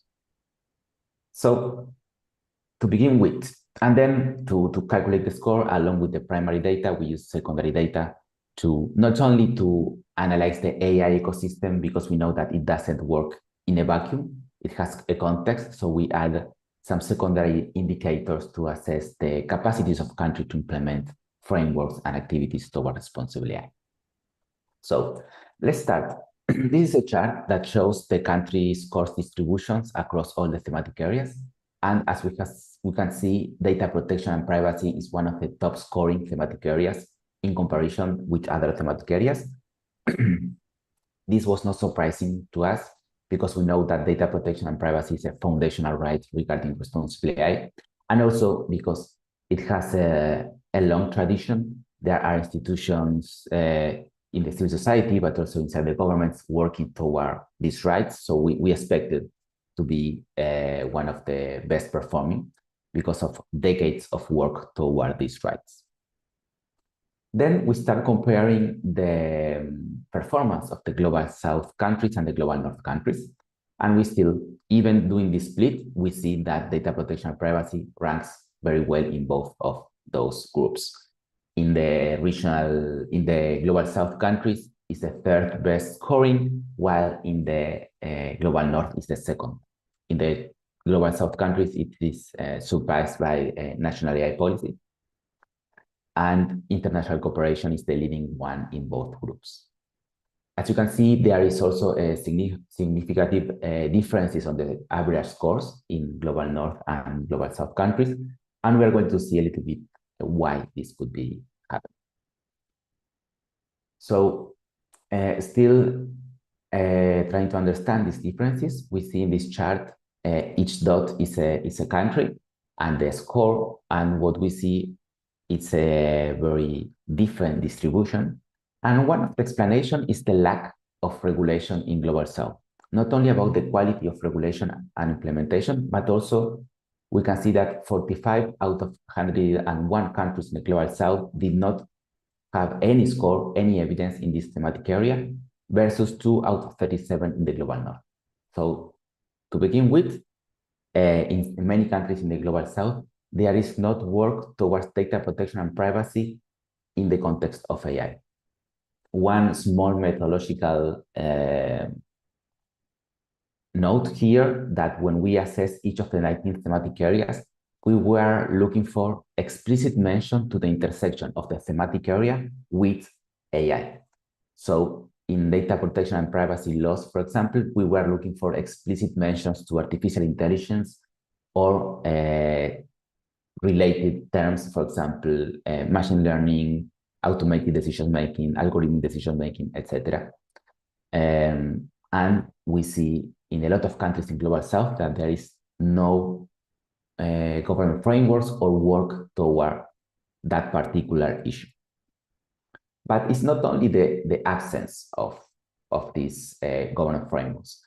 As we were explaining previously, we measure each thematic area, we measure it across 3 pillars. We look for the existence of government frameworks, which include regulations, policies, laws, strategies, etc.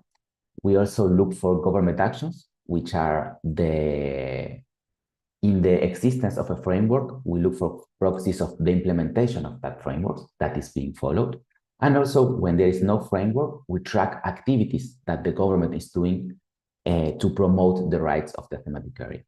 And also, we track the existence of private sector actors, civil society, academia, working towards that particular area of rights in the context of AI. And in this chart, we can see, grouped by Global North and Global South, the percentage of countries which has some evidence in each of the pillars. So the Global North country, we found that 80% of the countries had some frameworks and policies and law in place that address data protection and privacy and artificial intelligence, while in the Global South, only 37% of those countries. And then we see that the highest amount of evidence is in the non-state actors, which means that private sector, academia, university are working very actively to promote data protection and privacy in the context of AI. And in both group of countries, we found that there is the low scorest pillar is the government actions. This means that there is a lot to do regarding implementation, capacity building, etc. And mainly in Global South, only 32% of the countries and regions assessed show capacity building or institutional capacities to protect these rights in the context of AI. So we are seeing a huge gap in frameworks, but also in institutional capacity and skills to protect these rights.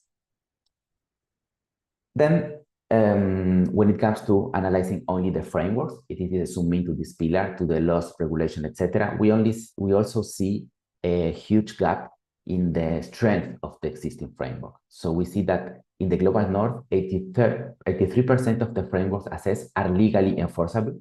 This means laws, decrees, etc. that can be legally enforceable, while only half of the frameworks found in the Global South are legally enforceable.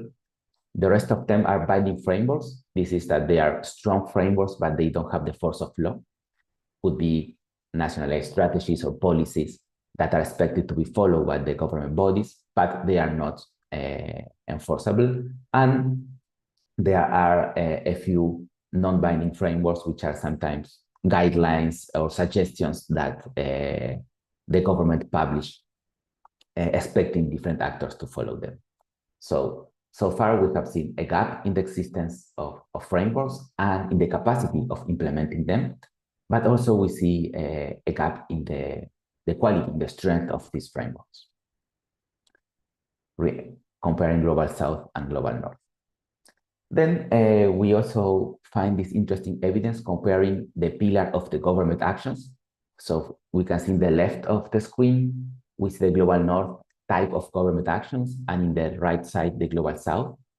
As we can see in the right side, the most common government actions in this thematic area is the drafting of a framework. So previously, we saw that there is a lack of frameworks addressing data protection and privacy in the context of AI. And we see that 43% of the countries in Global South are working towards having those frameworks in place. And we can see that other very well-rated activities are conferences and workshops in the Global South and establishing commission and expert working groups. This means that this is a topic that is starting to being discussed. Okay, there is an interest, but still it's not well governed, and it's not there is not the institutional capacity to protect those rights. While in the Global North countries, we see that an interesting amount of countries are doing research and reports, also state-based non-judicial mechanisms to implement those frameworks, and also working on operational and annual performance plans. There's been very operative plans to effectively protect these rights in their countries. So as we can see, Global South,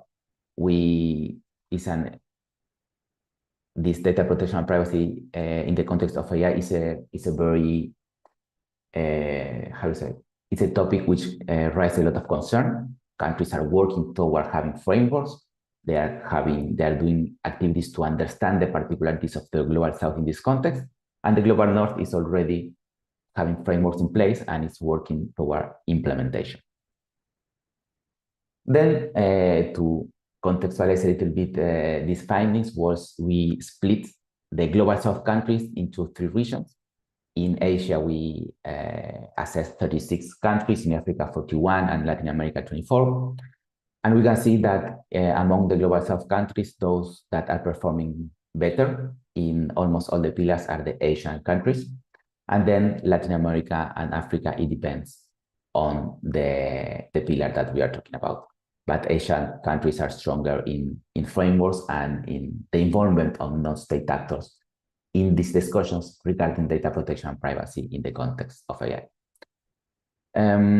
So then we explored a little bit how is the Global South addressing this challenge of data protection and privacy in the context of AI. And we found that, talking about the main documents, there are 2 foundational instruments that they are using. They are publishing national AI policies or strategies where they highlight the importance of data protection and privacy, and they are outlining steps to promote and to protect those rights.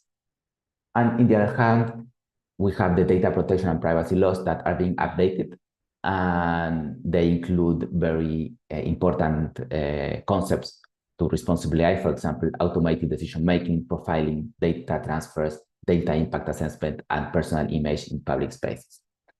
This is as an overall analysis how Global South countries are addressing the governance of data protection and privacy in the context of AI. And to wrap up this brief introduction, we would like to share with you some topics for further discussions today or later on. And we are now working on reviewing and updating the methodology of the Global Index on Responsible AI, and all the conversations that we are having will be used as an input for that. And this is some of the topics that we are thinking regarding this thematic area. We have to be aware that we are in a context of high demand of data in the context of AI, both for equitable access or training data or to improve innovation. So in this context where data and personal data are key resources for AI basis, we expect these tensions of data protection and privacy and innovation to grow. So Global South countries have to think innovative ways to address these potential tensions. And then we also are aware that data protection and privacy are being reshaped in the context of AI. For example, there are a lot of debates around that is identifiability still the key concept to talk about data protection and privacy in the context of AI, or these new technologies are posing new challenges. Then some other discussions if these new challenges generated by AI need to be addressed by specific regulation or updating the existing ones. We see, for example, the recent UN report governing AI for humanity, where they call for specific regulation for this fast-changing technology, but also a lot of call for make a complementary approach of existing regulation with the new ones that this technology needs. also when thinking about responsible AI, we have to be aware that all of the components are interconnected. And so this proposes some challenges to think how we ensure that when we protect the right to privacy, we are protecting associated rights in the context of AI, for example, freedom of expression and access to information, bias and unfair discrimination, data sovereignty, liability protection, freedom of movement, etc. And also we wanted to get to this point to discuss the Global South particular challenge. For example, how to enhance innovation ecosystems while protecting data and reducing dependency on big tech. The recently EU AI Act has a particular regulatory approach, and there is a global debate is this what the Global South needs to follow, or the Global South needs some different approach to ensure innovation. And when we discuss about the Global South countries, it's very important that we take into account the place that these countries have in the AI value chain, how they are related with the providers of data processing or algorithm services, and what is the impact of the international data flows, taking into account that position in the value chain. And then this also very trending topic of the compliance of foreign actors or big tech in a local Global South context. And there is a concept that we like to highlight and to keep in mind when we discuss these topics is to avoid the race to the bottom. So to avoid that in the search for innovation and for attracting AI activity, countries lower their bar regarding data protection and privacy. And we think that to avoid that, it's very important to have regional approaches, not the countries isolated with their own strategies, but have a regional approach with the local and country particularities, but regional approach are very important to avoid this race to the bottom. And then also we like to bring to the table some examples that we have seen while collecting all this evidence, which are that sectoral approaches are also very important. Sometimes not all the sectors requires the same kind of regulation or attention. So we have seen a lot of particular regulations regarding health and AI, finance and AI, education, etc., that request particular action. And also to Nicholas, I think we'll have to wrap up here. Sorry, because it's been quite a bit. I'll ask Shashi to take over. So sorry for this. It is the last one. So we can also use AI to enhance data protection and privacy. That's all. Thank you, Nicholas. That was a really great bird's eye view of what is actually happening with respect to AI and privacy, and particularly in the Global South. But one of the interesting remarks which I want to catch on is that there's a little bit of a gap in terms of government frameworks in the Global North versus Global South. And you kind of mentioned that, the regulations developed in the Global South for privacy are not innovative enough. Could you kind of expand a little bit more on it and kind of tell us how can there be more effective regulation with AI, particularly in the areas of, cross-border data flows and automated decision making? Yes, that's a good question. So it's for me or for other panelists? It's for you, and then we'll go around and more specific questions for the other speakers as well. Okay, great. Yes, what we have seen first is the lack of addressing this issue. So the first thing that they have to do is to put frameworks in place. We have seen that a lot of the governments are working on having drafts on that.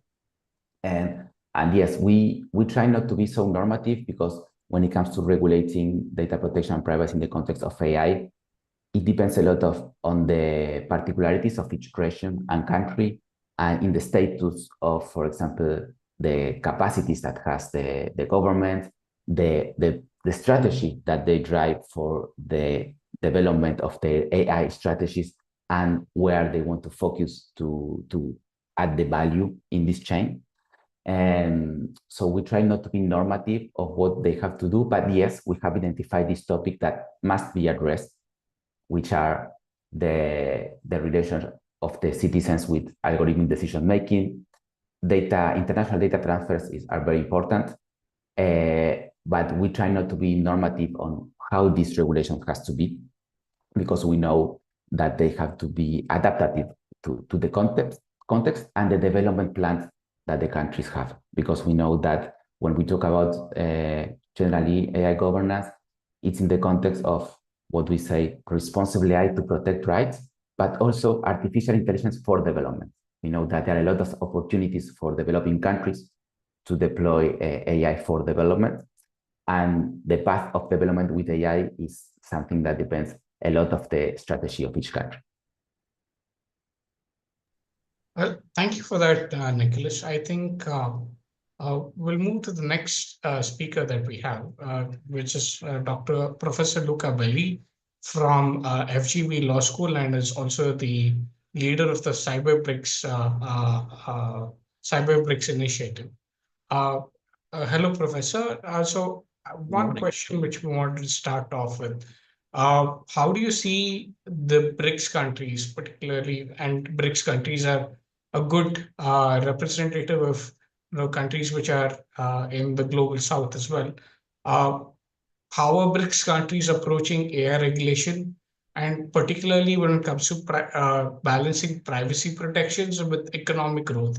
Because one of the major themes that we're also seeing is that many countries in the global south want to be a part of the AI revolution as well, and they see this AI boom as a way to kind of advance their economic interests as well.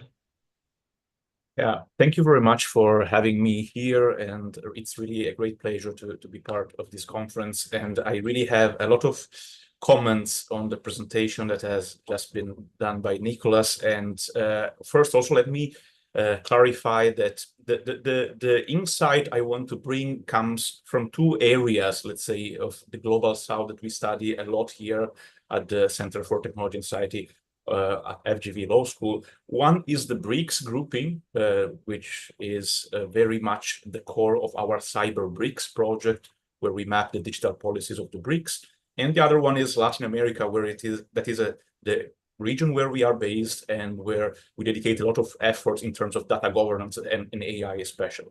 And so to react to your question, but also to the previous presentation, let me just start stating one very simple fact, that there are globally, including in the global south, there are more than 160 countries that already have data protection laws, right?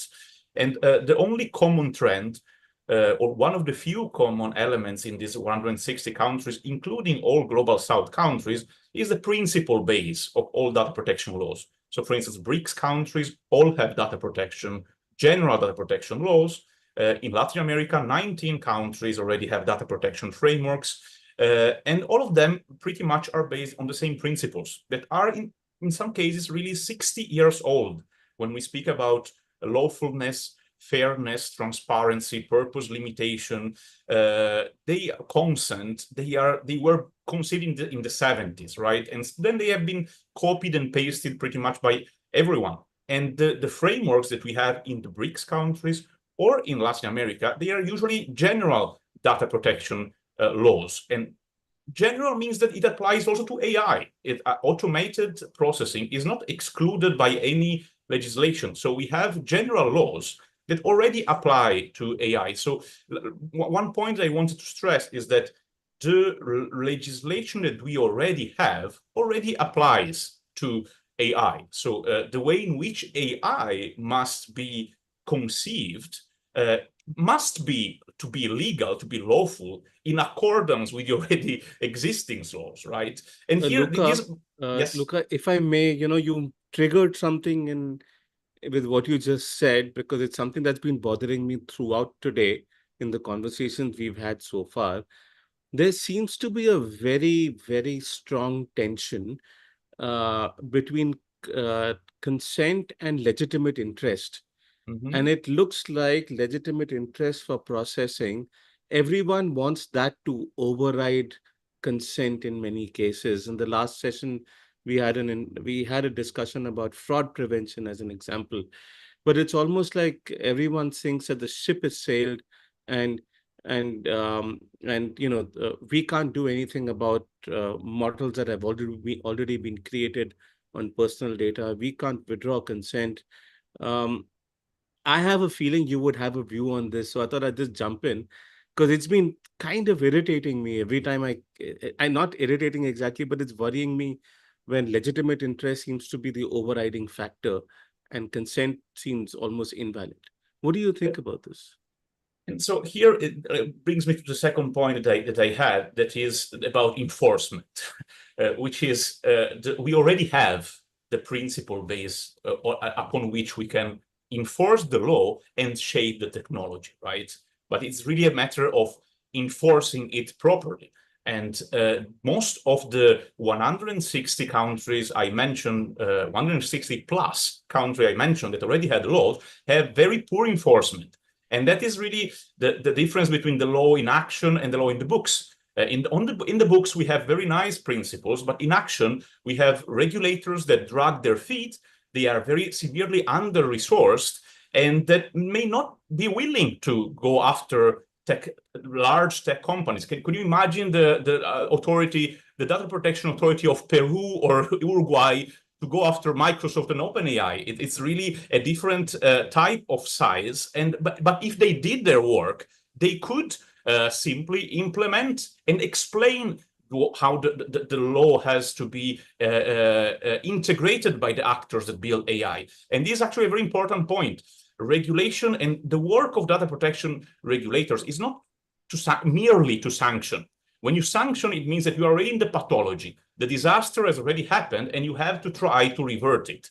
The main role of the regulators is to do pedagogy, not act in when the pathology already happened. So if you explain how you implement this principle that we already have, including, as you were mentioning, lawfulness. Lawfulness means that you have to have a legal basis to process data, which can be consent.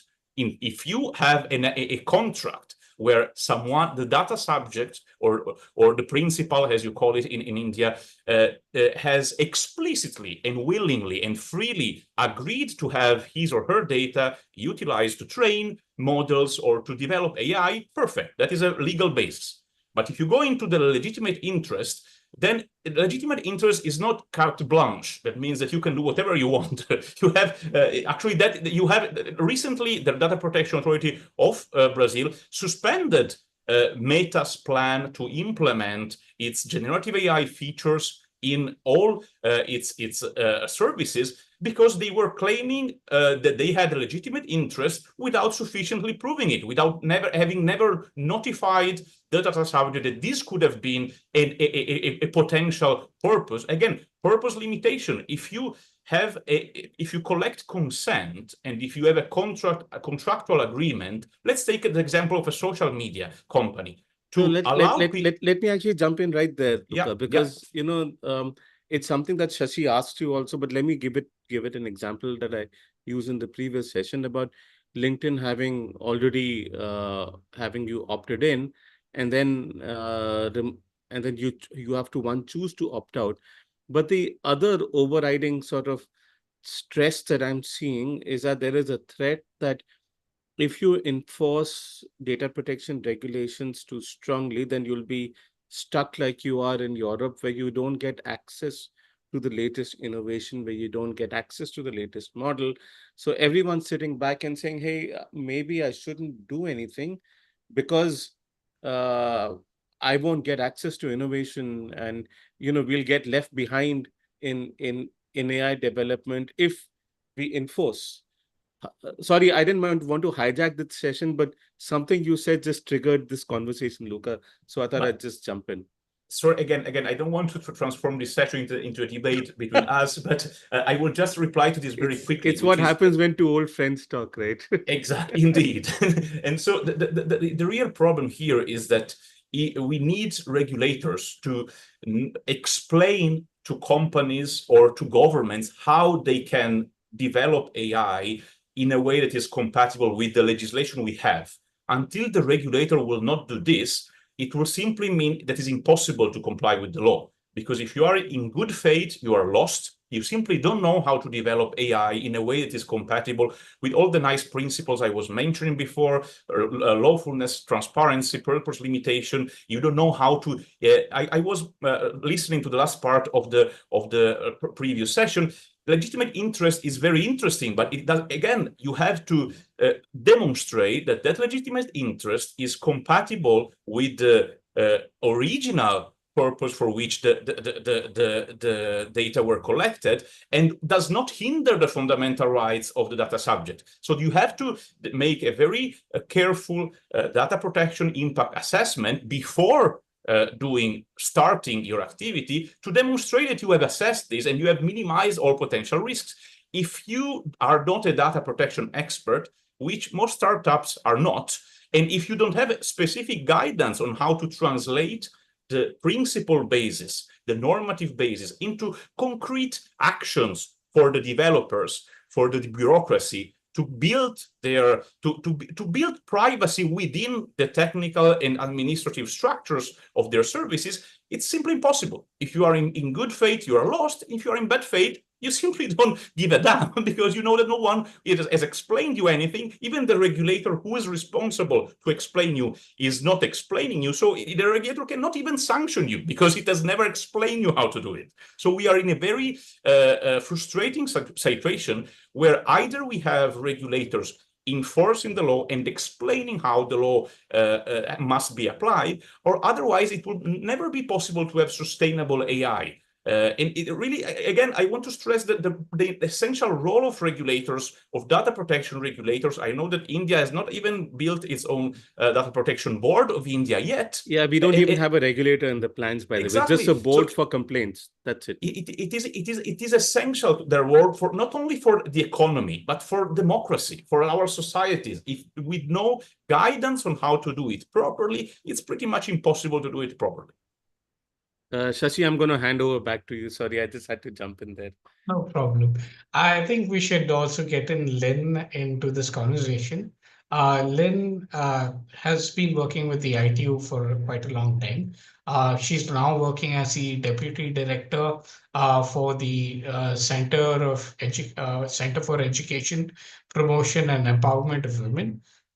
Lynn and I were also part of the Global Index of Responsible AI as well. So she's got a lot of view about how AI and privacy laws are interacting in Vietnam. And so Vietnam has recently passed its personal data protection decree, which gives the Ministry of Public Security control over citizens' data. So how do you see this decree shaping AI regulation in Vietnam, particularly when it comes to protecting individual privacy? I know in earlier discussions that you said that a lot of people haven't been thinking within the government haven't been thinking about the impact of AI on these privacy regulations, but I still wanted to kind of get your thoughts on how things might go forward.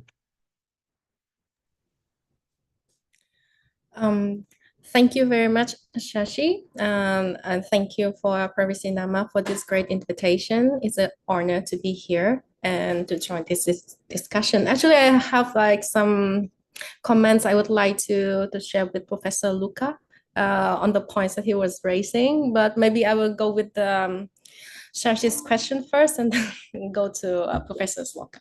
I mean, I think Professor Luca has kind of triggered a bit of a lively debate as well. So we do want that lively debate to continue. But first, if you can kind of also give us a little bit of an overview of what's happening in Vietnam. Okay, thank you, Shashi. Then I will go with the flow. Then regarding with the personal data protection in Vietnam, in 2023, Vietnam passed the decree on personal data protection, and that was under the administration of the Ministry of Public Security. And recently, in 2024, earlier this year, the government also, under the Ministry of Public Security, also developed a draft law on data. So that is a big new update. With regards to personal data protection, even though this we do not have a law is have higher authority than the degree, but the degree itself is already a big step for Vietnam, and it's in the preparation for the law. With the degree, the Ministry of Public Security already did two important things. The first thing is that they publish a national portal for submitting the complaints on personal data protection violations. And the second thing is that they make it an online accessible public services so that organizations and units in agency can submit their cross-border data evaluations to the Ministry of Public Security for review. Yes. So those are the two big important things that the Ministry of Public Security has done. Going forward, I have taken a careful look at the overall AI regulation itself and the personal data protection itself. And even if Vietnam has taken a step towards the law on data, but when we read carefully into the text of the law on data, which is currently proposed by the Ministry of Public Security, there's still not so much mentioning specifically about machine learning or the privacy protection when it comes to big data analysis. So that is one thing.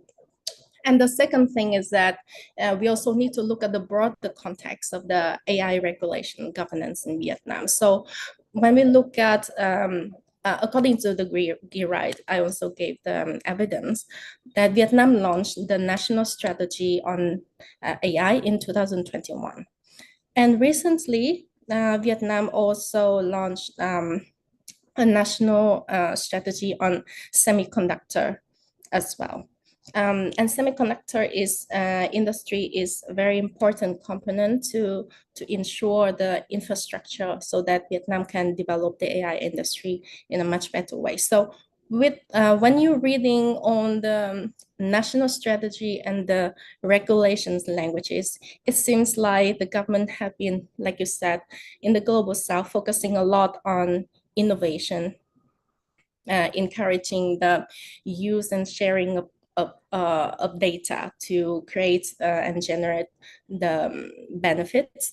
But when it comes specifically to personal data protection in the AI context, not so much has been mentioned. So I think in the upcoming time, because Vietnam is aiming very high in becoming an ASEAN digital leader and also becoming part of the how to say, the AI global value chain. So in the meantime, at least in the meantime, they will try to put the personal data protection degree for the testing before upgrading it into the law on personal data protection. But most of the time, it will, the enforcement of the personal data protection will not be so high, because right now all of the resources and attention are going for encouraging the innovation. But of course, if there are more concern from the public on the personal data protection, and this is also one of the points that I would like to address to the point that Professor Luca was saying, that the strong tension between consent and legitimate interest. One of the key issues, I think, when it comes to personal data protection in the AI context is also the lack of interest or understanding from the data subjects themselves. Most recently, we were going to the field trips and interviewing a lot of citizens, asking them about what they understand about the degree on personal data protection, and they have absolutely very limited or zero knowledge on this concept of the data rights and what is that data subjects. And also not only the citizen, but also the local governments at the provincial level and communal levels as well. They just understand personal data protection within the context of cybersecurity, like protecting the security of the digital infrastructure itself. But when it comes to protecting the rights of the citizens or the rights of individuals in the data processing, it's not understood in that way, in that lens. Then the second point about the enforcement, since Professor Luca also mentioned about this, that he was recommending that regulators should instruct the tech companies in how to follow the AI regulations. But the challenge is, at least for Vietnam and other countries with a similar level of developing, like in Vietnam, is that they do not yet clearly understand the issue. So what they are doing now basically is that they are seeing that the European Union have the GDPR, they are seeing the Global North are having this kind of regulation, and they understand that if they want to continue to promote Vietnam digital economy, they must have the data protection in place. But they might be able to incorporate all of the best languages in laws and policy into the local context, but it does not necessarily mean that they understand all the implications behind it. And also with the example in Singapore, like in Singapore, when you read into the history of their personal data protection regulations, we can see that it's divided into two stages. The first stage is that they go with the strict sanctions. And then later they go into the prevention mode. So first they enforce that, okay, so if tech companies violated this rule, then you are fined, I don't know, $5,000 or those things. But then after the first period of being very strict with the sanctions, then gradually, I think it's also very necessary. Then the tech companies come to understand what does it mean, personal data, and if they violate these rules, then they are going to be sanctioned. Then only after that, it comes a second stage of focusing on prevention. And Singapore is already like so well developed, and also because they are a city state, so they have a much smaller population to be regulated. Like compared to Vietnam, we have 100 million population, and India is even bigger. I don't need to mention that. So it's so hard to enforce personal data protection in our countries compared to the case of Singapore. So in that sense, in the Vietnamese context, regulations are growing, and the government have been paying a lot of attention on personal data protection. Actually, when you analyze government news, the way they give the news and they explain the news, they do mention about personal data protection. It just, when it comes to, reading carefully the policy languages, it just seems they do not really grasp the whole thing yet. So regulations are also growing, and for Vietnam and other countries that are in the similar stage of development like Vietnam, it will be very hard to ask or demand the regulators to say that, okay, you already know that this, you already know that, okay, to build in privacy in the AI model, you should do it like this.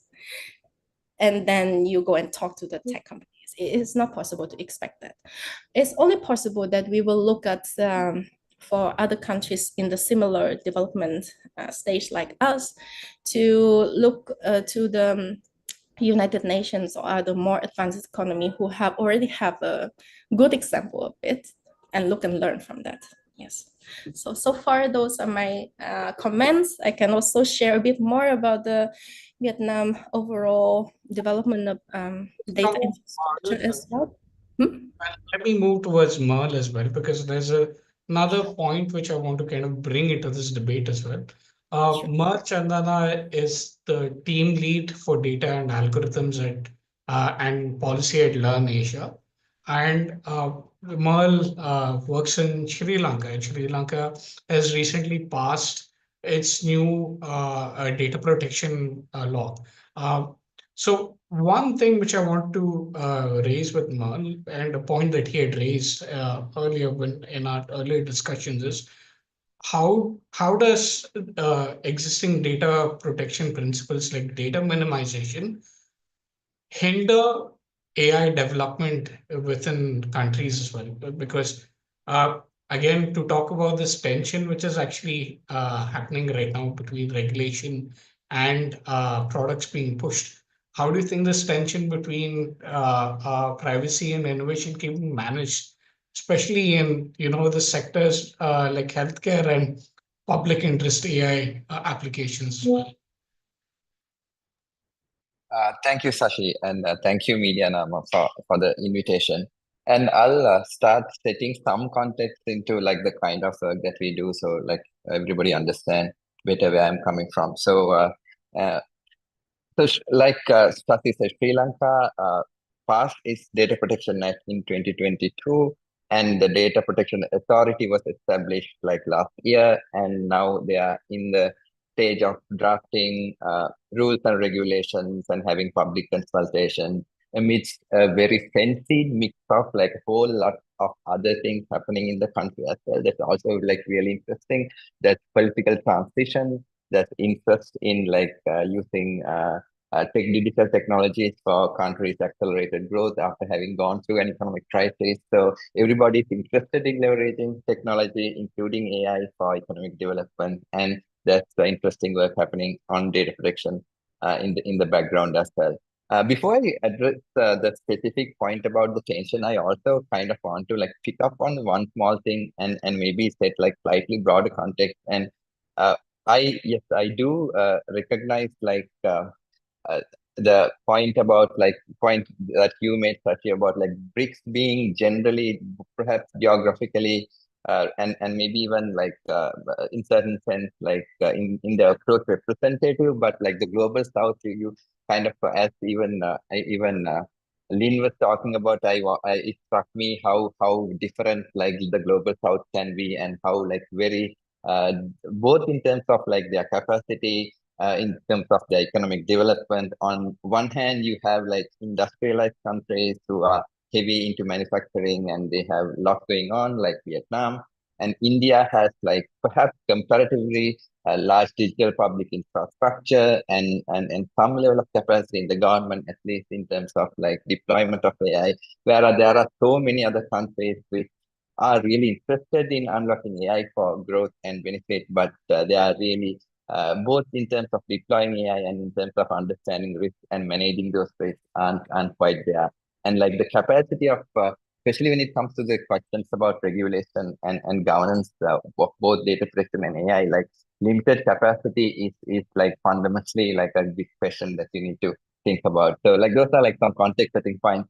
But yes, so like talking about like the tensions, and I'll touch upon like the one thing you mentioned, and maybe like we can pick up on some of the subsequent discussion later around data minimization. So on one hand, there's like, I mean, we've had like during the previous discussions, like the idea about the LLM, which seem to be all the craze, and like the more data you throw at it, the more the better it seems to perform. And I'll leave the LLM discussion like aside for a bit, but even in terms of like more other non-LLM, non-generative applications of AI, especially around like research, it can be both commercial and or more fundamental research around like, especially in terms of health, like clinical records, which are generally perceived as very sensitive, but there are also like opportunities for like really both in terms of clinical interventions, but also like public health interventions, if you can identify groups of populations who are at risk. And some of these applications, on one hand, you can only develop like over time when you retain certain data beyond perhaps like the initial intended purpose of what you are going to process it for on one hand. And also on the other hand, like some of the applications of like, especially like in terms of health, the degree to which like these innovations can take place really like, yeah, it's a building on the same point. Like you really can't foresee, and like what data you keep. It's also not just data minimization. Even like purpose specification also come into play. Like and what other records do you need? And this is especially like when resources are constrained and you don't have maybe a lot of money on traditional health research. Maybe there's a role to be played. And you've seen examples in other countries where like such interventions have like made like remarkable progress, like especially in terms of it allows you to have better screening of certain targeted groups of populations, and then like those patients can be addressed. I don't have good answers for all these, but like these are the questions that like countries which are thinking about these things, I think have to think about. Right. So another question which I want to kind of get everyone's opinion a little bit more. So how should governments on the global south kind of tailor their AI regulations to reflect these local social political contexts that we have, rather than just following the frameworks of the global north?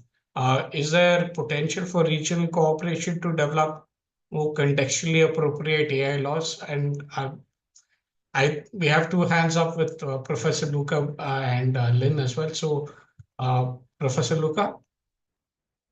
Yeah, thank you very much. Yeah, I think that there are 2 points here that one needs to stress. The first one is that, of course, AI regulation and strategies are not only about privacy and personal data. Not all AI entails personal data. So it's in terms of regulating what kind of AI we want, one needs to consider privacy and data protection, but there are a lot of other issues, from intellectual property to product safety that must be considered. But then there is a very important point here that I think we may acknowledge, that while it has been useful to somehow to copy and paste or to take inspiration from Europe in terms of data protection, because there is a 50 years old experience, I'm not sure it is very useful to consider EU as a model, the EU AI Act as a model, because it is not. I mean, I consider a model something that is already working, and I can understand what are the benefits and the problems. The EU AI Act is not even enforced yet, and I'm very skeptical about how it will be enforced. So I think that for the Global South, AI must be seen as something that can bring risks, but also a lot of opportunities. And something that one has to bet on is developing AI in a way that is sustainable. This is why I was mentioning that the role of data protection regulator is one of the most relevant, but not the only one. Something that we have successfully managed to communicate to the Brazilian government here in Brazil, for instance, is that you need a plan, a strategy to invest in AI, because that is also a type of regulation. Regulation is not only about sanctioning, it's also about facilitating what you want to have. And this is something that China has been doing for 30 years at least. I think there are a lot of things that one should not copy from BRICS countries, but there are a lot of things that one should study to understand why they were so successful in developing technology. And a key element here is that if you don't have a well-focused industrial policy, which is a form of regulation, you will not succeed in developing technology. And please also, I want to stress that is not an invention that China did over the past 20 years. It's something that China has been studied and copied from the so-called roaring tigers in Asia, so Japan, Taiwan, and South Korea. And those countries have simply copied from what the US has been doing over the past 70 years. very well-focused industrial policy, although they don't admit it and they say that it's all the private sector. Everything we have in our technology basically originates from multi-billion-dollar contracts from Department of Defense, DARPA, NASA, and then is commercialized. So I think that one has to be honest about this. First, understanding that regulation that sanctions is not the only tool of regulation. And second, that if you don't invest both in the development and in the capacitating and having well-structured regulators, it will be hard to be a player in the field. Let you had some comments on this as well. Thank you very much, Sashi. Thank you, Professor Luca, for sharing your points. I totally agree that nowadays we are talking about sustainable development. So sustainable development also should apply to the tech and AI industry as well. So when it comes to Sashi's question about how the Global South can tailor the data protections in the AI context, considering the socio-political economic situations, then I would propose, I would like to suggest, according to my research experience, three major ways to do so. The first one is DEPA. DEPA is the Digital Economic Partnership Agreement. It is a form of trade agreement, but specifically designed for digital economy. So this model was first initiated by Singapore, and Singapore has already developed this DEPA model with the United Kingdom, Korea, and in Latin America, it includes with Chile. They are also under discussion as well. So what is very good about this Digital Economic Partnership Agreement is that they break down digital economy partnership into different modules.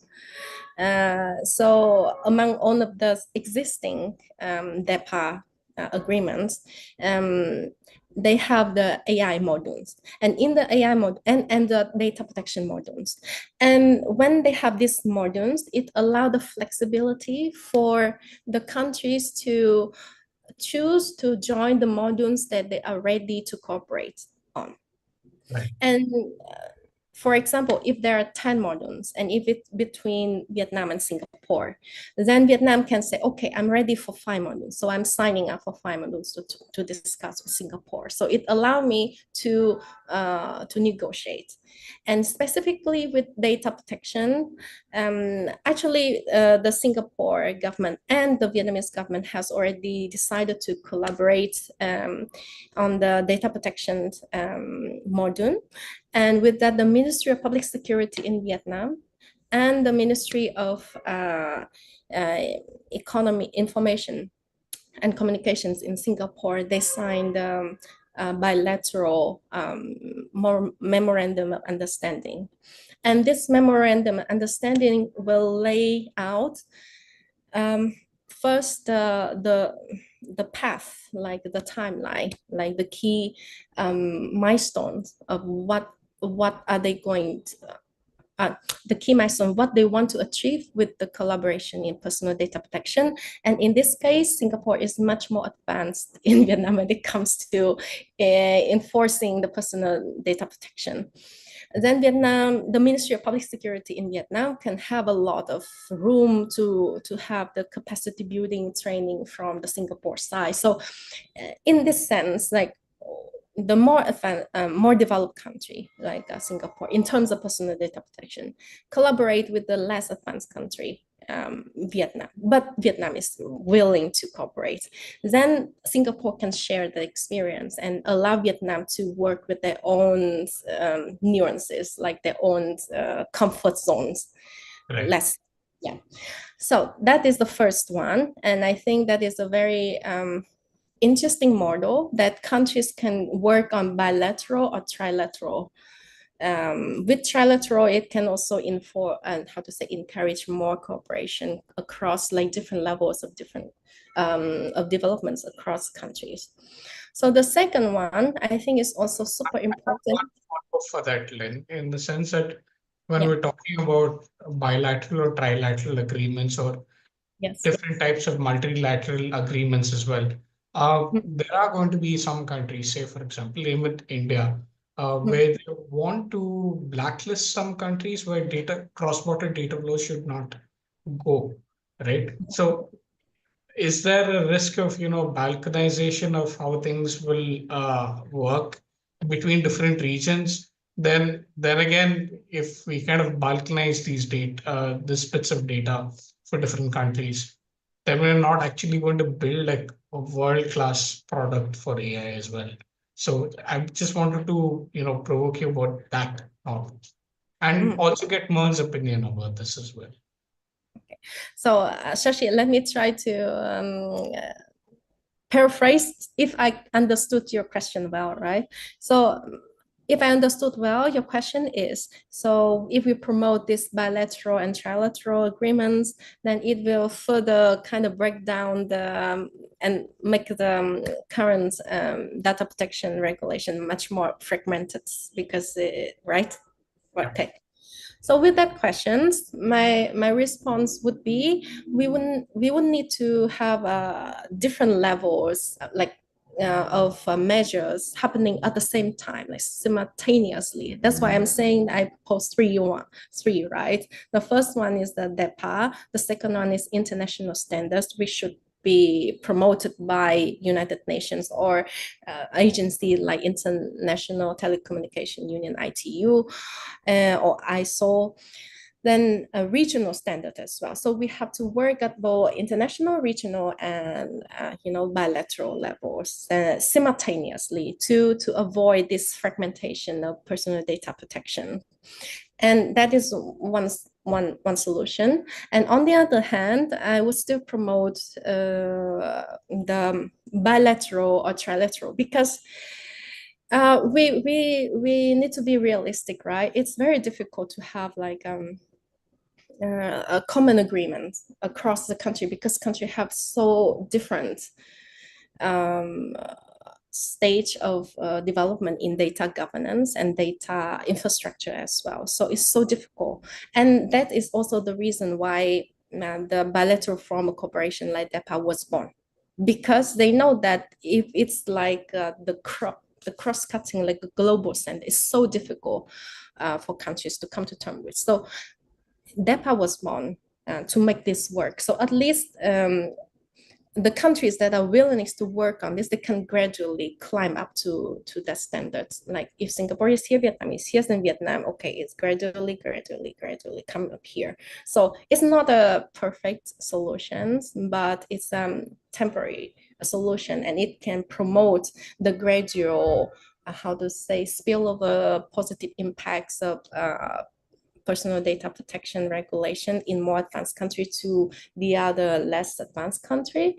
And if we combine with the other two measures, like I said, international standards promoted and enforced by the UN and the regional standards, and specifically in the case of Vietnam and Singapore, it would be ASEAN, right? In terms of international standard, I can give you the example because we are also evaluating a lot on the accessibility of the government portals, and they always cite the international standards on the accessibility for people with who were not able to see, like who are disabled. Yes. So if there are international standards like that enforced and if they are evaluated, then together, international, regional, bilateral, or trilateral, it should be able to gradually bring countries together. Yes. I'm going to move to Merle. Merle, you had some thoughts about this as well. Yeah, so I'm going to speak from almost being in the trenches, so especially within the context of like the national AI strategy that is being worked on and having been involved in that process. And I'm going to echo like some of like the same sentiment shared by Lynn and Luca, but maybe contextualizing within the country will give like some specificity to it. Like, so if you go ask like, especially policymakers and people in the government, I don't think most countries, especially in the global south, are particularly interested in directly regulating AI. This common perception about like the trade-off between whether it exists or not, like between AI innovations innovation and AI regulation. That very much exists. But like broadly interpreting AI regulation as mechanism in place to ensure that like the overreaches and the downsides of AI are mitigated. I think there are like interesting approaches where you can like practically do this. So one of the things that like we've been thinking about in Sri Lankan context is AI is a really bright moment, and almost everybody is excited to get some of the other things around general broad data governance and related regulations and policies, right? Things around like there are interpretations and like Professor Lucas said, like guidance to be made, interpreting existing data regulation, data protection principles, and provide guidance on how it relates to AI development. And there are things, I think, like definitions sometimes to be revisited, and there are things around like data sharing policies, especially within government who are so keen on using AI, but sometimes even the basic prerequisites of using data within government are not put in place. So almost like AI, especially within like people who are interested in like the rights and policies around AI are talking about is AI is not a bad moment to get some of like the basic things right, especially in the global south, which don't have some of these things in place. So it's a good moment to get some of those things right, like everything from like revisiting intellectual property and cyber security and those things, because those things have been around for a while and people are slightly more comfortable. There's also like everybody's interested in AI, but they also don't seem to understand AI, and there's like a reticence, almost like a resistance towards AI in regulating. And the point about, I think, also like cooperation, especially through bilateral like and maybe multi-party cooperation is a really good one, because like I think even in the Sri Lankan process of drafting an AI strategy, and I think there are discussions ongoing again with Singapore and like getting their like assistance and cooperation into the Sri Lankan process. So as you develop a strategy around like how to unlock AI, I think there are transfers around how to think about like governing and putting the safeguards in place. So they have so many things going on, and like I think like even Nicholas can verify. So Singapore is like one of the best performing countries in like, the entire world when it comes to like responsible AI, and there are things to be like supported and things and tools, perhaps even like very practical tools around compliance. So for example, there was this interesting example of AI Verify, which is like a broad framework for like developers and companies who can translate some of the principles into like enterprise software and enterprise products if they're interested. So like maybe it's like direct AI regulation might not be the way forward. I think there are still interesting opportunities. Like if you want to be like a little bit optimistic about this, to get like maybe like training in, if I am to put it that way, of AI right at this moment. Thanks for that insight, Merle. That really helps us. But I want to change gears a little bit right now in terms of kind of the way this discussion is going. So to Nicholas, I want to ask one question. Say if a multinational company which is operating in the global south. Shashi, I think Luca has his hand up. Maybe he wants to respond to something that is said. I can comment. I think my comment will be very much in line with this next question from go ahead. How the question is starting. Okay, so if there are large multinational companies which are using mixed data sets as well, which includes personal data and non-personal data, what kind of regulatory strategies would you kind of recommend to ensure that citizens' privacy rights are protected? Because we know that mixed data sets is also very crucial for pushing innovation as well. So wanted to get Nicholas's thoughts, and first Professor Luca has got his thoughts about this right now as well. Okay, thanks for the question. First of all, I would like to would go back to this reflection of this reanalysis or redefinition of personal data in the context of big data analysis and AI. I think that while I agree with Professor Luca that existing laws and regulations are a key cornerstone to regulate AI to protect citizens' rights, these new technologies also brings new challenges. So in this context, I think that a good approach is to focus on the impact in the citizens, not so, or in the populations affected, not so much in the definitions of what we call about personal data or not personal data in the context of this mixed data set, but what's the effect on the people from the use of that data, and to focus on protecting that right in the context of deploying AI and fostering country development and innovation. We don't have to forget about that.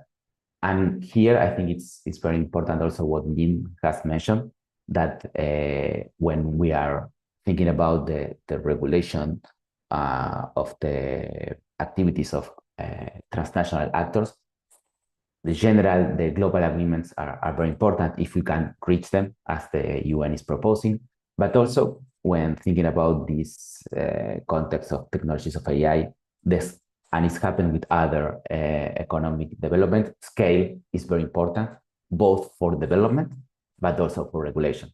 As it was mentioned previously, perhaps a small country cannot do a lot, but if there are regional, bilateral, trilateral agreements, then, and there is a clear strategy of what's the role of the regulators and what's the objective of a country while promoting the use of AI and regulating it.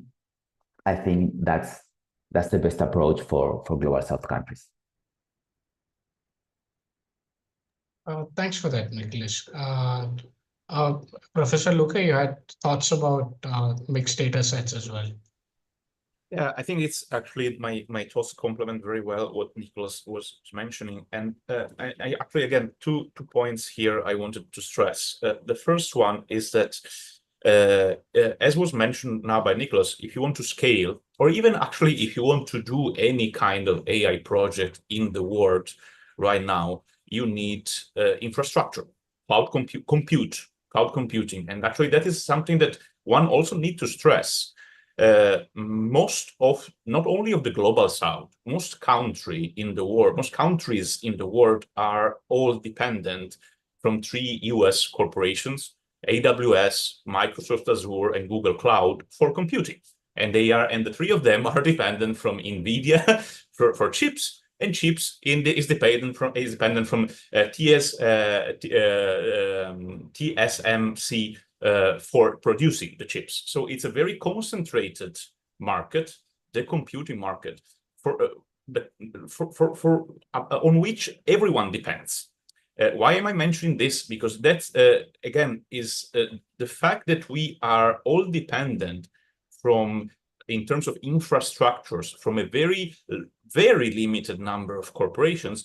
It's also a way in which these corporations can regulate through architecture, as Lawrence Lessig wrote 20 years ago, the way in which the AI develops. And that is something that very few countries in the world are understanding. This is something our latest stream of research in the CyberBRICS project is on AI sovereignty. And we are analyzing all the elements of the stack that allow you to be sovereign not in terms of being an autarky, a digital autarky, but in terms of having options, understanding the technology, developing the technology, and regulating it effectively, right? And compute is really a bottleneck. And if you want to do AI nowadays, unless you are in China and you have Chinese infrastructure, and China is the only AI sovereign country in the world with the US, if you want, because they have developed their own infrastructure. And again, these are elements that need to be understood.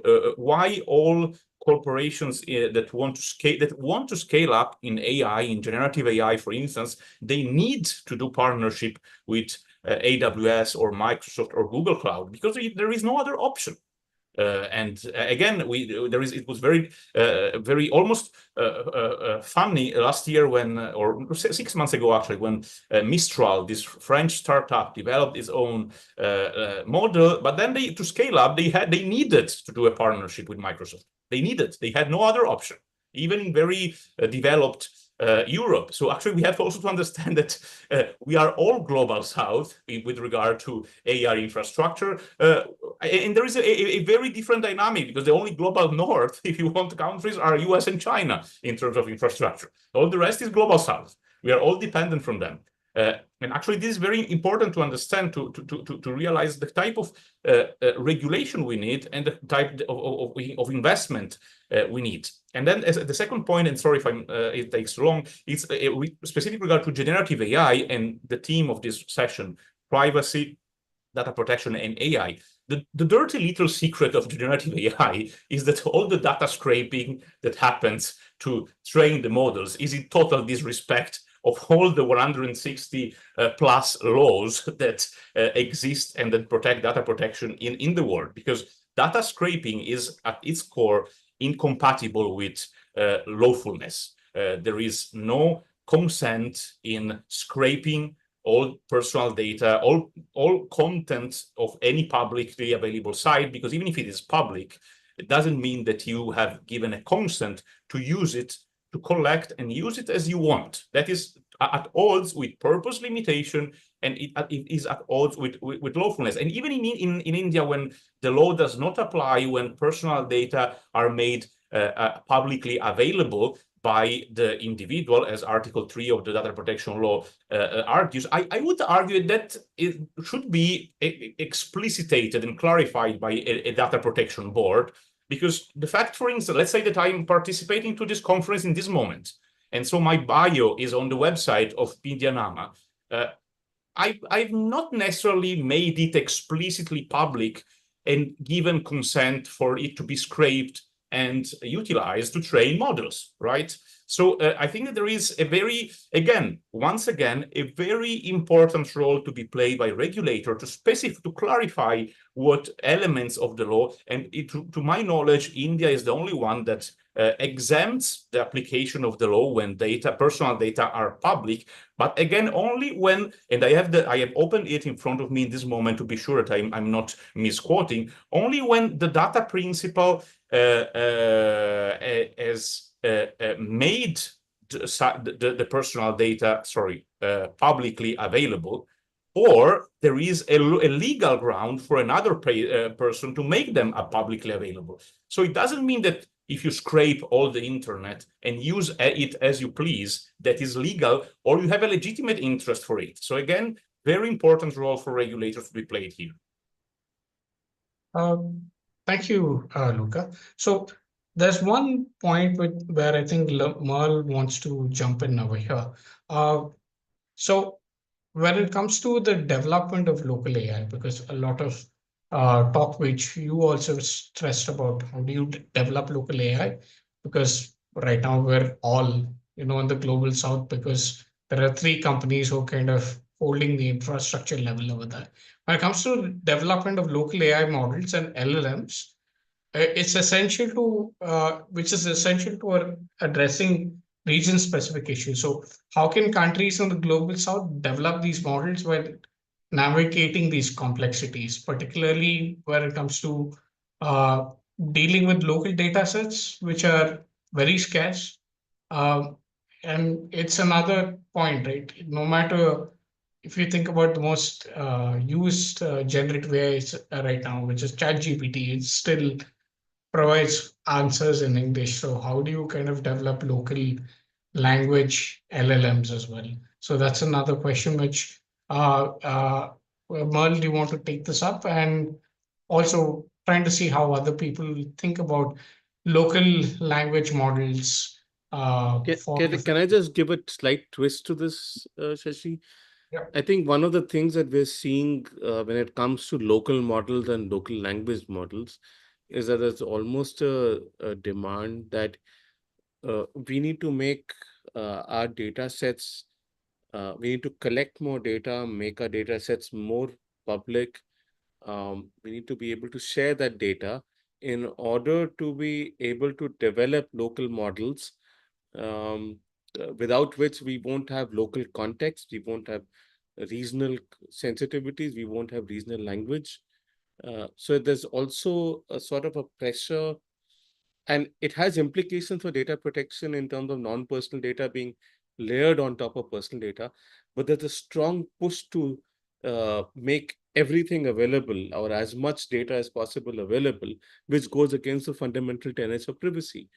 I'm just wondering what if anyone has thoughts on that, because that's also another tension that we are seeing, right, between privacy and the need to make more data public.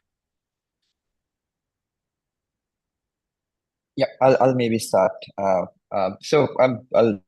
talk of like again from from the actual real life experience. I mean, when it comes to Sri Lanka, the ChatGPT or like the equivalent of the world maybe is used by like less than 1% of the population, and there's a strong demand for like LLMs, or at least a wish LLMs working for local languages, and them being able to integrate in including public service delivery. And we are working with civil society organizations who have like all kinds of like learning platforms. They want to communicate with their students in local languages, like all of those things. So I think one maybe fundamental, almost like a research level question is like for most languages, it's not even clear one, if you scale data, whether they'll have comparable performance compared to English. It's not a question to which we have a definitive answer. Yes, it may work for English at scale. Does it work if you have at least like half of that worth of the same languages? I don't think we know the answer to that question.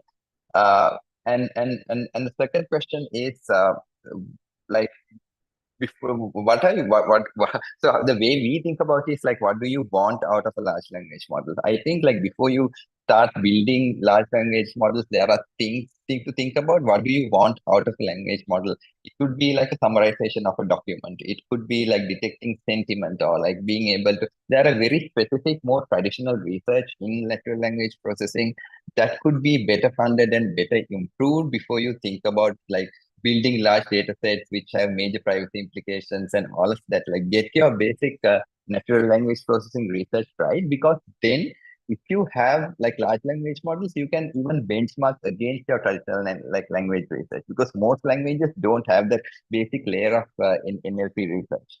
That's one. Second is I think there are emerging practices around like responsible curation of data sets for language models. So these countries, like they maybe you start there, like there are like start with like non-personal data sets and see how they perform. And even when it comes to personal data, like think about like how much do you need.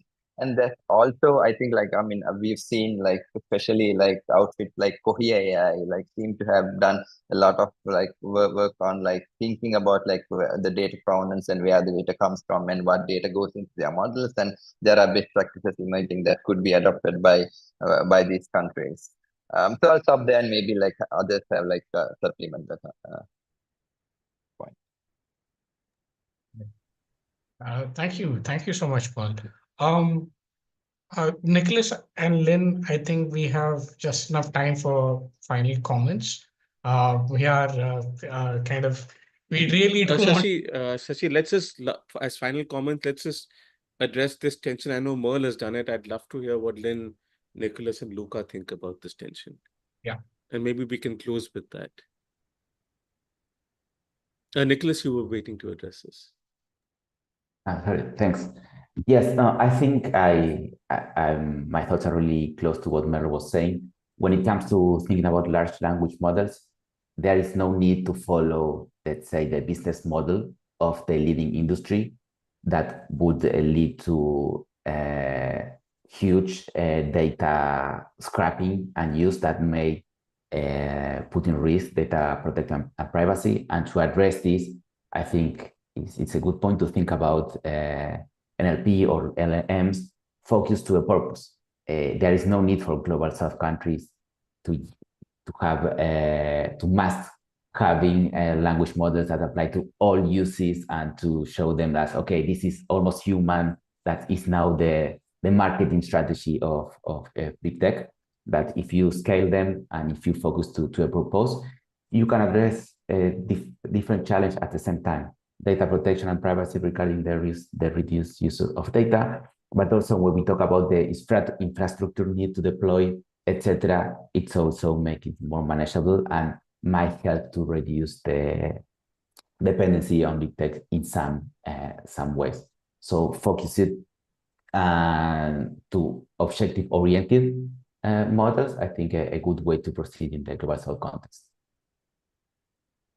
Thanks for that, Nicholas. Lynn, you had some thoughts? Yes, thank you for a very interesting discussion. So with regards to large language models, so I share the same opinions with Mer, that in Vietnam, there's also a very high demand for large language model, especially because in Vietnam, we also have 53 ethnic minorities and they have different languages as well. So the government have been trying a lot to promote development of large language models for this group of ethnic minorities so that they can better access the public services. And I also agree with Nicolas that it does not necessarily have to violate privacy when it comes to ethnic minority languages, because within their own context, there are not many available data published from the ethnic minorities for scraping itself. So usually when there are research projects on developing large language models for ethnic minority languages, then they have to use different kinds of methods to collect this kind of data. And it's the project based and it's often based on consent.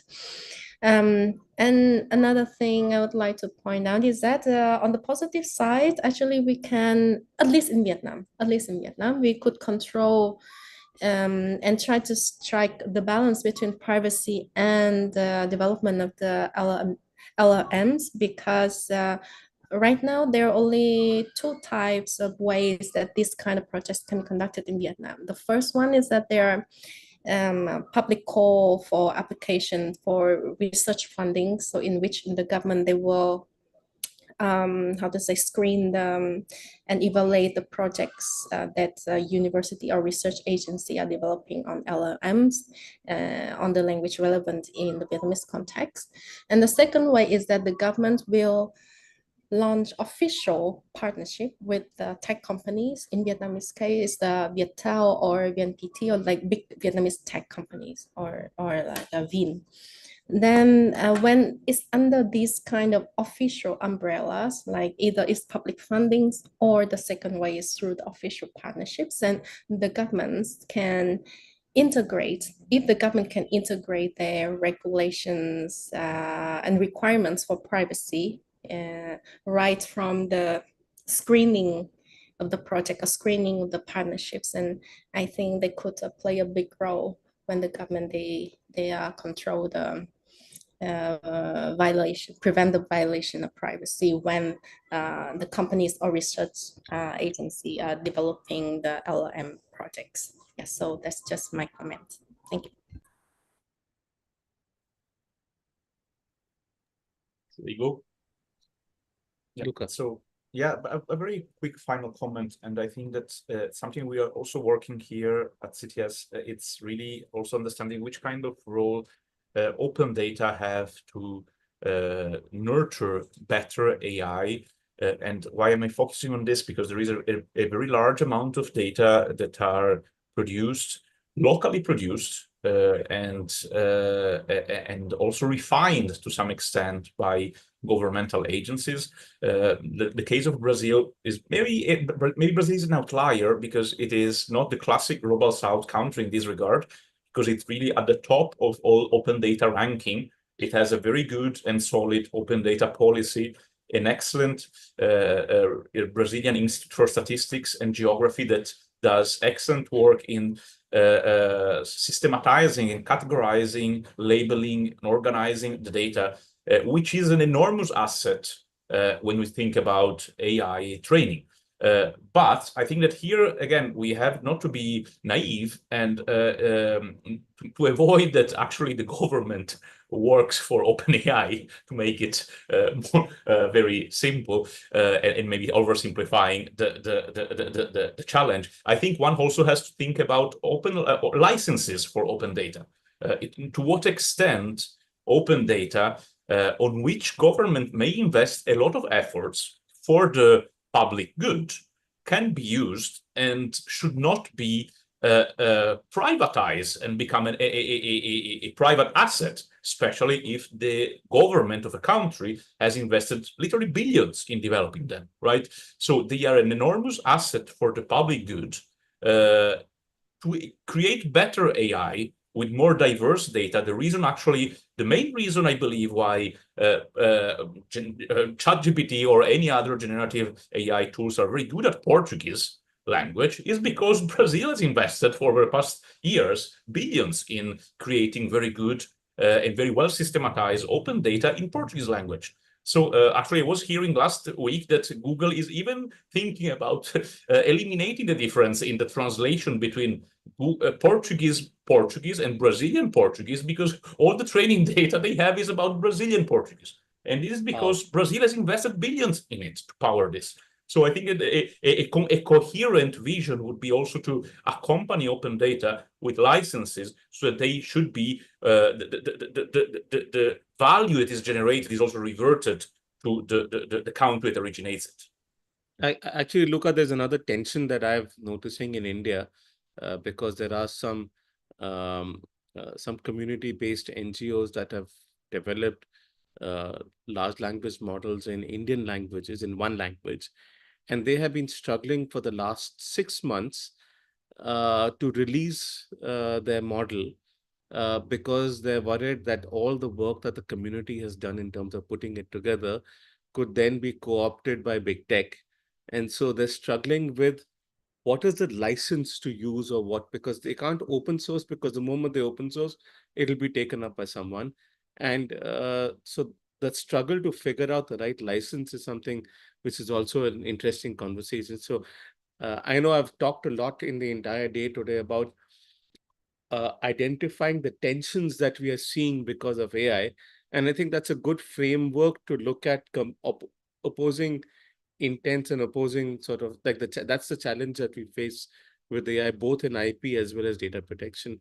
But thank you so much for your comments and for speaking at PrivacyNama, Luca, Lynn, Nicholas, and Merle. I think Shashi's had a power cut, so he's logged off right now.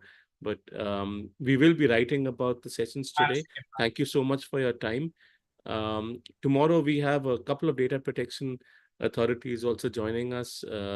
Jayanta Fernando from Sri Lanka will be here, and they've released some data protection rules just day before yesterday.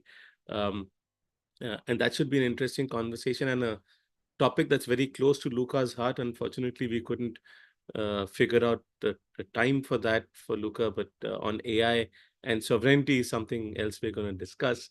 But hope some of you can join us tomorrow. Thanks for joining us today. Have a great day today. Cheers. Thank you. Bye. Bye. Bye-bye. Thanks, Nicholas, as well. Sorry, I didn't mention. Nicholas,